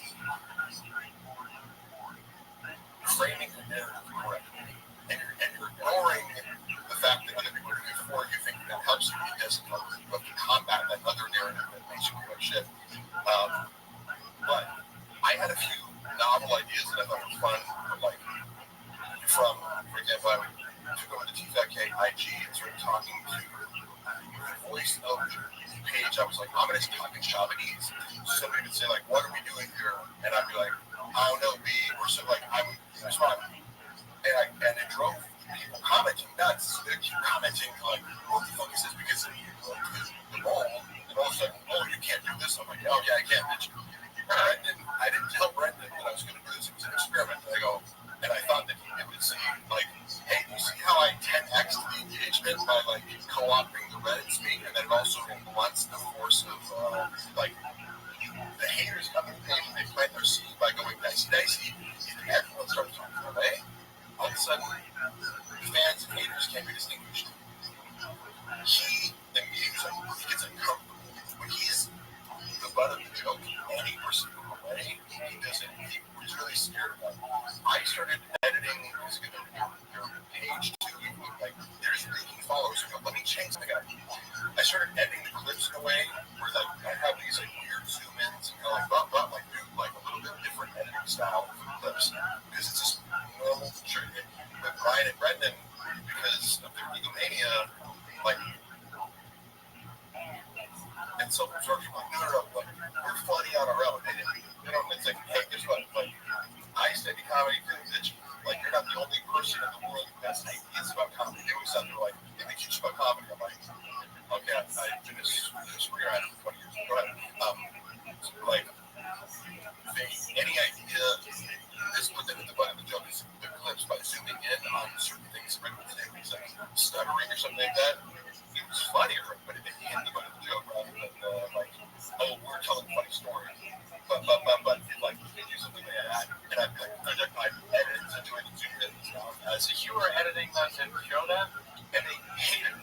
And I have a couple of examples of what I did that I can show. Like, there's probably still up there. Never had. They also, again, I was saying today, Brendan and Brian. And the creative director at the time is creative director. No, this guy, he's actually very talented. He quit. Right. He quit, and I heard the conversation. I was the only person in the studio, and the next day Brendan goes, I had to fire this guy. I'm like, you didn't fire him, he quit. He told you that you were the worst boss you ever had. Like, I was what? Like, I was there. I heard the phone call. Like how are you instantly during this is something that's complete opposite of what happened. But he had to explain to Brendan because he tells me, he's like, Brendan's like upset about the rules where you're editing him, and he doesn't understand that like you're open to feedback and just trying things, and that this is a style, like an artistic style that you're experimenting with. And Brendan thought that I was like going to be too sensitive to. I'm like, I can eat it. This is harder to do. So like, you're going to edit it easy way. Sure, I use normal shape fields, but these ones are getting more engagement because it's weirder, more kind of like watchable, you know. But they hate anything that makes them the butt of the joke. So any novel idea I have, like you're proposing, like a reality show. Well, yeah, if the reality show, if he knew that it would end up being something that was reliant on his stupidity and errors in this source of comedy, rather than him being just a funny person who's telling funny stories, like, and roasting other people, like, yeah, it was like, watch Sean roast his kids and his family and his loved ones, and like, he's the only normal sane person, you know, in the household. That's his style.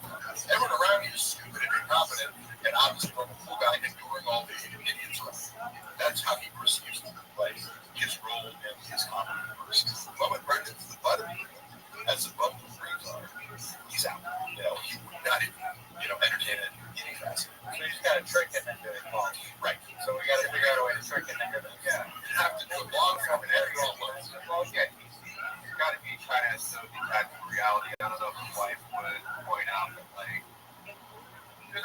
have to have an angle of like making fun. I think it just presents reality, and it's like he wouldn't necessarily be aware. Yeah, okay, it wasn't overt. You could make it seem to him like he was right, and would sort of do it as funny. Okay, I got an idea. Here's I gotta leave. Okay, sure. I just one question. How much does Howard get paid for being on the? My understanding from Brendan, which you can take with a grain of salt, but also it sounds unreasonable, is that because Brendan takes a fluctuating percentage based on like chief that gave me around the Liquid Studios and kind of taking care of the ads. Callan shows up, he does his job, he gets $25K. That's my understanding. $25K rolling.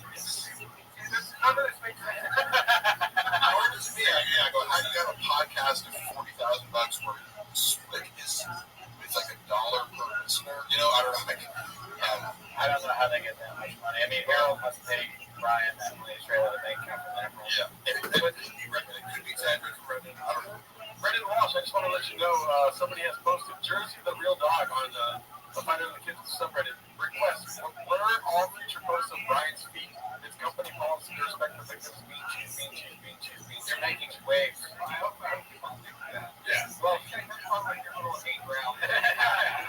All right. Well, you and me, we're going to do Windy City Heat 2 with Brendan Chopper, okay? That's our next business plan. All right. Love you. Nice meeting you, B. Nice meeting you. Thanks, bro. All right. Hey, Brendan. Wow, Brendan Hall's world record pod. Check it out. Let's switch.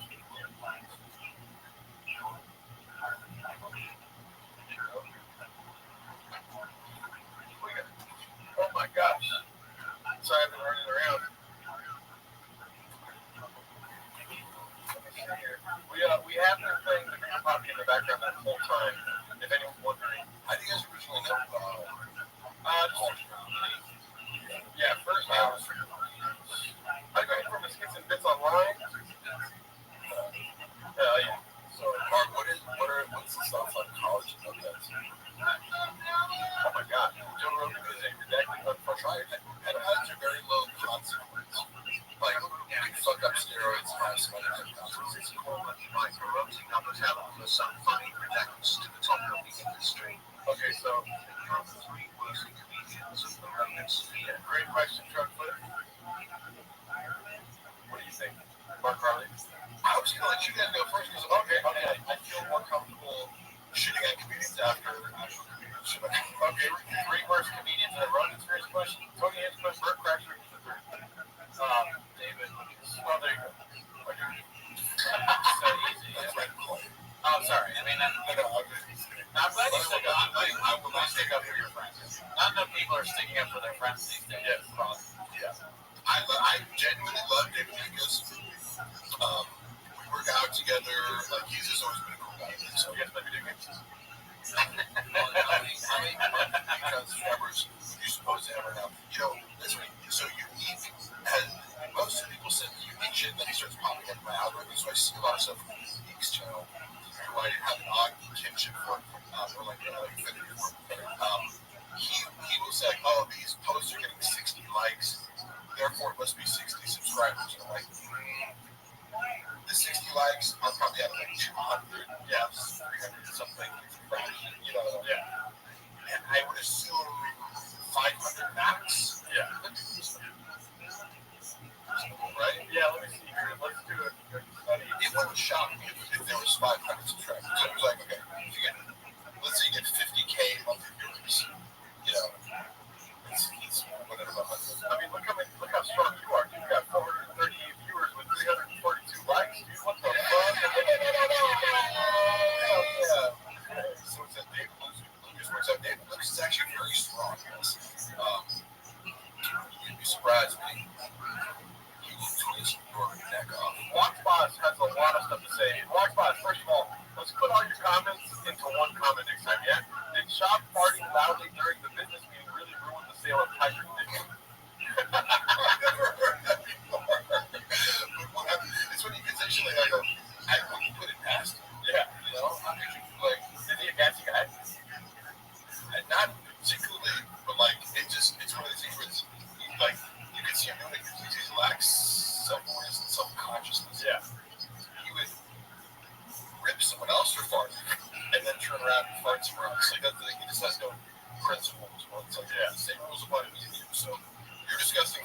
I'm not discussing it. You were. So, like, shame and rejection. Yeah. I'm gonna make this. I make more tan. Do you not do tan? I go to tanning beds and also when like if I hate to admit it, but it's like I look for my conditions and usually get it. It's like if you're looking for like I get like the body rolls are really kind of it's like I've gone on trips out and it's like when an audition comes up, they typically for the roles and like that, it's better to be tan. So either if I'm not tan for running outside, like I wasn't, but you know I love donuts. You know, oh, what's that? The shop. What are you talking about his mom and like getting her vaccine because she likes donuts? Oh, free donuts or something. I'll stop the shop. I'll do it. No, because I did something of the memory. Yeah, I love that. He was kind of obsessed with vaccines. Yeah, let's see what he has to say about vaccines here. He's like, when did you get the Johnson and Johnson? Yeah. There's always one guy. That's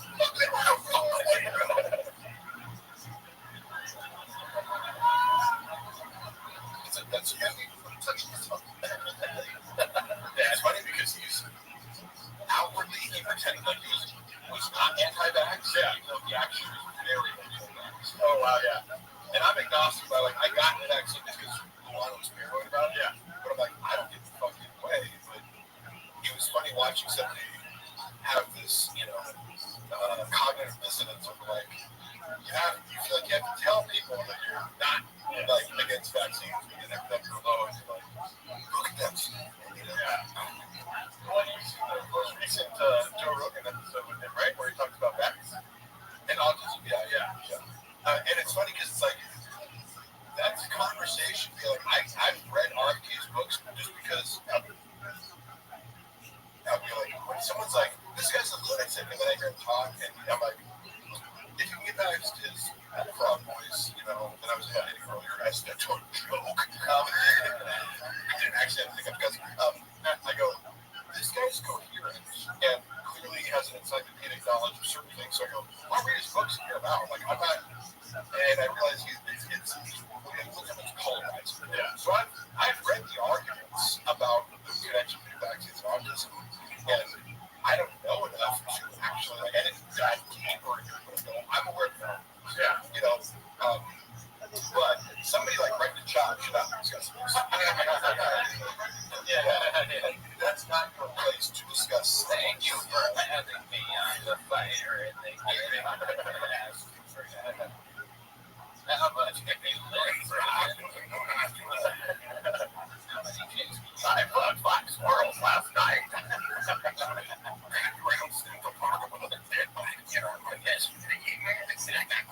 And at night we fought each other. I got a vaccine.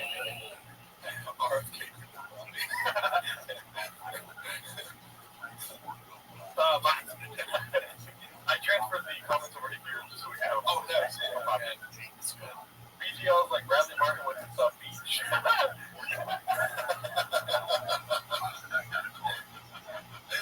Oh man, Bradley Martin. It was funny, people know about Bradley Martin and Brendan Schaub's dynamic.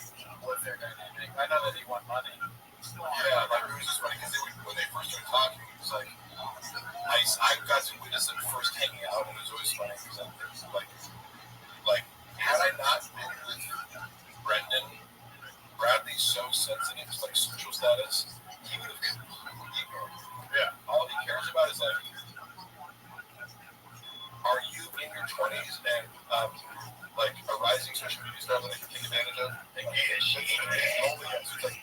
Sees my gray hair as I'm next, like, even if like, I don't know about you, but like, I see you paying a lot of attention to Brendan Schaub, and then like, by virtue of his orbit, he's like, would like acknowledge me. Now, he was nice to me. Yeah, like, he was nice to me.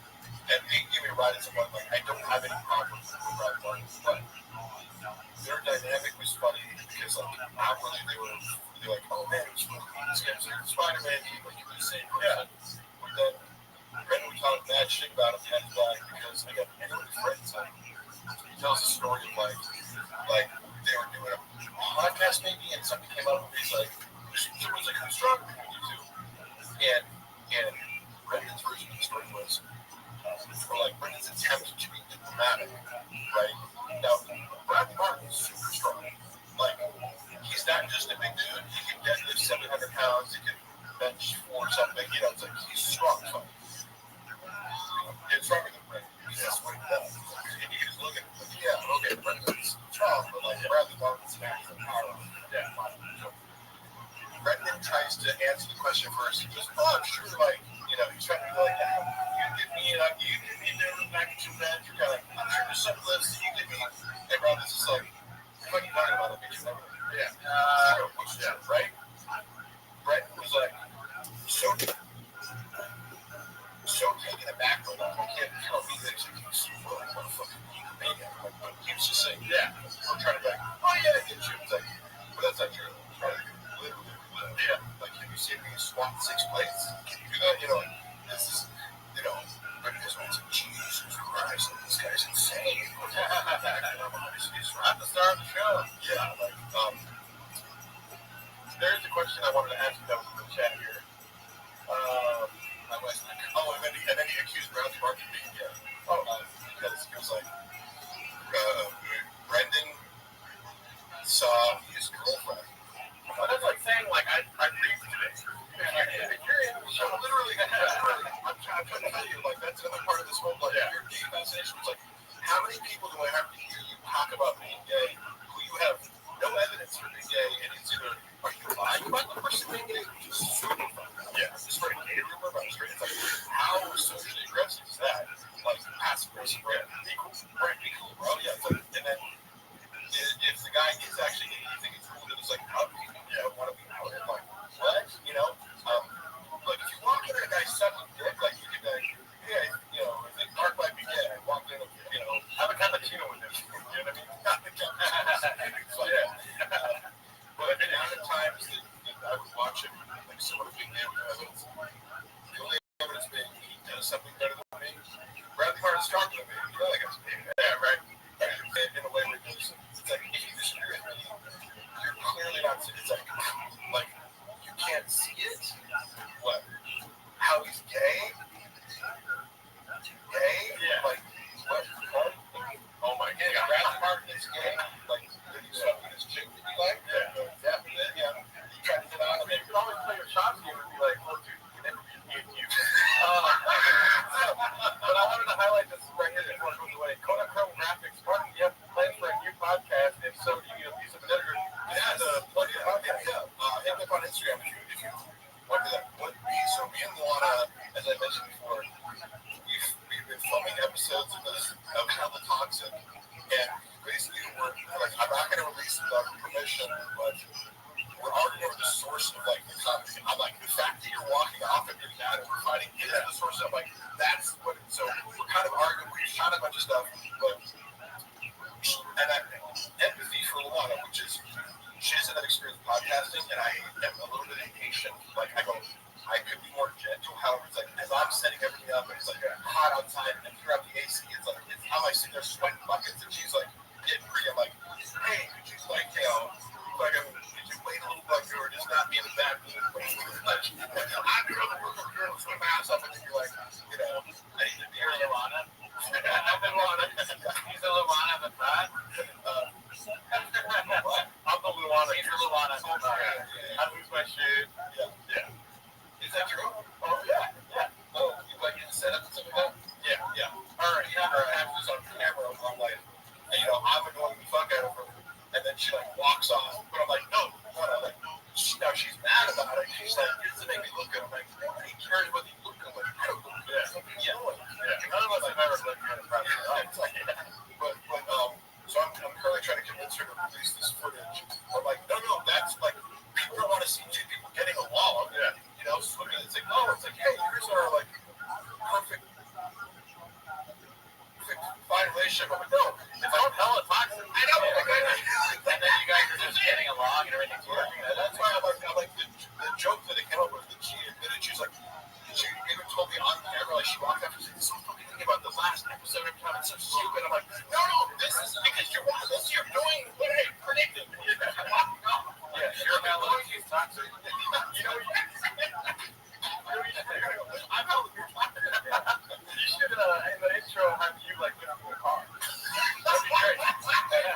That would be fucking hilarious. Yeah. Then like the intro theme song. Yeah. And then have her in the car like rolling her eyes like, here we go again. Yeah. Meaty Fetching, Meaty You should. That sounds good. But yeah, check out Hella Toxic. It's on Mark Harley's YouTube channel. There's one episode out right now. We're like, okay, the real truth about this is that first episode, it's the fake first episode because we filmed the real first episode, and we spent too long talking about like we just seen this movie Sinners. Oh yeah, and we're both bitching about it, like it, and she's like, suddenly as we were about to get to the part where we planned, which we wanted to find narrative, we were like reading, we kind of like read out messages from when we first met 10 years ago. Yeah. Like I don't think you could choose it really. I was like, I want to make that part of like the serial narrative aspect of it is we're gonna tell our story in the positive. It's like, Andrew, as I'm about to like pick up the mind and the thing, she's like, this is fucking sucks. Like, and she's like, well, I'm like, wait, come on. Yeah. Wait, no, that was fine. She's like, we're talking about Sinners for 40 fucking minutes. I'm like, it's okay. It takes too much. Right, yeah, it's like, trust me, people aren't like, wait, they spent a minute too long on talking about a movie. Yeah. People just, If you think too much, you don't get great shit. Like, Gringo Bob, you didn't put any content in this. No, exactly. Put on YouTube. I forget sometimes that I'm like, you have to practice that, you know, and like, just the art of releasing your inner critic and talking nonstop. Like, yep. And so if you're trying to really not looking good, you're going to speak less and seem still. Yeah. And also, you should be like, in a couple of weeks, you're going to be like, I have nothing to talk about. You only want to stick to like random topics. Yeah, like, so just let it unfold and work on the dynamic of making, like, feeding off each other. Can I give you some constructive criticism? Yeah. Because I've listened to the first episode. Okay, yeah. And you guys should invest in some of these. Oh, I fucked it up before I had this. Yeah. I wasn't connected. I didn't realize. I was like, oh, they weren't. It was like the camera. So we reshot them, and I'm like, motherfucker, like, I didn't even know how to work that. But these are great. Okay, so we were wearing them. Yeah. And I was just like, so it was like, oh, the camera's picking up the audio. And I was like, no, it's not. We have them. And I was like, oh, shit. And that happened to me the first couple times I used it too. But it's super effective. And you guys use a phone or you use the camera? It's just phone, but I just had a camera. Oh, yeah, that's I was just with that. I'm like, it looks way better. Yeah. Yeah, but even with the phone, it has a nice little hookup. But I got some good audio. You guys, I'm sure you guys are going to take off. Yeah. Well, yeah. So my only point of this was like, we filmed the first episode. I was and so like, look, we can wait to like do the perfect fucking setup and everything. Like that's gonna happen. Yeah. Now, like we were like, okay, when we have 5,000 bucks to do is go, put the camera up in your fucking living room and just let it one angle, whatever. Because then it's also like, there's no editing where it's like to make you look good. This is just there's no editing. It's just attention. Yeah. You know. Yeah. And it's deliberately lo-fi. Yeah. I think people like pretend like they're bigger than they are. It's like, oh, we need this whole podcast. It's like, we're not 100 people. I need to fucking have this whole official space. Yeah. As if that's the thing. No, we mentioned it first. Get a storage unit. Right, yeah. Somewhere to put your truck down. Yeah, that's what he said. Yeah. Brendan, it's like, Brendan, why don't you just shoot everything in your fucking own garage? Like, you have the space to have the studio. Yeah. And like, why wouldn't you just make that? I can't wait for success to come to you. That's why we don't have a Rain sponsorship, but we have Rain out, as if we did. Yeah. Because one day Rain will find us. They're like, you guys are great. What are you doing? We're a marketing team, making marketing geniuses just like our forefathers. I've actually been waiting for the board market. Can you do me a favor, please? Yeah. What I need you to do right now is focus really hard. Right? And please use the keyboard here. Spell my name. It's G-E-R-D-O. Oh, D-O. Sorry. Let's go! That's a good guy right there. Most people spell it with an F.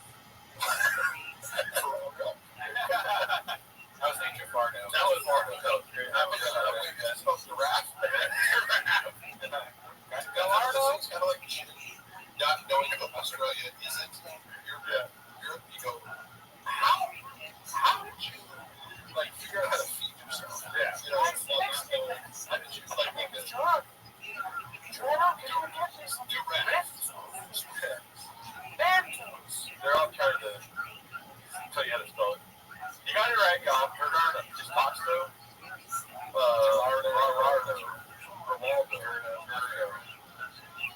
Okay. Cut the ass. I can't for you didn't go right hot for this. You didn't put any salt on top of it. So.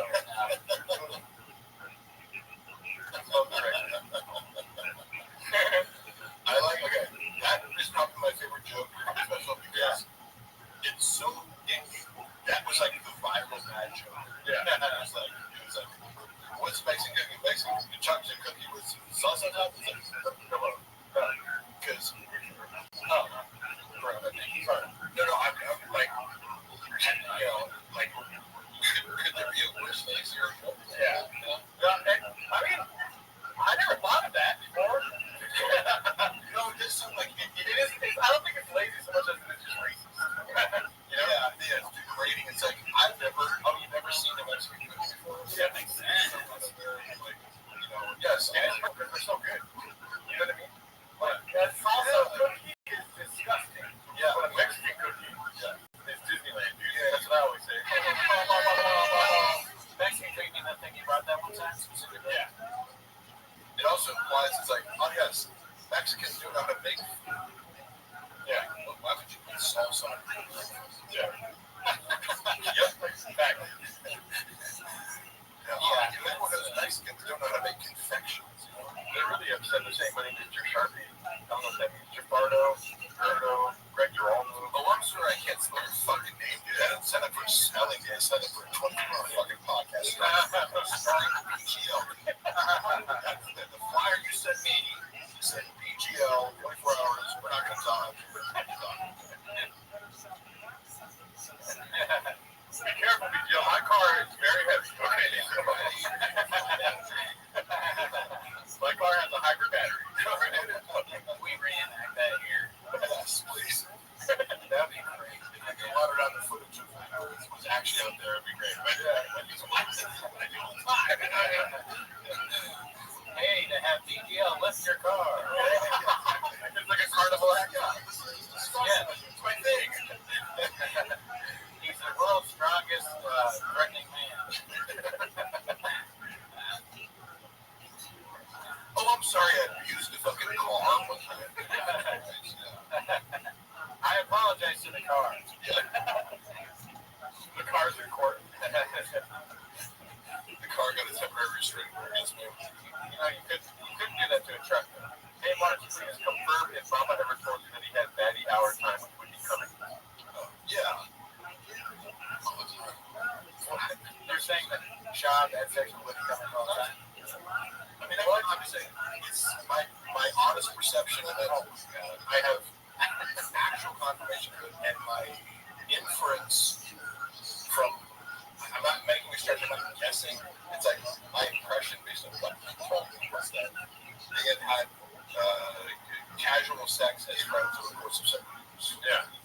So, I mean, according to that explains, like, you know, you brought up about the lie about it. It's not like he's like, oh, my big flex is like, yeah, at your friends. You know? Yeah. This is like, you brought up Sinner. It's like, that explains why Whitney Cummings lost her funny and Freddie Chop got really funny. You know what I mean? He sucked it out like a vampire. Yes. So he took her comedic ability to sex.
Schultz, and those good ones. Yeah. Like I know that people rip whatever specials and I was just like, oh, people lose that no more. It's like I'm not gonna.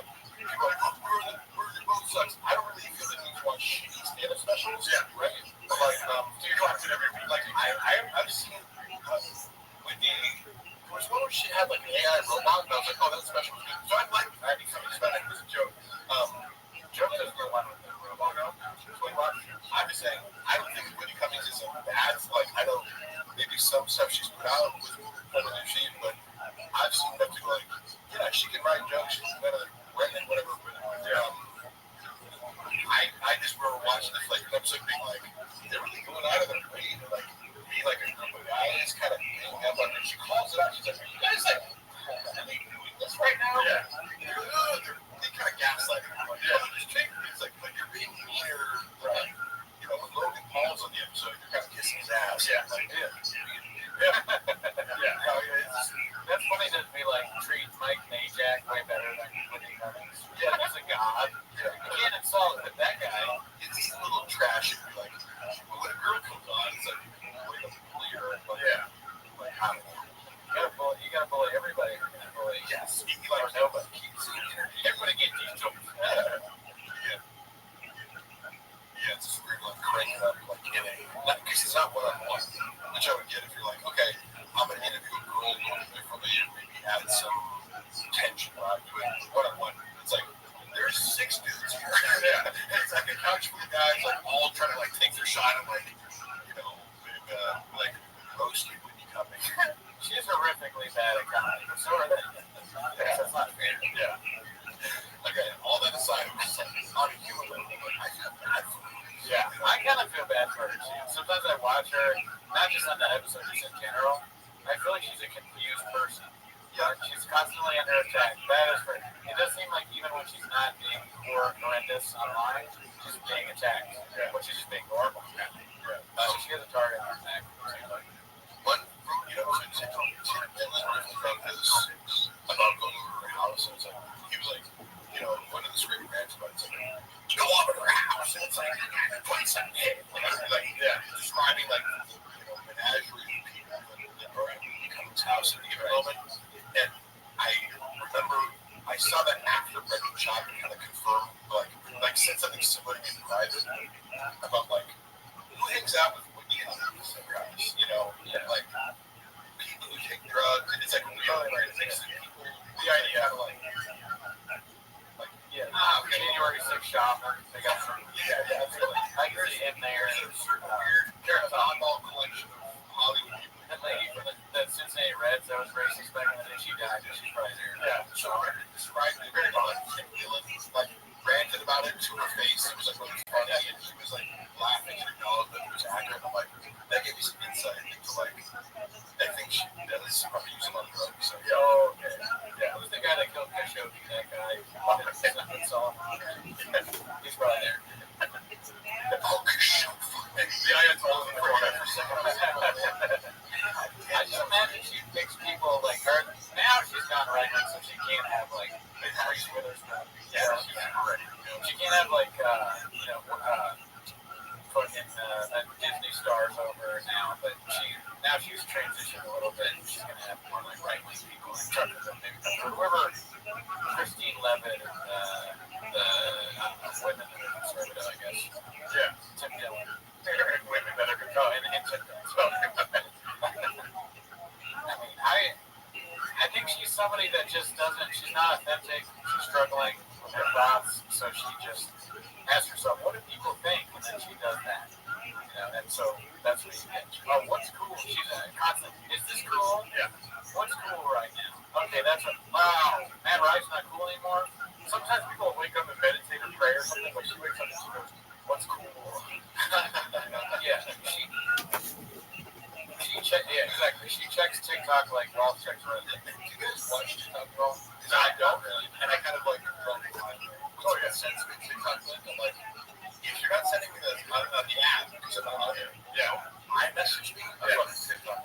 Same thing with Facebook. I'm all on Facebook. I'm a hypocrite because I go on IG, but I'm like, one social media app that's addictive. TikTok is too much. A lot of those go unseen, and I get sent because I just not on it. Yeah,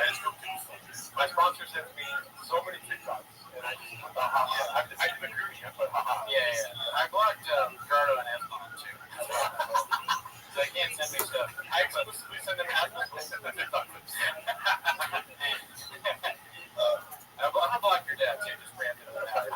Thinking about it. Because if he ever gets on TikTok, I don't want that. I don't want that.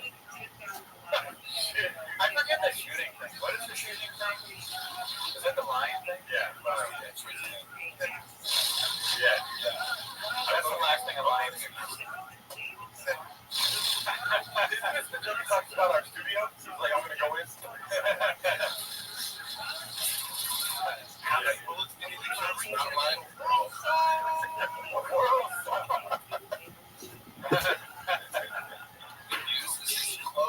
Yeah. Crazy. Such a bad joke. Yeah. Someone saying the worst. I heard that he wears those night vision goggles, but they're not on, so he's just blind. Dude, can you imagine? Could you imagine go to his house and he has those? Yeah. I'm like, are these the goggles? We're wearing them. Does he really have goggles? You know? He would see night vision. I know he has guns. Yeah. He's also like when he was claiming that I like broke into his house, I'm like, why would I visit my ex-boss who like has AK-47 in his house? I was like, kind of fucking, like, you know what I'm saying? Like, wait, it's like, why would I go harass like a UFC heavyweight fighter who has an arsenal of weapons? Yeah, I'm like, and he's like, father-in-law is like a military officer. Yeah, that's like on the bullet. It was engraved that if you're reading this, you're redacted. Homeless cat. Yeah, this homeless cat. Fuck, man. Catch this, you block myself. He's definitely coming first at some point. I'll fight till the death. It's a matter of when it was. I remember because it's funny, like when you chose to. I would love to. Earlier you asked about caution notes. Yeah. And one of the things I wanted to comment on was like, how do you give notes on somebody on a status special before you film? Yeah. You shot it. Yeah. It's like, hey, can you give me script notes on the movie? It's like, well, that would be the script stage. You have to watch it set. Yeah. Right? So he was doing a lot of like, can I get feedback on this, on his finished product? It's like, well, unless I have access to all the footage and angles and jokes and out, I can't, like, unless I have the raw footage, how can I get notes? So, yeah, that would take way too long. So, I remember he was just like thirsting for, like, this is good? Hey, Rogan, this is good? You know? Then he doesn't get back to him. He says, oh, yeah, I'm proud of you. Later, he didn't watch, yeah, that's where we get. Watch it, you watch it, yeah. He's like, well, he didn't fucking watch it, He's like, yeah, hey, good job, buddy. Yeah, I'm doing 8 3-hour podcast. I mean, there is precedent for that, though, because I think it was Joe DeRosa that did this special, and he said that he had already filmed it. I keep thinking this, whenever he's in the West End Ballot. Anyway, that's our donation. But Joe DeRosa filmed the special, right? Ladies and gentlemen, I'm Rothschild. You got no mail. That's what I said. I'm real complex. I'm the road. His chin's family disordered by him, Mark. Oh my God, that's like aggressive. Probably not, because he's maintained steady employment. And I told you, and I don't know if you remember, the connection that I see between Korean culture, what I know about Korean culture, you have Malcolm Gladwell books, and Mexican culture. Yeah. How, like, I like when Malcolm Gladwell books just focuses on these little interesting like anecdotes and groups of and nationalities. Yeah. One of his books talks about how Korean Airlines had a disproportionate number of crashes. Yeah. And they tried to trace it back to like basically the communication between the co-pilot was stunted or stifled. In Korean culture, hierarchy is so important to every aspect of how things are done socially. Yeah. Like, if you're above me socially, you can't drink tea for me. Like, it's very shit. Not most of your boss. And so, like, shit's for employees for president. Yeah. I'm a negative. I'll talk back to you when you're wrong, Shit's like, whatever you want. Like, I'm just abiding by who are above me. I don't get the question. Yeah. But also, he likes that. Yeah. Despite the fact that shit isn't offering new creative ideas. Well, you want to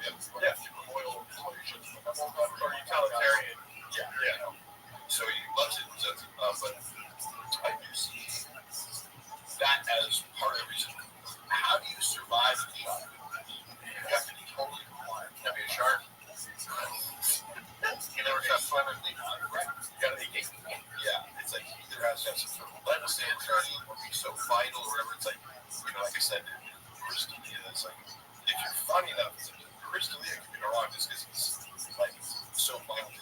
Sometimes either like an diagram or like an appliance. Yeah, he is like a Jeffrey Epstein-sized voice. But like, why does everyone keep him around? Not funny, and he sounds like fucking terrible to be around. Here's the great guy. If you're socially above him, like D'Elia, Brendan makes it much easier. He's not a high maintenance friend because he's also sensitive to social norms and sensitive like he's texting me around the clock like we transgressing my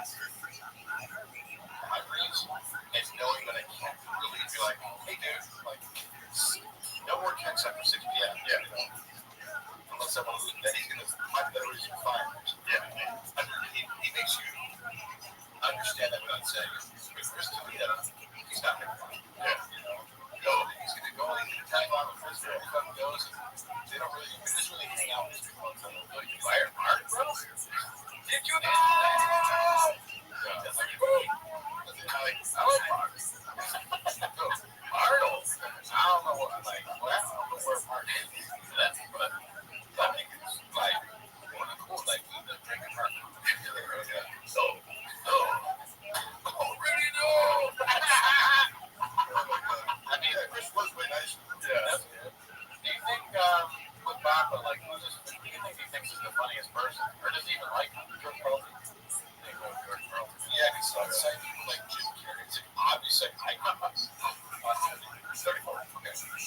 I grew up on Jim Carrey. Yeah, it's like that was the funniest motherfucker on the planet. Yeah, he's still being pulled up. It's like he's like, you know, he was. Yeah, like He did MMA first. Yeah. But he's in the lineage of like you know, like I love looking back at like you know like physical comedy. It's like that is universal and it's like an athletic mastery thing. Like, yeah, watching him, he was one of a kind for a time, but he's in this lineage of like 40s and 50s. Like your guy doing physical comedy, it's a skill. Yeah. I never know. I used to love S, and I was like, oh yeah, did you like that stuff? You know, so He likes the idea of like being yeah, and like I guess we that change. Like, oh yeah, growing up, like my dad wanted me to be a super like,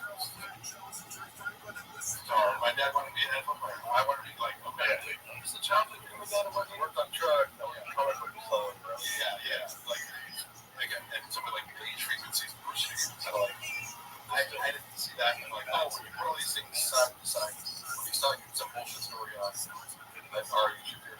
He thinks like Jim Carrey is Elmo from Sesame Street. He's like, you know, the guy with his bread, you know, he's sweet, but he's tickle. Sometimes he laughs. Jim Carrey. Yeah, and Jim Carrey, like, because as comedians, you guys think about like not only who you like the most, but why you like them. Yeah, the music,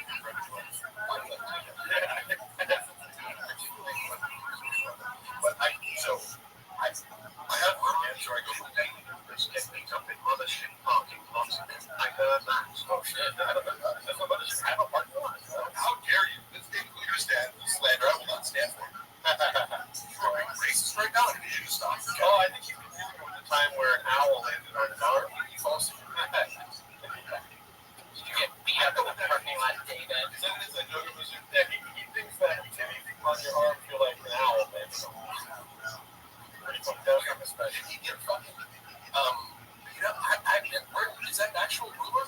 I don't know. This is the first I heard some truck flip area.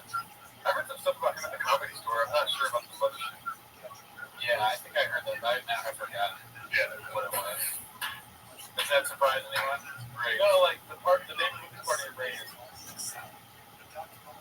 like it got conquered by Graves. Yeah, no, Graves is the fourth right in his reign. You know what I mean? What's great? Well, that's kind of does sound like a nickname for Elton Graves. No, I have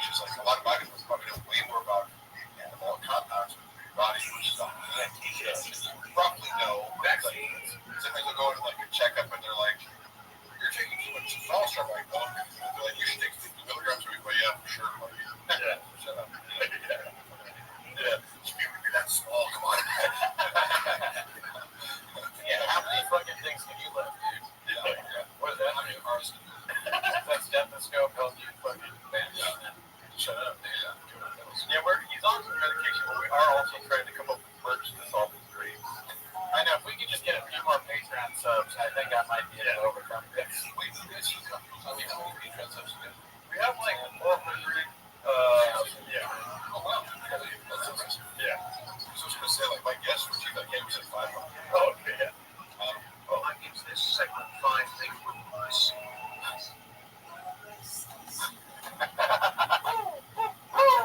We went on live once. We said that the Rizzler is a national socialist.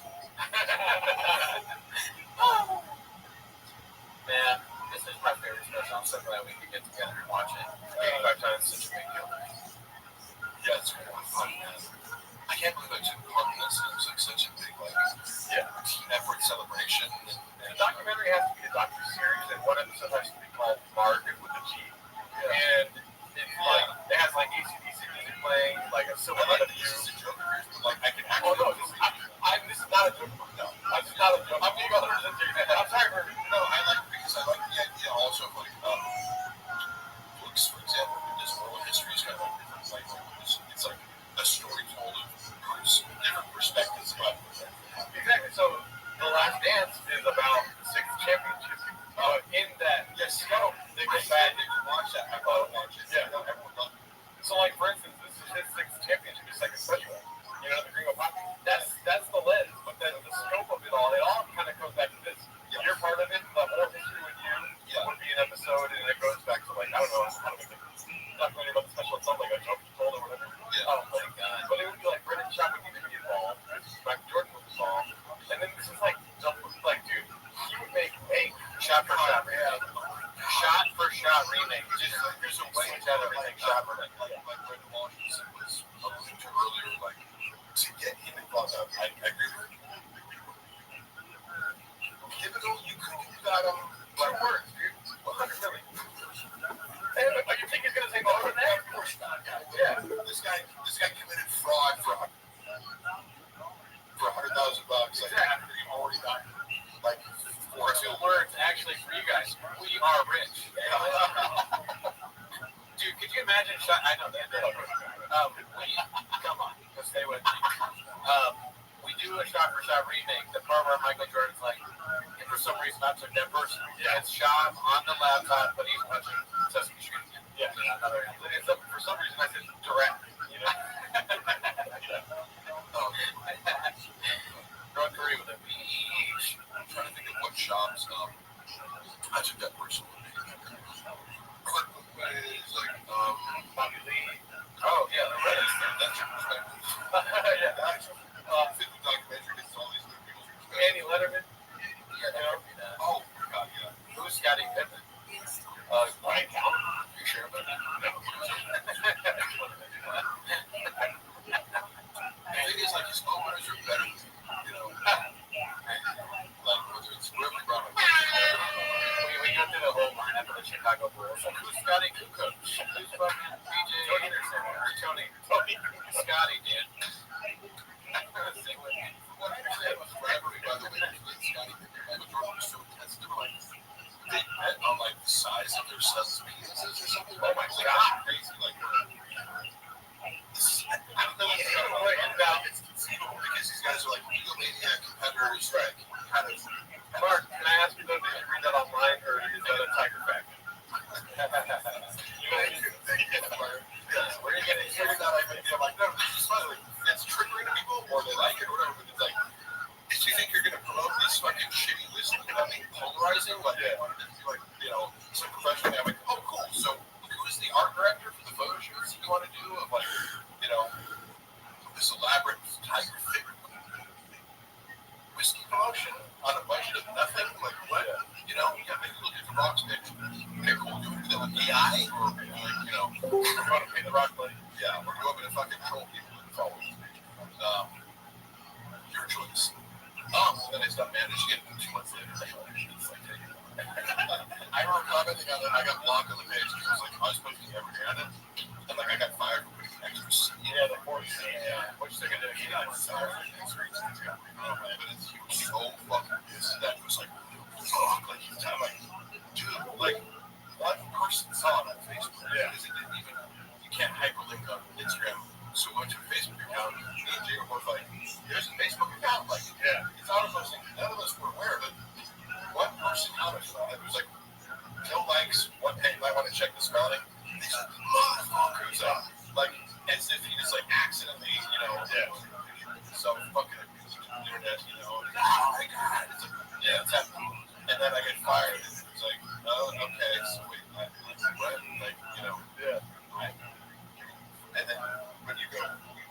I got someone else lined up, right?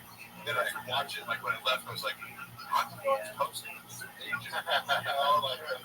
Hey, how's the replacement going? It's not been fixed. We're actually in hour 5, y'all. What the hell?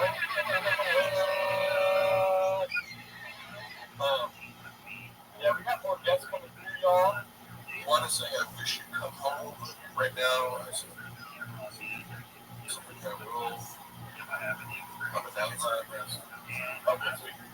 Dude, Mark. No, I'm not gonna like send the exit, but I was telling her yes.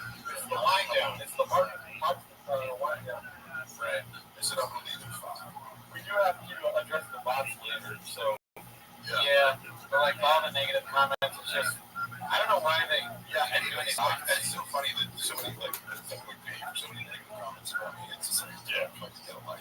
Well, I don't know who pays for it, where they come from, but I just it might be an inside joke. I did text Bobby, he didn't know it was going. All these bots Aren't gonna go to sleep for 8 hours from there. Oh, you know, right? Oh, cool. Right. No, not us. And if they thought your replacement was soon, and I do think so. But They're like, she's texting me fucking outfit.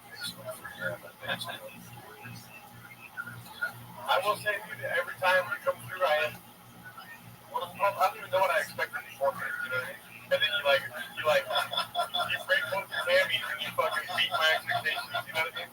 Right? Oh, every time you like, hey, let Mark ramble on for a minute. Which again, I appreciate people that do that. People are like, are you guys gonna get food? I'm like, Mark is cooking. I told one of these, I'm like, let me put a bitch. Because sometimes, like, so, okay, Luana's personality, your story conflict is like, sometimes, like, oh, fuck, man, I was, a lot was evidence that I was, like looking at old shit on my phone. I'm like, I found this recording of, we lived in this apartment, and, my cat was killed by somebody, I believe, we had reason to believe it was, an Airbnb. Yes, this place, hit our cat, and it was, very traumatizing. So I remember, we flipping about this, it was, horrific to us, because it was, somebody killed my cat, ostensibly for a car accident, put the cat on top of a cardboard box, and it says, and then the neighbor was, knocked on our door, Sunday morning, and was I'm sorry about your cat. We both lose our mind, run out, and then it was, the area where she used to hang out in this, the grass area, it looked like a car that moved over the sprinkler, the sprinklers, which was wait, both of you things up there, it was an Airbnb, we were already annoyed by it, it's you turn this apartment into Airbnb, and all people are coming in, they don't understand the situation, playing music, blah, blah, blah. And I was just trying to get answers and closure from the person who runs this company. So I was I got a hold of this guy, ran it, and I was well, first of all, the guy that's where they're contacting. I was hey, do you have your boss stuff? We just want to know, we just want to know what happened. And then Brian just he was just we know what happened. And immediately we're we didn't have everything, don't text us while we're on. Whoa. And then I found the number from the guy who ran it, and he got, I think he called me or something. Or yeah, it must have been because it was I didn't get the number from that guy, then I get a number from this one. Hello? He's he just started screaming. He said, I'm going to kill you. Oh my God. What? Who the fuck is this? Some guy named Phil? I said, I had no idea who he was. I was this guy screaming at me on the phone, telling me he's going to kill me. And I'm it's trying because I'm my dad is dead, and I'm just looking for closure, and your dad is going to asking questions about it. So I was trying to eat that, because I have no idea this guy is then blocked me, and I can't and then a week later, I'm coming home from the gym, and I see these guys. I'm oh, that's Nico. He's this small, Asian, Filipino, gay man. I didn't know what to eat. I was I'm assuming it's some Italian or something. Yeah. But I just figured out, oh, because you're looking around and looking, oh, we gotta, so I presume to go, I walk in and go, hey, you guys want to see me? Yeah, I'm hey, on the phone, I get up in his face, I'm just you said you wanted to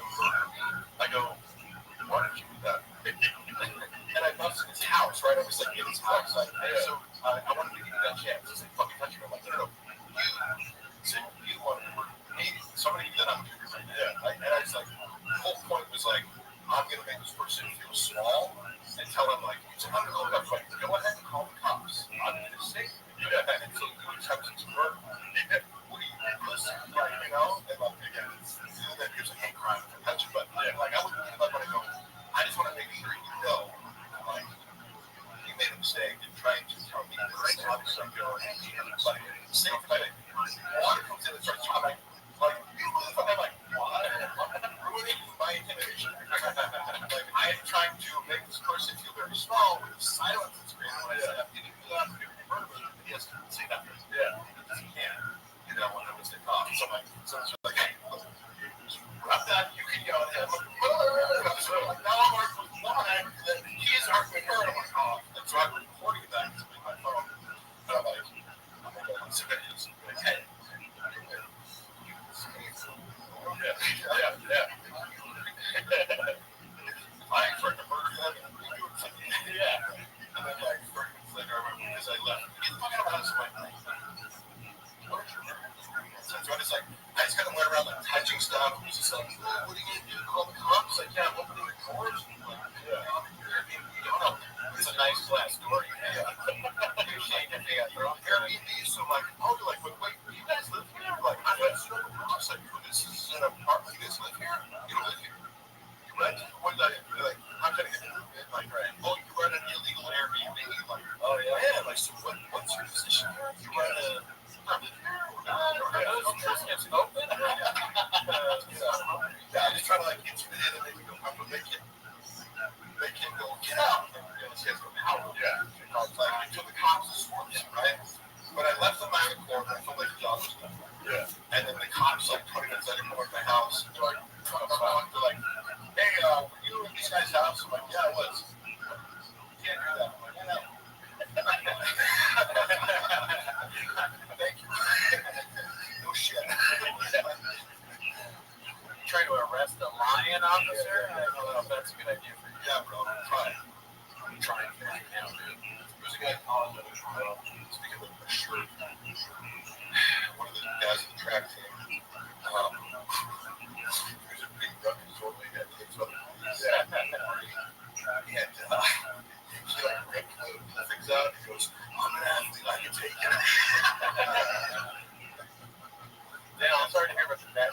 Yeah, sorry. No, I didn't like it. It is sincerely like losing a pet. Yeah. Super emotional. If I wanted to go there and think about it, I'm glossing over my emotions about it right now, but it was to get to the point of like the humor of like when you want to be a tough guy and then your wife's like nagging you, it's like, yeah, stop right now, like I'm, yeah, because then I'll have with a strong personality, like want to, yeah, it's like, hey, have your shirt in a second. It's like, no, I mean, which one? Okay, yeah. Okay. I can eat something with poultry for me. I don't have a sausage for those. Would you like Coke or something? Oh, that's what I told my right hand that night. Yeah. But what is this? And Dylan was like, red chips. A gay man. It's gay man. But it's accurate. This is a gay man on stage. But I just want to say before you go, going to that, I'm so grateful that you came through. I'm so grateful that you guys love me. And also, having worked with a bunch of influencers who, like, one of my biggest pet peeves last year is just like, both of them spouse. So, yeah, so influencers who goes, hey, you shoot right now. Like, motherfucker, what? Like, you didn't give me any warning whatsoever. So, right away, I'm going to be like, hey, like, a month from now, yeah. And then you give me, like, every like appropriate updates. Oh, that's awesome. I could need that. Yeah. Oh, yeah. All right. Today. Yeah. I mean, information from everyone out there should try to remember that. Try to get the actors show up and shit. Come do it. Hey, can you come to the boy house right now? I should have scared. Yeah. Yeah. I'm in Seattle, man. For what? You're fucking TikTok? Yeah. I'm hanging out the Empire campus. Get in line, bitch.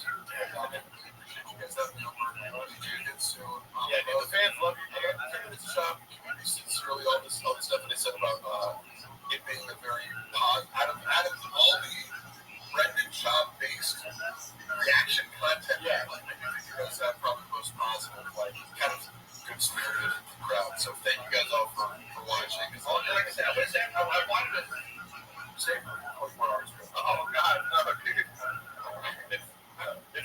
for us. What you gonna do? You got look, you got I'm sorry. I should have left some more beans. Oh, that's good. Hey, look, this is my favorite thing. Right. I'll let you sing. Here you go. Oh, yeah. Oh, here. No, real quick. Yeah, okay. Yeah. Yeah.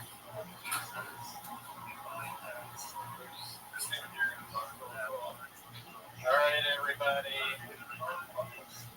We had, dude, take it with you, man. Take the whole thing. Have fun with that, dude. Okay. Here, you see that? You see that, man? All right, guys. Mark, see you, buddy. You're the best. So, that was Netflix. Mark came in, destroyed as usual while we were watching the greatest stand-up special ever done. Yeah, what a comments, dude. Oh, two S words. Yeah, maybe Warner Brothers could be a thing. I'm not glad that the horn in the middle of my head is back. I had that surgically removed by a doctor. The doctor cut off. He said it's a real thing. You got a horn in the middle of my head. And the doctor cut it off. And I didn't think it was going to grow back, but I guess it's growing back. What's up, Mark Ramirez? Good to see you. Good to see you. Lando, it's been a while since I've seen you. TriStar, whoa. I feel like I haven't seen TriStar in a while. Tommy Jarvis, what do you say? This is so great, Papa. You guys good guests and everything. Yeah. Walsh, I mean, we want to get some more people on. It's been tricky to kind of coordinate with everybody. But I think later on, it doesn't matter. Podcast is going to be on with us. Potentially, you got to reach out to a few other people. One big guest, obviously. Well, they're all big guests. Potentially, we're hoping to have Brian Campbell, our CEO, but he's very busy on presidential stuff. But maybe him, maybe Sean, maybe Alistair Williams. Is Walsh coming? We already had one on, dude. We missed it, but it's on the show, so you can watch it after. Did we reach out to Chin? No. I thought about that. I actually grasped at somebody pretty big, and I was probably turned down. But I won't say no. But I was turned down.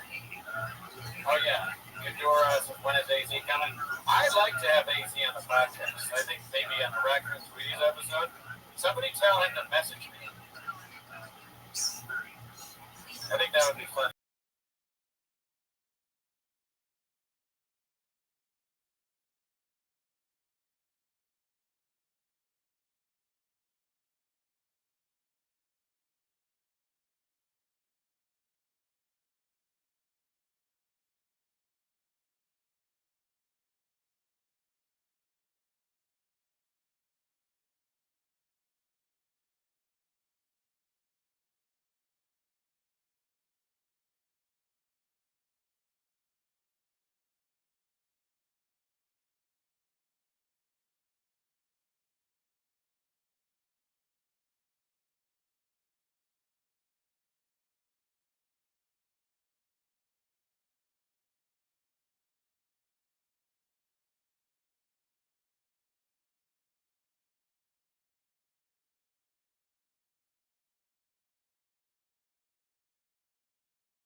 Gerardo, dude, like organizing all this. I mean, how do you even film in this thing? Got chairs everywhere, different setups. I think we're probably gonna.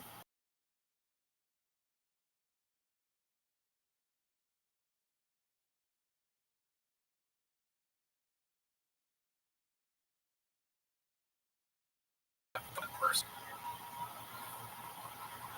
Oh, balloon fart. We don't matter. We didn't count, dude. Oh, right. Oh yeah, guys. Give it up for a short quote. We gotta put back on that. Oh, unique. Yeah, I don't know about unique. I don't think so. I wish him the best, and he's funny, but I don't think I want to deal with all that. Too much. That's a little too much. Oh, that guy really talks a lot. Shout out to Marco. Shout out to you guys. We got a lot of people in here, dude. Cody, Quail, shout out to Ken Gar. Oh, there. Ken Gar. Somebody from the beginning. Cody. What's up, dude? Thanks for watching that long. You got your phone? I did. It's over. I did have it. I'm not sure what my phone is. Oh, it's over there. It's over there. Chip on that. Yeah. Have you responded? I don't think. Not yet. Oh my god, that was a lot, y'all. I think this is the longest we've ever streamed. Definitely the longest we've ever streamed. Are you kidding me? Yeah, dude. What did you want, Nikki? HSG on. Who the fuck is that guy? I gave her a birthday shout out or something. She's nice. I guess I'll wish her the best. Oh, the stream's going. Oh yeah. No audio. Oh yeah. Sometimes we got a lot of audio in here. It's true. As he says, he's taking a nacho. Nacho cheese. Yeah, Mr. Whole Foods. Oh, my bad, Mr. Whole Foods. Not bad. Is your back hurting at all or no? No. Okay. Just gotta constantly adjust. Yeah. Yes. Been watching you guys forever. Never get to see you live usually as just fine. Really trying to get this kid next, dude. They're like, yeah. I am struggling. I won't lie to you. Because I probably have undiagnosed sleep apnea. Yeah. Probably the brain kind. But I'm fine. I'm not gonna fall asleep, but my head hurts. Yeah. I got Advil. I want it. Okay. Oh yeah, thank you. Yeah. Oh, that's good. I'll take the whole bottle, please. When I walk out, push number 2. Okay. For now, when I walk out, okay. Will I be able to do it?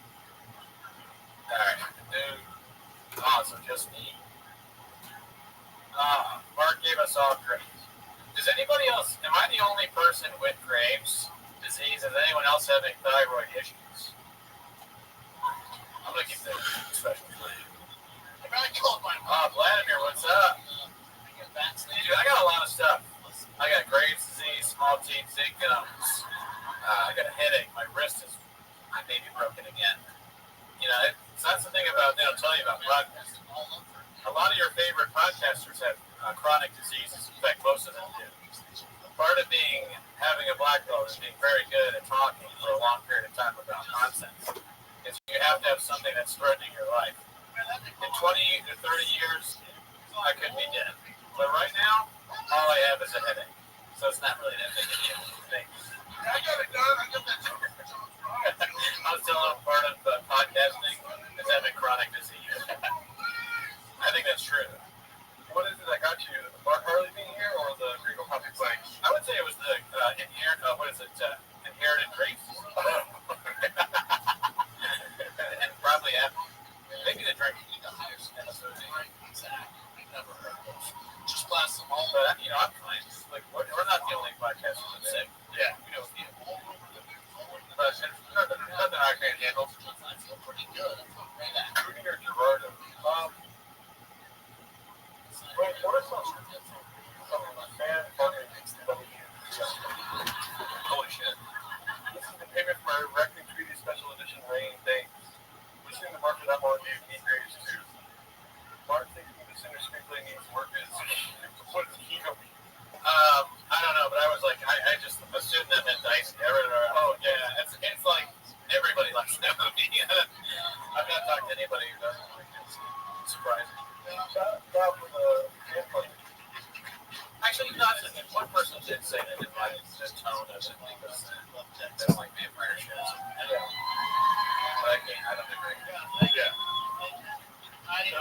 point, you know what I mean? Yeah, I mean, it's that movie is fucking ruling. Also, shout out to Oprah for being in your dude. Oh, hell yeah, dude. Both men should be on the show later. Yeah, he's able to. Still a little early. I'm not locking this bad. IBM boys. I can't go through another lockdown. Straight up. I think you opened, you know, over that last. Thanks, Nelly. I donated over $20 in less than 10 minutes. Thank you, Tony. Yeah, dude, I stayed up until like 1 in the morning setting up. The MNXT says as soon as Goody transitions to the couch, he's falling asleep. Yeah. I should DoorDash Red Bull. Yeah, I would drink this at gunpoint. I can get you Red Bull if you want. You have Red Bull? No, but you. I can go to the Aldi right here. If you want to. Yeah, I can do it. Make sure. Yeah, I mean, listen, I'll just keep talking in the chat. Okay. Okay. I'll go get 2 Red Bulls from you. Yeah. I got sugar fast, too. That's when, yeah, when Gerardo leaves and he's getting a drink from me, and I'll just make fun. I also, what's it called? I got a free trial on it, too. So we're good. Oh, sick. I gotta cancel that. Yeah, I'll keep an eye on that. Yeah. And, you wanna, would you rather sit on the couch or not? Up to you, bro. I'm fine here and there. Everything's already set up for the couch if you want. That's, okay, cool. You always suggest you. Alright, yeah, dude, I mean, Red Bull Run seems healthier than what my original suggestion was, which was the order DoorDash pizza. Every time we have pizza on the stream, it goes really bad. So I think I'm just going to live off the equation. Earlier, when they were like planning this shit for the stream, it was kind of, you know, we've been telling you all about this for weeks, but I'm not going to lie to you. I want sugarcoat it for you. I want sugar all over your dicks and vaginas and tell you it's delicious. We didn't really plan a lot, I would say. Like, we were just reaching out to people like, can you be on? Can you be on? They were like, we need Diet Coke. So Gerardo got Diet Coke. I was like, what kind of food should we have? It's been streaming for so long. So I was like, what bakeries are open? This is my coffee came on. You know, I wasn't going to get donuts. I wasn't, but you know, I love donuts. So I got a bunch of because I'm so tired, I forgot where I was going. So let's check back into the chat. So I got these first down. Brian Hardy, where did you get the Puig jersey, Eddie? Okay, I got the Puig jersey on, what is that site where you, it's like, I've never used it before, where you bid on things. That's how the Graves thing hit hard. I got it on that site where you bid on stuff. I wasn't sure about jersey sizes, so I had to ChatGPT what is large jersey size. If you don't know, 48, 80, eBay, that's it. See, you asked the question, you knew the answer already. That's the kind of fan we want. Thank you for helping. I got on an eBay, I bid a little bit under, and I wanted to be alien. I was like, damn, I should have bid way less. Fucking, but it wasn't that expensive. And it came, and then like yesterday, I got a little surprise for you, Gerardo. And he was like, oh, I think I already know what it is. I had forgotten that I texted him. Oh shit, Gerardo's calling. All right, you're on speaker. You know I want sugar free. Don't ask me a stupid question. Thank you. I appreciate it. I'm sorry. All right, Larry. Dude. Would you guys are sugar free people, I'm assuming, right? Is it, I'm glad that he asked, but sometimes people aren't, but I gotta. But anyways, I was talking to Gerardo, and he was like, I think I know what it is. I'm like, what do you mean? He's like, the Yasal Puig thing. Apparently I texted it to him, and I forgot. It's just, you know, I mean, the Greg's is really, recently, I just don't remember anything. I might have even just said that twice, I'm not really sure. Yeah, dude, I mean, all sugar-free soda is pretty good, so I think it's all great. Nina Bone, would have been cool if you guys would have gotten Matan. I don't have any connection to Matan. I think he's funny. Sure, it'd be great to have him, but I don't know anyone that knows Matan. So if you all know Matan, you can tell him to come on our show. If he has the time, we'd love to have him. He cracks me up. Originally, I was sort of like, I don't know about this guy, but I think he's just terrible. Fucking cursor. Cootie doesn't put sugar all over his Red Bull, so that's exactly right. Couldn't have said it better myself. Thank you, FB. Appreciate it. Thank you. Thank you. Is the light count good? I haven't looked at it. To be honest with you, I don't even know how to check. Gerardo has to check the light count. So I'll just trust your word for it. But yeah, definitely like the video. We get Patreon content. We just watched Kill Tony. We watched Jordan Jensen's new stand-up special. Jordan Jensen's funny. She liked Jeffrey. We enjoyed it. Pretty good stuff. We watched on the Patreon. We watch specials every day. Never heard of it. Synthetic sweeteners give you cancer. I'd rather F up my teeth. Listen, Steve Popeye. You can just drink neither one. Don't F up your teeth. You gotta make sure you got an NSP. You don't want to end up. Gerardo's got all sorts of teeth problems. I just have small teeth, but I don't have any cavities. Gerardo's getting like some root canals. I don't want that. And then that's true. Tristar puts a good point. Everything gives you cancer. Fucking roots are not going to special. They fucking Gringo Poppy probably gives you cancer and anything else. Thank you for the food, but I don't. Field Tripper 0. His singing his ass. Disagree. He's got a good voice. He sings well. The real deal, Holyfield. Oh, this shit is. The real deal, Holyfield. This shit is. Flat asses. Just never went to the Bronx. Never worked out. This morning, boys goes, dude. Hit 2 when Gerardo walks in. It's already, I think probably 4. But, Gerardo, yeah, I should hit 4 just slow. Should I hit 4?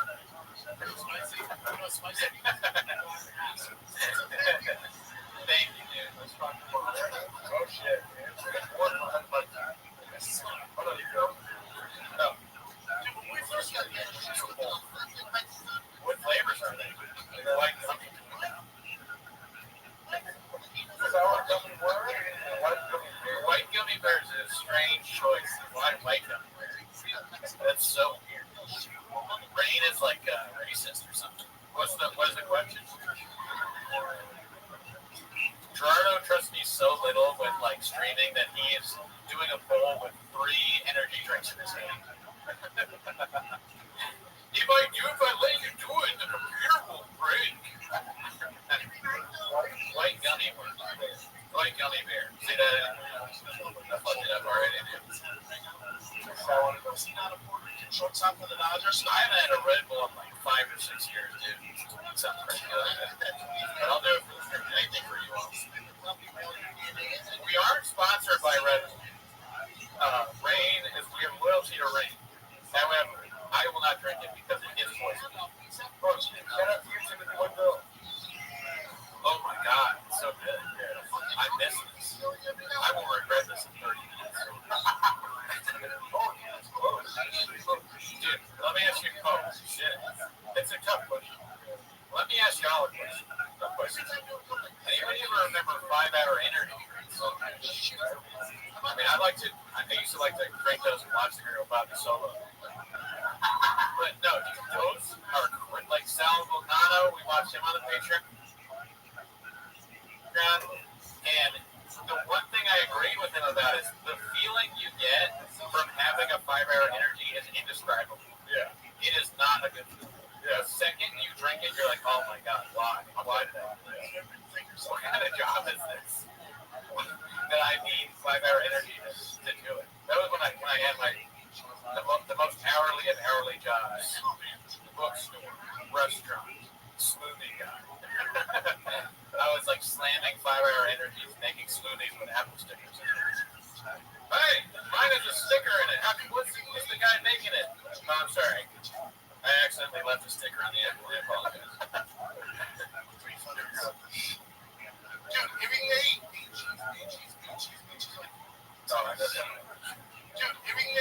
cheese. What the hell, man? Carb load year round? Never came off the carbs? That's a game plan? I'm sorry.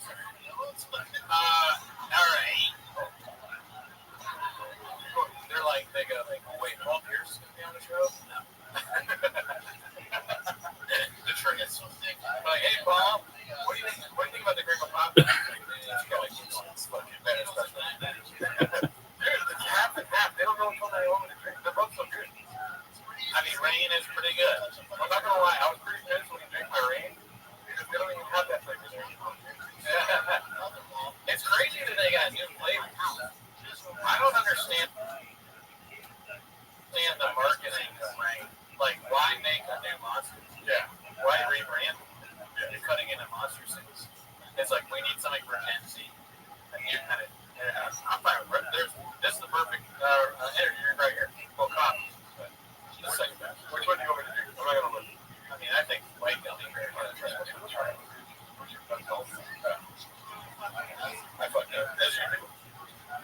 Don't vote for me. Don't vote just like I do. Okay? Don't copy. Don't be a cuck. All right? That's the last thing you want to do. Don't cuck on me. Vote with your heart. I'm going to wait till this 5 minutes ago. I don't need sycophants, okay?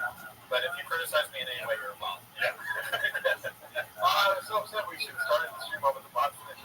We kind of killed the bot joke, but I forgot everything I was going to say anyways. So We met up last night and talked for 3 hours about this bot finish that we were going to do. It's not a finish for real. We're done with the bots. yeah, no, there's no fit. No more bots. You know what I mean? We're going to focus our attention instead of on the comments, on coffee cake, stuff like that, donuts. It's just crazy, like the comments where they go like, "Oh, go back to Timo's every week." It's like, all right, bot. Yeah. Like, you think I was born? Yeah. You think this is my first rodeo? Yeah. That's what I told Jarl the last week. I was like, there's a lot of people that don't.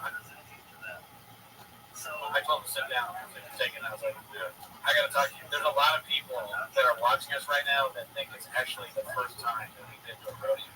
And he was like, you know what? Yeah. Right. So then, you're right. Yeah, I told you I was like, there should be bots that put sugar all over our dicks and tell us it's delicious. You know, you're like, both of us have been to many rodeos. Yeah. We talked a lot about rodeos after that, bull riding. Yeah. And we came to, after we talked for a long time about bull riding, we were like, you know what, bots need to go. We have a no bot policy. We don't read the comments, so we won't know. But if we did and we saw a negative comment, we'd just be like, oh, that's a bot. Bot, yeah. Don't leave them up. I'm not going to delete them. Yeah. But we'll know that any kind of criticism whatsoever, anyway, even if it's not just like enough reverential, like it's something that's not like you guys are advising, then I know it's a bot comment. Yeah. And, You know, it's like, who's going to read it? The other bots. So why would we delete it? the bots are communicating and liking each other. Elizabeth Marsden, peace myself laughing. What up, Ireland? What up, Irish bot? What's up, yeah, I do like a Schultz thing. What's up, fam? In Ireland, Brad? What's up, my fucking home country? I saw some Irish comments, so I was happy to see the Irish flag, and you know, yeah, I went to I went to see Swell Season last night at the Greek Theater. Shout out to Irish people. I don't know if any of you are fans of Swell Season in the chat, but it was pretty good. Never heard of the movie once. Never heard of it. Take these broken boats. All right, it looks like White Gummy Bear won for that poll. So let's go ahead and bridge up the other one. Each of 55. Could he go get sleep study, please? I agree, dude. I think Oakman was right. I don't know if I mentioned that earlier. Oakman is the one that told me probably that because he's got it, but it makes it small. His brain is so small. Yeah. That that's why his sleep apnea. Because the brain, they measured his brain is very small.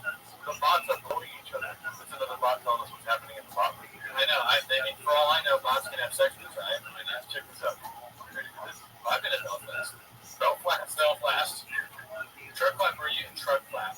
Truck flap and Belfast, I'm really busy. But I have been. You're ready for this swing down? Yeah, but that very neck.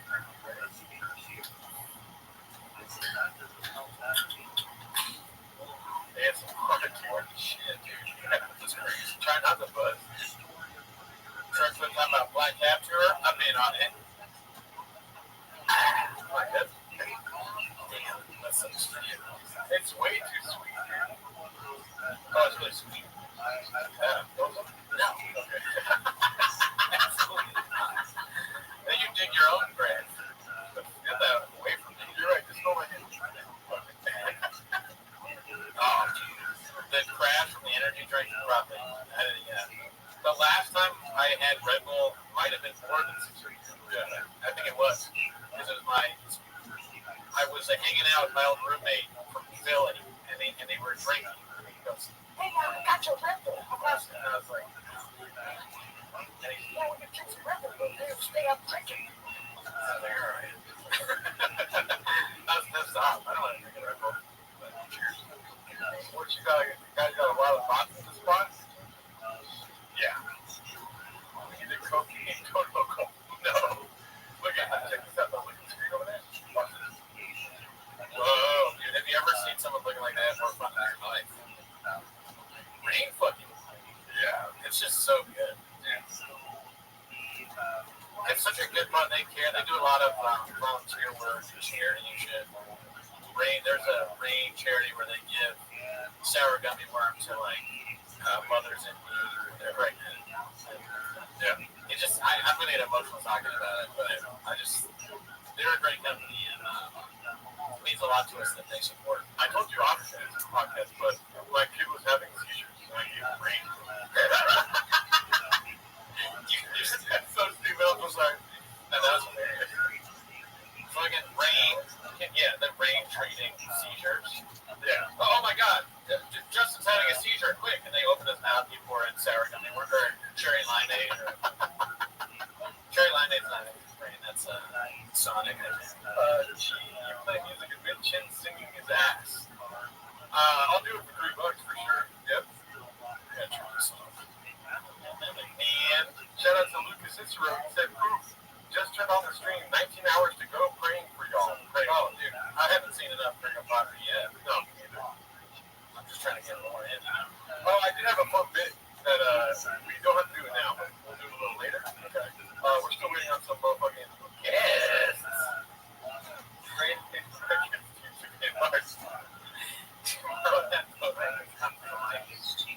I know. When I saw him with the second coffee cake, it was amazing. I cannot believe I've never had a Boros coffee cake before. That might be the best coffee cake I've ever had in my life. Don't say that. I didn't get the bite. How does it? It's easy to get. The sheep will go there after. But listen, how does it? Coffee cake with icing on it? Whoa. What the fuck? I didn't know it had icing on it until I took a bite. I didn't see the icing. I was like, oh my God. I didn't think about this. There's a cookie left. There's lava cheese roll. That donut is disgusting. Oh, really? Yeah, it's horrible. What do you eat? Like cookies? If the donut's not from Florida, so I won't say, oh, it's not from Antigua. I went into Antigua, and I was like, go for it. I don't know what you got going on here, but I don't like what I see. So, that's all right. I mean, it's Lucas' birthday yesterday, so let's just say, happy birthday, Lucas. Happy birthday, Lucas. From all of us over here at Timos and RT, dude. Yeah. Dude, that's so funny. I can listen to you talking about coffee cakes literally for 24 hours. Oh, thank you. The next 24 hours. I just love it because so I'll give you another thing. Okay. Thanks, MXC. I mean, to let you in behind the curtain, when I came here, Gerald was I told him when we were recording. I mean, we both agreed on when we were recording. I told him when I'd be here. Yeah. Jaro was asleep. I called him a few times, and then I was like, you know what? He's asleep. I'm gonna get more baked goods. I tried to get coffee cake, but I was like, I'm not gonna drive far away, so I went to another coffee shop. Yeah. And a bakery. And then I came back, and he's still asleep. So I honked my horn. And then I went behind his window, and he's charging his car through his window. So I started screaming his name, and then I called him again. And that all happened. Yeah. Then, I woke up at 6 a.m., and I was like, I got beer for a couple. I sleep deep. Pause. I woke up, but I knew I wasn't going to have time. So I mopped the floors all night. It's very nice. I cleaned all the floors. I took out my trash for the first time this year. It's pretty nice, dude. It smells good. Last time you came in, it smelled like, and you have bad smell too. Yeah, I have like that. It smelled like a cat's kitty litter. Truly, a lot of things are wrong with me. I mean, I forgot about the bad. I can't smell. Like, oh God. Then we had a gas leak. My old roommate, He was like, "You smell like gas leak," and I was like, "No." And then we called over the gas people, and we had a gas leak. And he was like, "It's not good that you can smell like gas."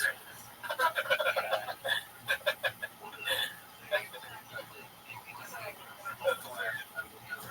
Fucking gas leak. The guy that did the gas leak claimed to have fixed it, and he didn't fix it. He just left the leak. So we had to have another gas guy come out and try to get me out. Shop there, the flappers. Does anything I'm doing work? Taste. 11. I can still taste. I can see. My eyesight's okay. Okay. That's one of the things that goes crazy. I see. So Mark has been a student for 20 years. Everyone was a good one.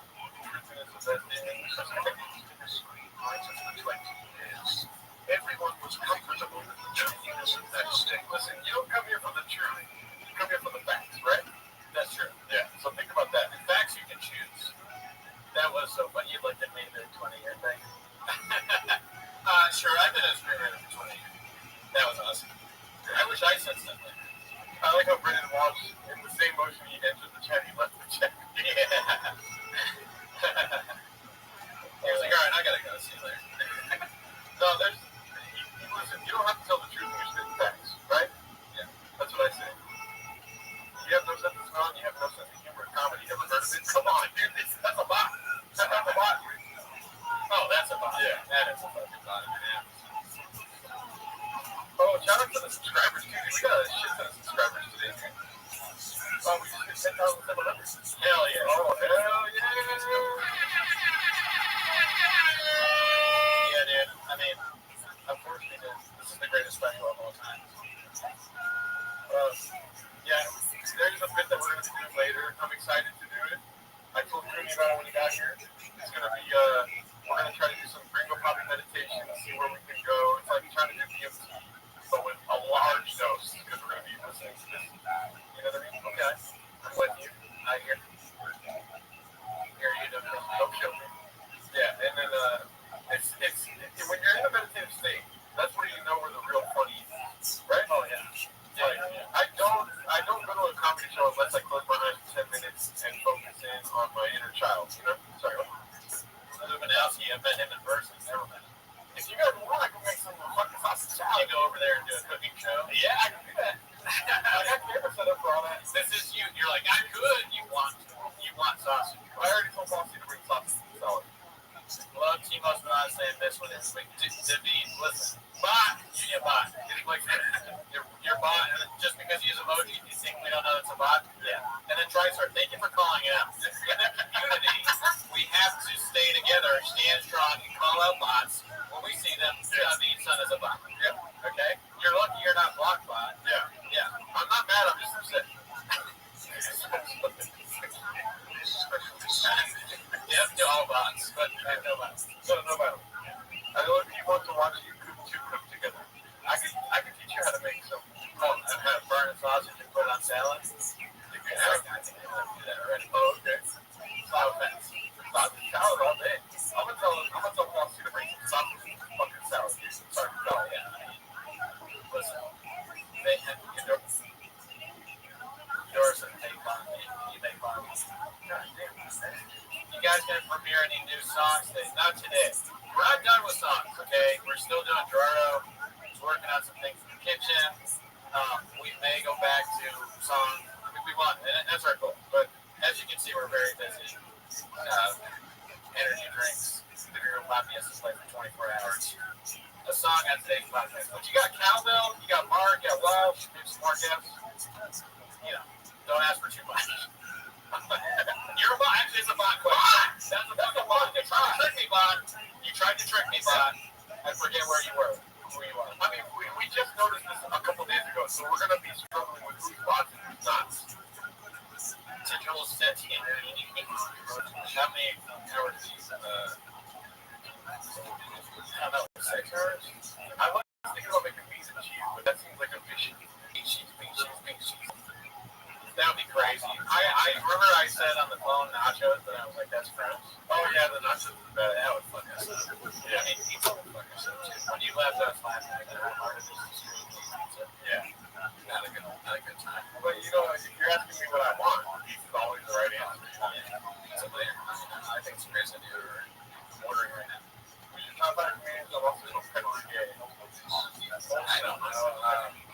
that's easy. Yeah. So Eddie Murphy, Chris Rock, George Carlton, Richard Pryor, and Dave Chappelle. Nice. Easiest thing I've ever had to do in my life. I mean, you know, you forgot about the wild card. Which one's that? Oh, Hannah Gadsby. Well, that's my top. Yeah. That's my top. Yeah. Hannah Gadsby.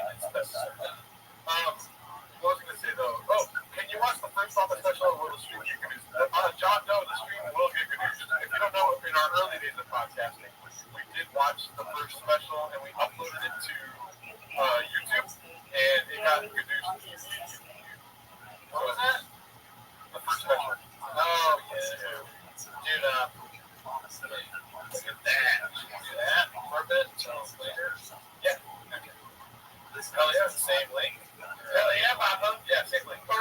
Wait, no, that meeting's over. Okay. I'll leave this over here. Yeah, gotcha. All right. Dude, thank you, Wayne. We love you too. Oh, hell yeah. Look, what is the color of our belt? Black. Black belts.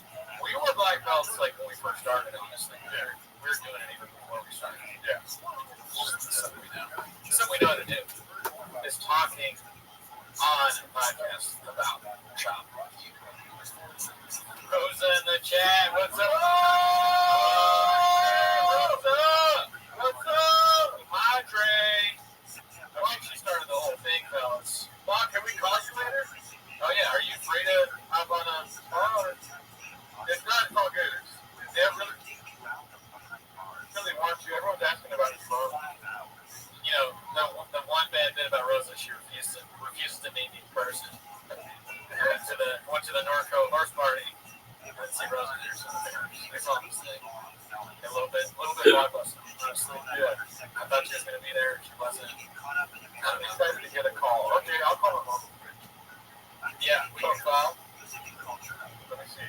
No politics, yeah? Yeah, please don't get us canceled. For a moment. How's the White House website? And did you hear about Trump? Oh, no. Why you Rosa? Control yourself. You told me not to. We told listen. Rosa. What about Trump? He's the man. Oh, my God, Mom. A bot. It's a bot. He's better than Ringo. That's the name. You're not thinking of it, man. That might be true. Can't argue with that. Sheriff and Andre Hashem said my mom died Monday and the Rosa bit is really making me happy. Yeah. Everyone else is calling you a Russian bot. I think that people are enjoying your calls. But yeah. But we told them that. Yeah, I'm a real person. I'm not a bot. Oh, kind of sounds robotic right there. That didn't help. You cut out a little bit and made you sound like a robot. I am. Hello. I'm getting over some sinus stuff. Oh, okay. Yeah. It's called TBS. No, but the other way. The opposite. Yeah. What's the opposite of TBS? Austin brain. Rosa Howard has Austin. Yeah, my mom has the Austin brain. You guys just be glad I'm calling. I'm doing well. Everyone's happy that you're calling.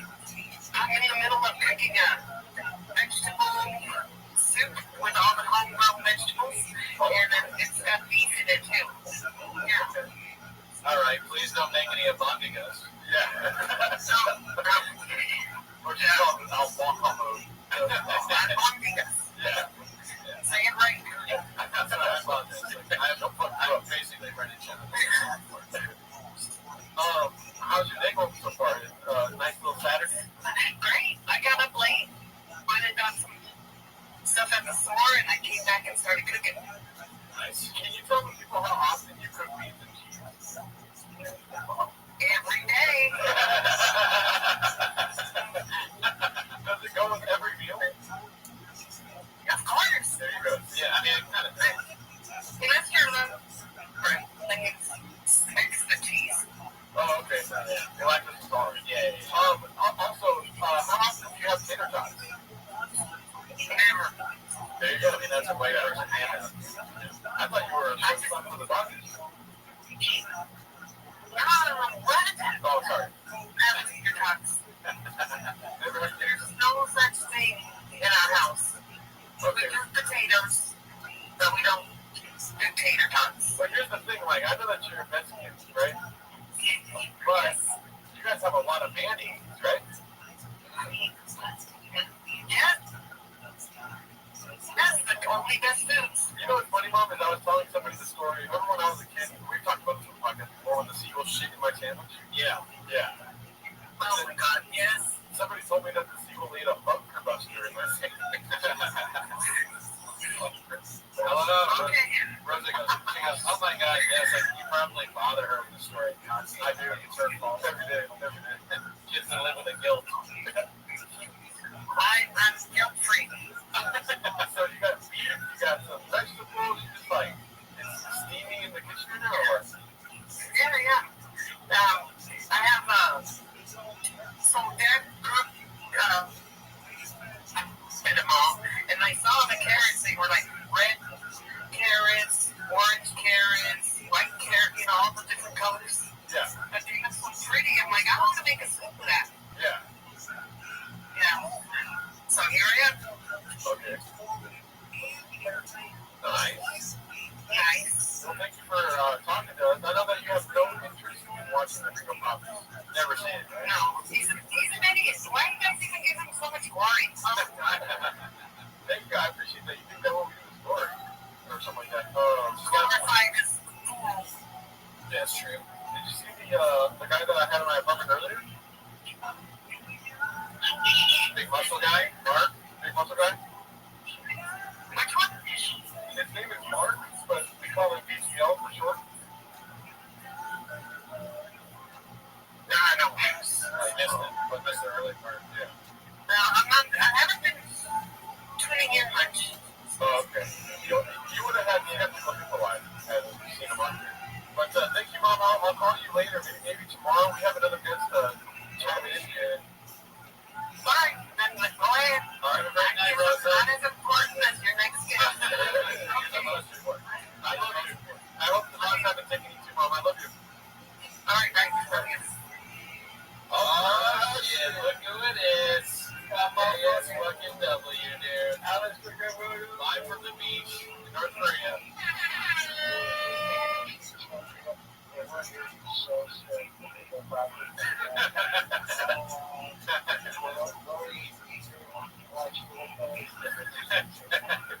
Damn, you look lounged out there. That looks like a comfortable chair, dude. Oh my God, even better. That's the best place to watch people. We had Walsh on earlier. I don't know if you didn't see any of that, did you? As you should. We had Walsh. You get this. Walsh talked to Mark for a while. Mark Barley and Walsh. Yeah, it was pretty cool. I gotta say. That's fun. Oh, well, we've been going since 9, Danny. Don't laugh that hard. Dude, Gerardo showed your record. Oh, yeah, at the very beginning of the stream, I told out your record was like, shout out to Alex for we're trying to get people to buy your record. Yes. Yeah.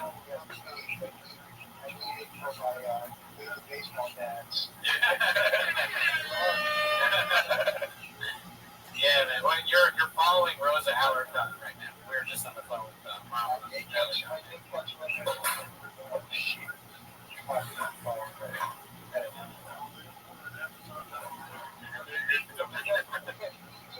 We were earlier. We got some quotas. Yeah. We were trying to do a Ringo Puppy fast, but that didn't last long. Because there's like a coffee cake that we've been doing, so we're going to test coffee cake while watching the Ringo Puppy to see if it was any better while we had like coffee cake. Yeah. If it enhanced the viewership at all. Yeah. We asked Walsh this, what's your favorite part? What's your favorite bit from the Greco Comedy? If you had to choose. Well, I gotta say, I was born in Dallas. Okay. So, as a Dallas boy, I think that it's local humor. It's pretty good. I don't actually, What?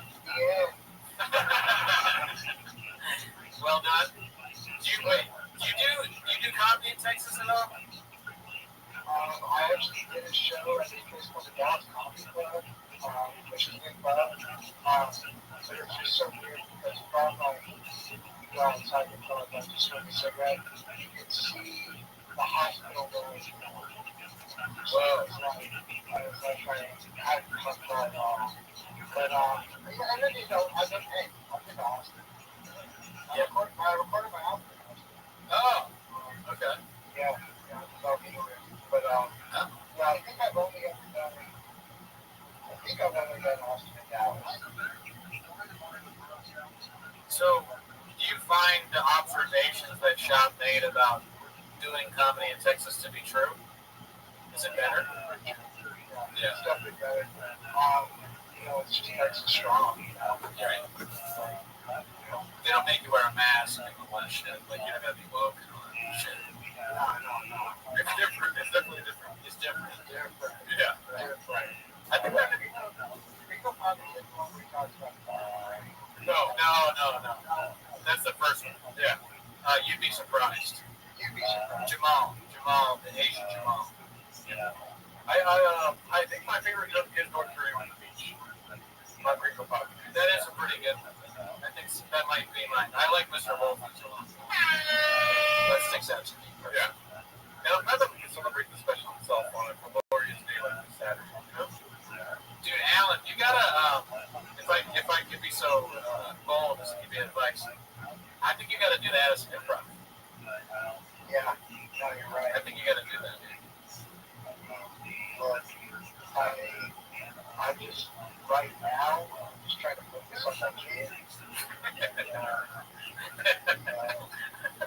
And we all got kids, so whenever we're canceling some years, we'll get that. Dude, COVID's not real. I mean, and also I know you know about the double placebo blind studies and so you're all.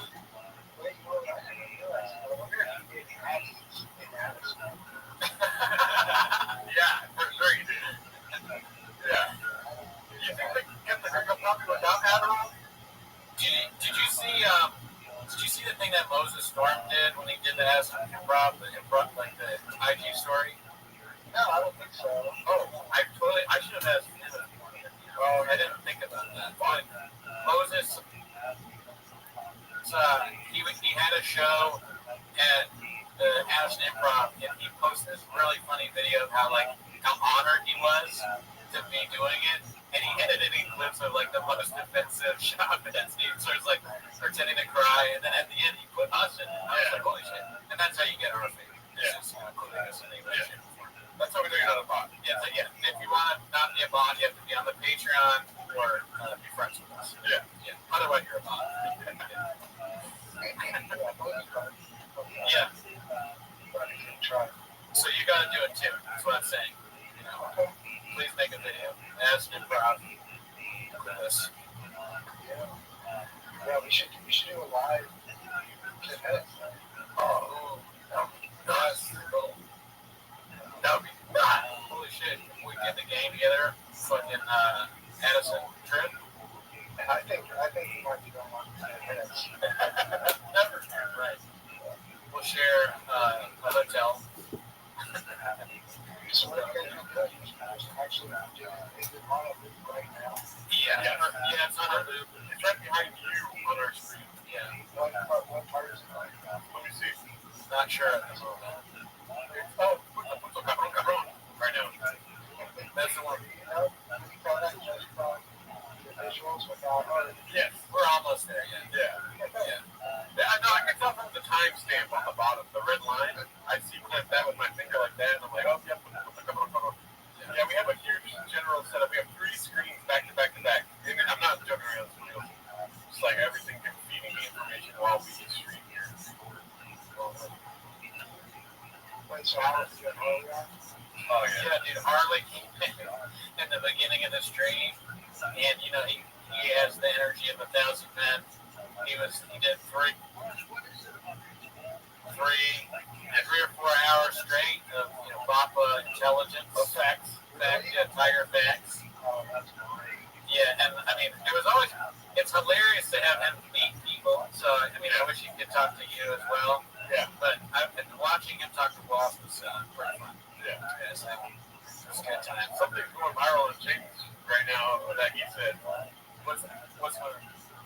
Apparently, Bob would ask the Betty to talk. Oh, okay. Yeah, I want to read that one. Well, you can just go on the subreddit, or I'll send it to you. Not right now, but I'll send it to you. I got it. Yeah. So when Walsh was on the stream, he was talking. You know how he talks to us about how he's like obsessed. Yeah. And he's trying to get off of it. He did that bit. It's pretty good bit. This is crazy. You're not like deep in the stuff. I mean, you send clips sometimes, but you don't have the same kind of addiction that Walsh had, right? No, I'm with Walsh. I think it's because Walsh has a family. That's why he's so addicted to it. Right. I think he relates to as much as Sean. Relatability, yeah. I'm just a one thing boy on my own. Yeah, I'm more of a Joanna in the shop. Who are you in the shop versus a good question? We've probably done this before. I like Louis Vuitton more than I like baseball, you know. Is there anyone who's bald in the Shopperverse? Oh yeah, maybe that's who I am. Yeah, I can see that. Oh, actually, right now, there's a coach I'm watching college football today for my parents. Yeah. And the coach of Kent State has a very Oh shit, I gotta check that out. I think they're playing like Yeah. I mean, how's your team doing? How are the Jags doing? Jags are okay. I mean, that's going to be tomorrow. My parents are in Florida State. I've been watching that with them. And Kent State sucks, so they're winning. But they haven't really they beat Alabama in the first game of the year. Besides that, they haven't really played anybody else like it matters. Shop would have started on all those teams, probably. No, I saw Shop play today.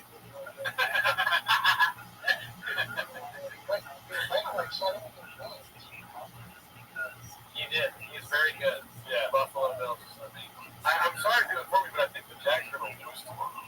They're playing. Who are the Commanders playing tomorrow? You know? The Commanders play the Raiders. Yeah, that's right. Oh, Jags are playing. Yeah, they're going to lose. I only use it lost one game so far. True. I've always been a football guy myself. And I don't know anything about football, but I'm in a pick'ems league, and I picked the Jaguars to lose. I'm sorry, I didn't know they were your team. If they were your team, I'm picking the fucking Commanders every week. The Commanders will probably be good, but they just lost to the Packers because the Packers are really good. Yeah. So, any team can be better than Shaw. In the stands, commentating. Oh, yeah. Yeah. I mean, Shaw talking about anything is awesome. We were talking with Walsh about like a reality show. That was a new idea he had, a Shop reality show. But I still think the Gringo Poppy documentary is what I'm most interested in. Oh yeah, I can be in the Shop. Exactly. I could see that working. I could see Shop hosting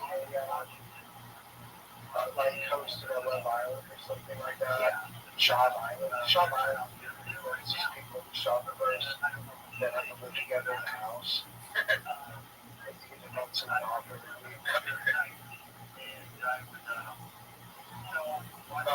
Yeah, I mean, Shop Island, yeah, so different Shop. He did almost host Fear Factor like Ludacris. Or like Ludacris beat him at that. Yeah. It's another, you know what show I unironically I love now is The Floor. You ever watch The Floor? I just saw a commercial for the company. It used to be a show called The Wall. No, what's The Wall? The Wall was, the guy that was the voice, he used to be a weatherman in LA, and he still is, but he would play an algebra out there, so it would be called like, hey, here comes The Wall. And then it was like, like, why they call it for the wall. Yes. Yeah. It's basically called the wall. Come back to the weird thing, and you have to, like,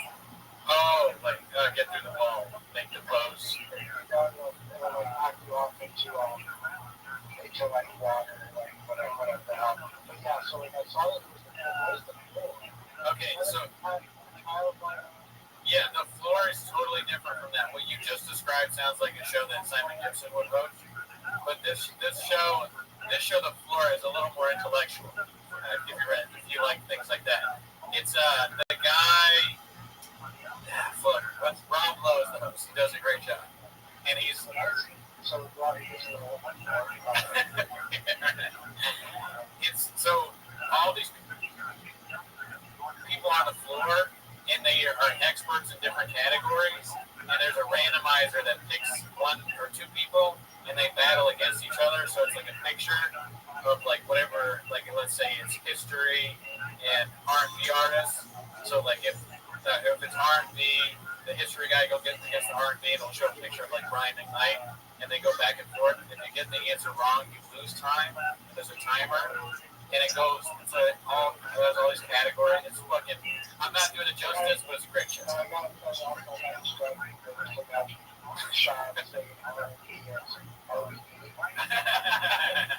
BRB. He's like, I love Usher. BRB, dude. It's my favorite kind of music. Oh, really, dude? Fucking love that shit.